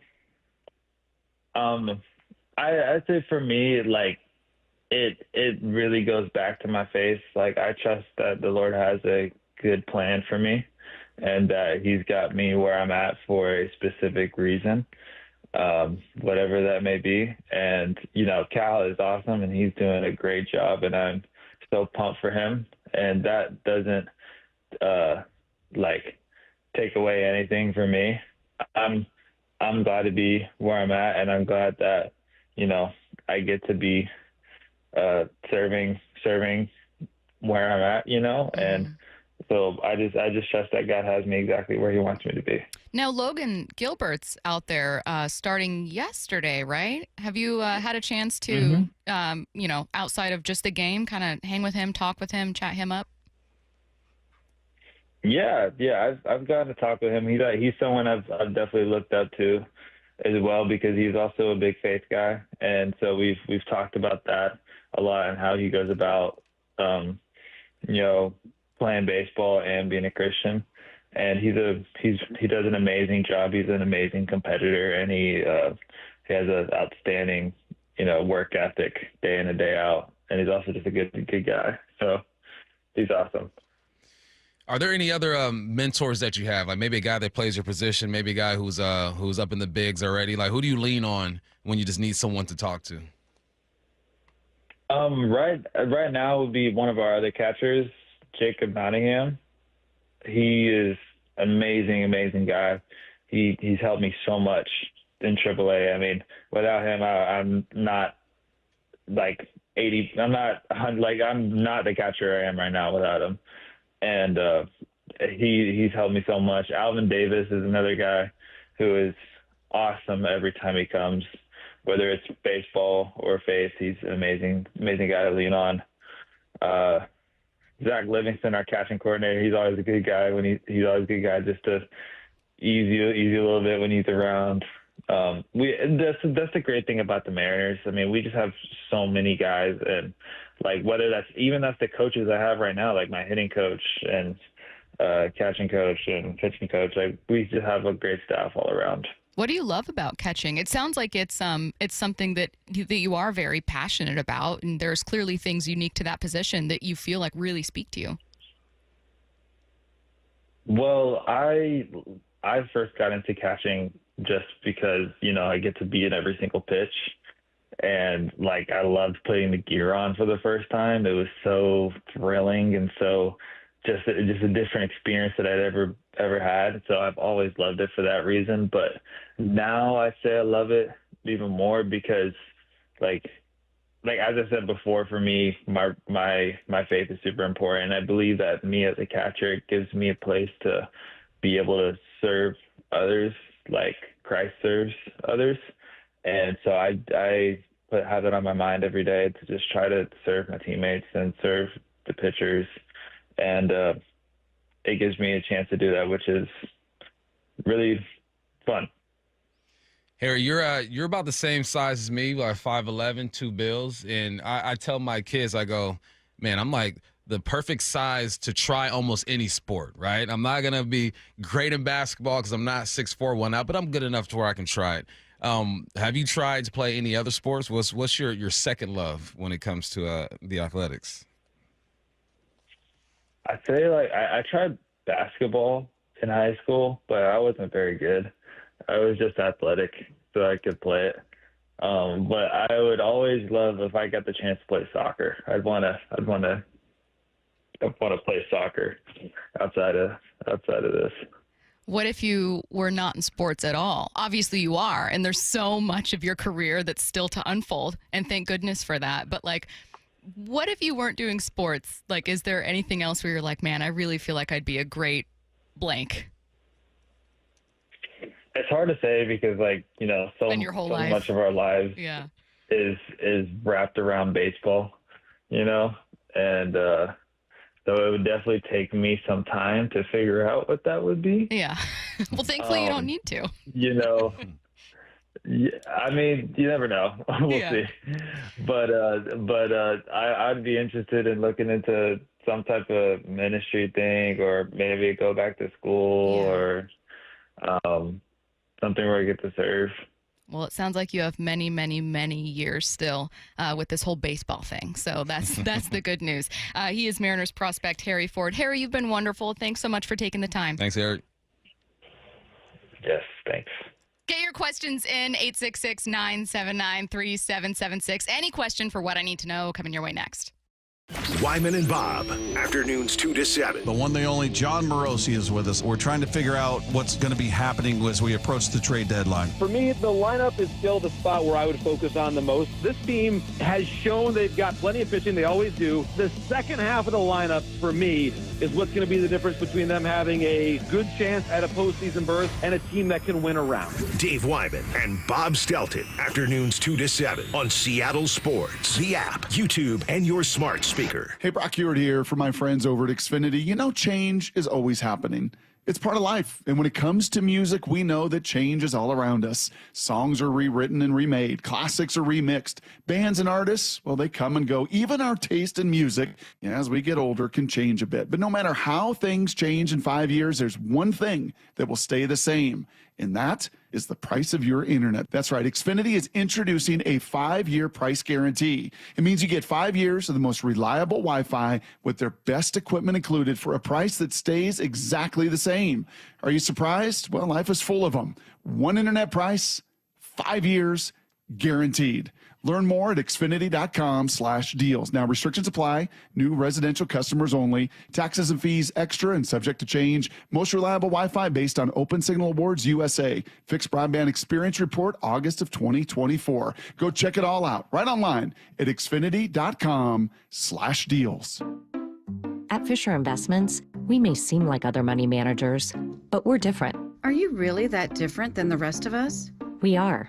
As a fiduciary, we always focus on what's best for our clients. What services do you offer besides investing? We have a team of specialists in financial planning, estate planning, and more. Your clients rely on you for all that? Yes, we ensure clients receive unparalleled service at every step of the relationship. Okay, but you still sell commission-based products, right? No, because we believe that's a conflict of interest. We prioritize service over sales goals. So, then how do your fees work? We have a simple and transparent fee that's a percentage of our clients' portfolios. So we do better when our clients do better. Wow, we're more different than I thought. At Fisher Investments, we're clearly different. Learn more at FisherInvestments.com. Investing in securities involves the risk of loss. Welcome to AutoZone. What are you working on today? My car is making this noise. Sometimes it's like doot, doot, doot, and sometimes it's like grrr. Do you have a dash light on? Oh, yeah.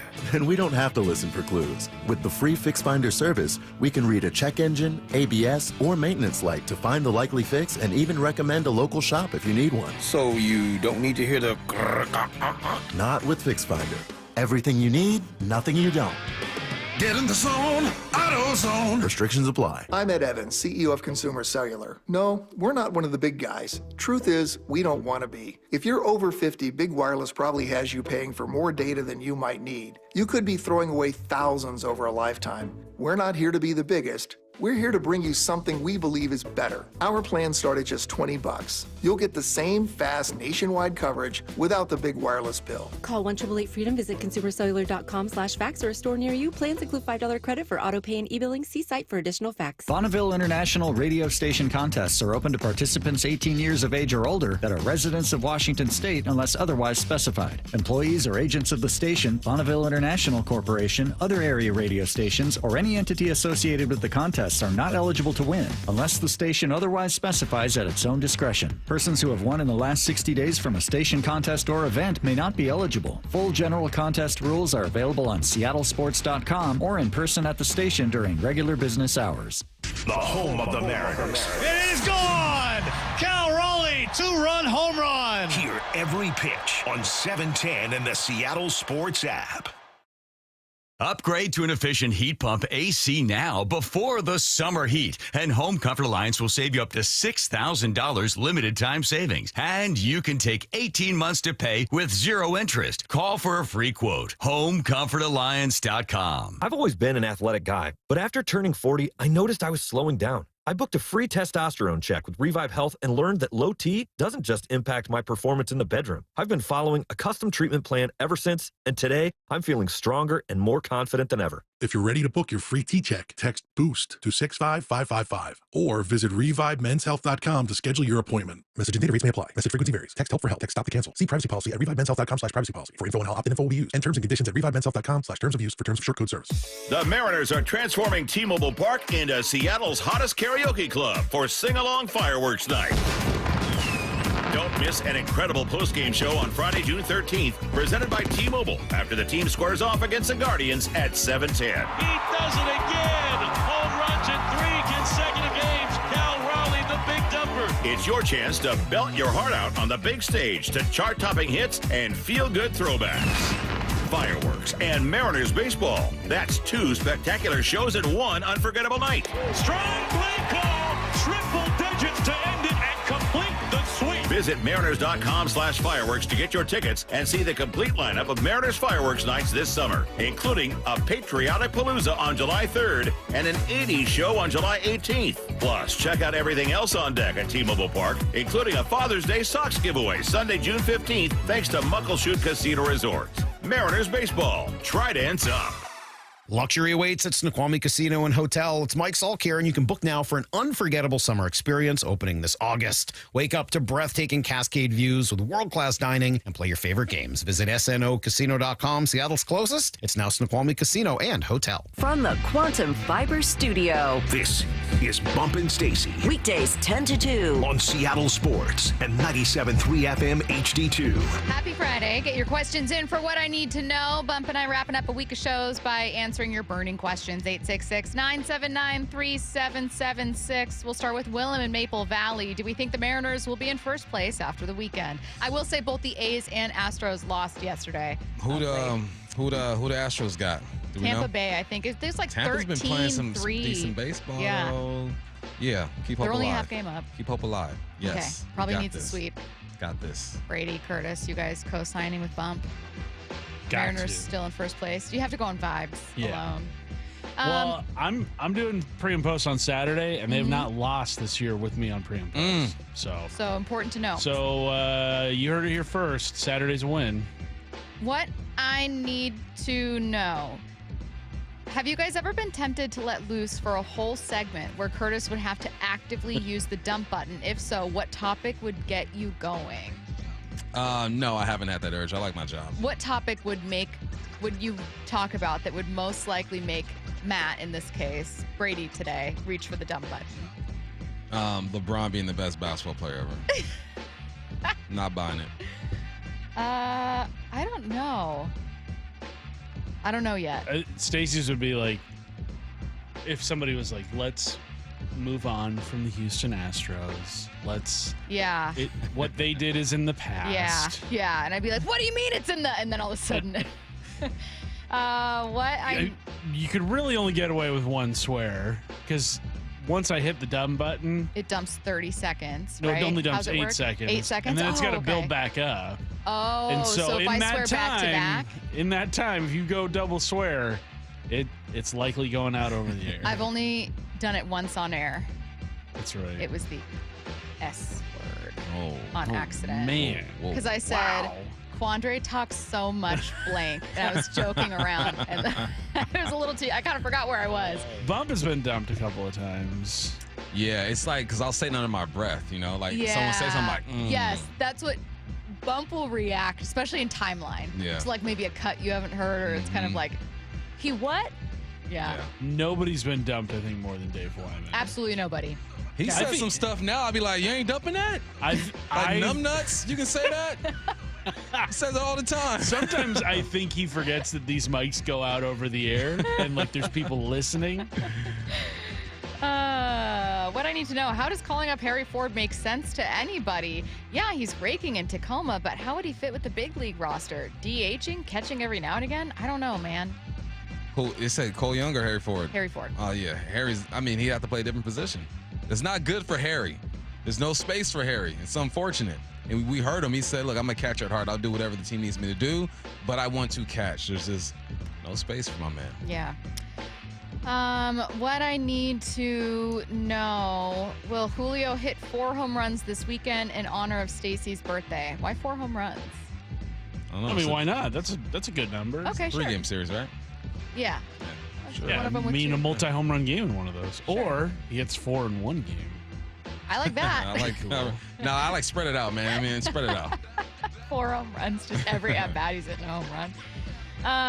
What I need to know, with flag football coming to the Olympics, Bump, do you have enough left in the tank to make a run for gold? If I can play every 10th play. I knew that you would find a way to say, yes, I will be a gold medalist. Every 10th play, I'm good. What I need to know, Bump, win a Super Bowl or win any of the 4 majors? 4 majors, because you get more money if you win the majors, and then you're invited to that major for the rest of your life. Okay, that's fair. I was going to say Super Bowl. Super Bowl, Just man, feels you like get more, it's a bigger deal. You get like $100,000 extra. Nah. But you're a Super Bowl winner forever and ever and ever. Sorry, I'll also be a Masters winner forever and ever and ever. What I need to know, should off-leash dogs be allowed at public parks? I don't have a strong take on this. I gotta be real honest. If you have an off-leash dog, they should be able to go through a state-certified program that ensures that your dog's not going to tweak on any of these other dogs. That's the only way. Because that's fair. Some of these owners got too much confidence in their dog, and they start tweaking out, and it's all bad. Yeah. It has to be a state process. What I need to know, Bump, I know Kobe's your dude, but what about MJ versus Kobe for the GOAT debate? MJ's the GOAT. Yeah. Everybody Do you get more after upset that. when it's LeBron versus Kobe? Yeah. Okay. So it's MJ, little baby gap. It's MJ, LeBron, Kobe. You know, like I put them, you know, on the same level. Yeah. Let's see. What I need to know is Andres Munoz the best closer in baseball right now? Yes. Yeah. Yeah. Right now. Yeah. What I need to know, if you, where did I just lose this? If you could be best friends with any celebrity, let's make them alive, like a living celebrity, who are you choosing and why? Best friends. I'm choosing the richest combined with least sufferable person. And I'm just going to hang out on their yacht. I'm going to go with Least Michael B. insufferable. Jordan. Michael B. Jordan? Getting stragglers all day. Grabbing stragglers. I'm going to go with, let's see, I don't want to choose like Beyonce or someone that's like actively busy with a tour and doing things. I have to choose someone with a ton of money or cool access and we can just go to games or sit on a boat or like, you know what I mean? Mm-hmm. Like you got to choose a rich friend that's doing cool things with a lot of downtime. Michael B. be at all the games. Sideline. A celebrity for my best friend. But no, I'm Michael B. That's Michael B. Jordan. Icebreaker. No, I'm a different Michael. It's People get us different, confused different. all the time. God. I'd have to think about it. What I need to know, as a fellow one-name local celebrity in my area, how does it feel to be known as just Stacy? Thank you so much. Hi, it's Stacy. Wow. It's Stacy. It's weird being famous. Bump, you probably don't get it, but it is weird when people just know you. You know what I mean? Incredibly famous. Just kind of famous. 866-979-3777. Are you responding to the 206 right now? I already know that you are. They said Kobe isn't even top 10. No, I was responding to 253 about You're being Costco reckless, though, with that signatures. take. No, I'm not. No, not you. The 206 is, I swear to God, they are poking. There's no way you don't think Kobe's top 10. There's no way you can have that opinion seriously. Yeah, you're crazy. Like, you'd have to, you're being a contrarian. You're trying to be funny. You're trying to have a take. There's no way. No way. You're just being disrespectful. All right, don't forget you can listen to any of the... Hey! Yep. Saturday, Stacy's Julio's birthday. We're not gonna going to hit see 4 home you. runs. Julio's hitting 4 bombs in honor of Stacy. That's the For only me. reason why he'll do it. Yeah. So happy early birthday. Thanks, guys. Okay, everyone have a wonderful weekend. Wyman and Bob coming your way next.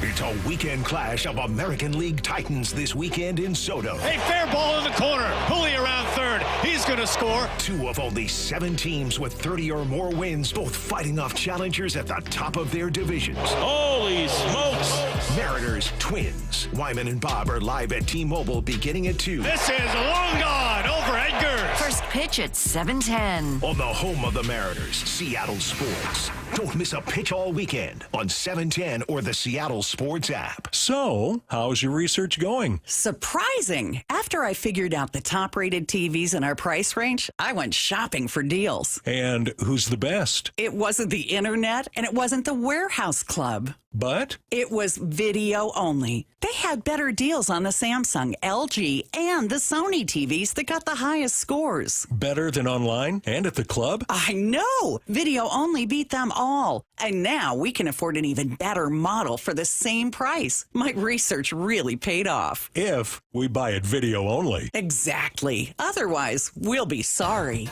At Video Only, you won't find huge stores with refrigerators or microwaves, but you will find the best deals on top-rated TVs, soundbars, and monitors. Shop around. Just make sure you visit Video Only, because if you don't, you'll be sorry. In South Center, Bellevue, Linwood, Federal Way, and Tacoma, Video Only.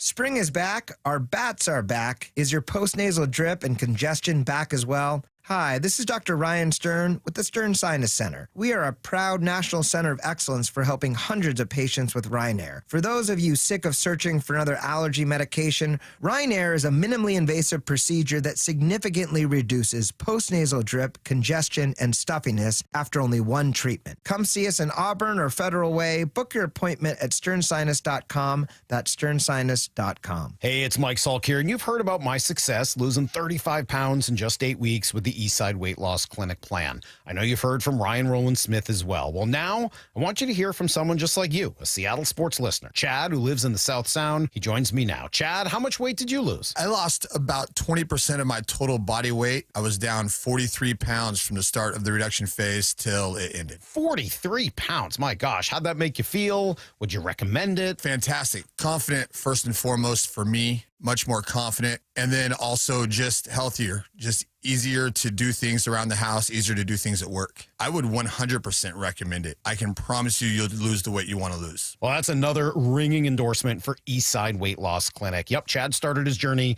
with just a 15-minute phone call. You can schedule yours today at eastsideweightlossclinic.com. Have the same kind of success I did, the same kind of success as Ryan, and the same kind of success as Chad. Go to eastsideweightlossclinic.com. Dr. Ryan Coogan, D.C. Results may vary. If you want that summer body you've always dreamed of, then this message is for you, ladies, and you men too. Get rid of extra stubborn fat and address areas of loose skin around the waistline, chin, and under the upper arms with ProSculpt, the new one-day instant permanent fat removal and skin tightening treatment. Maybe you've tried the lasers, fat freezing methods, even those new pills, but without the desired results. ProSculpt is different. It's minimally invasive, performed while fully awake, gentle yet powerful. Designed to target the waistline, chin, neck, arms, and thighs, ProSculpt uses FDA-cleared plasma technology to deliver immediate, permanent fat-reducing and skin-tightening results, all in just one visit. If you want that summer body this summer,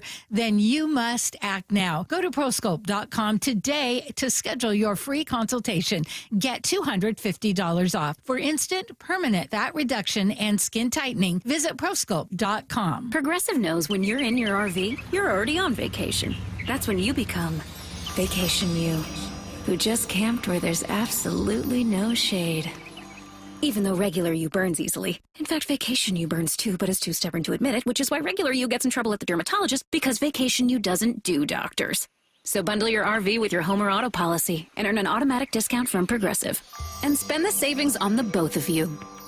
Progressive Casualty Insurance Company affiliates and other insurers. Not available in all states or situations. Welcome to AutoZone. What are you working on today? My car is making this noise. Sometimes it's like doot doot, and sometimes it's like grrr. Do you have a dash light on? Oh yeah.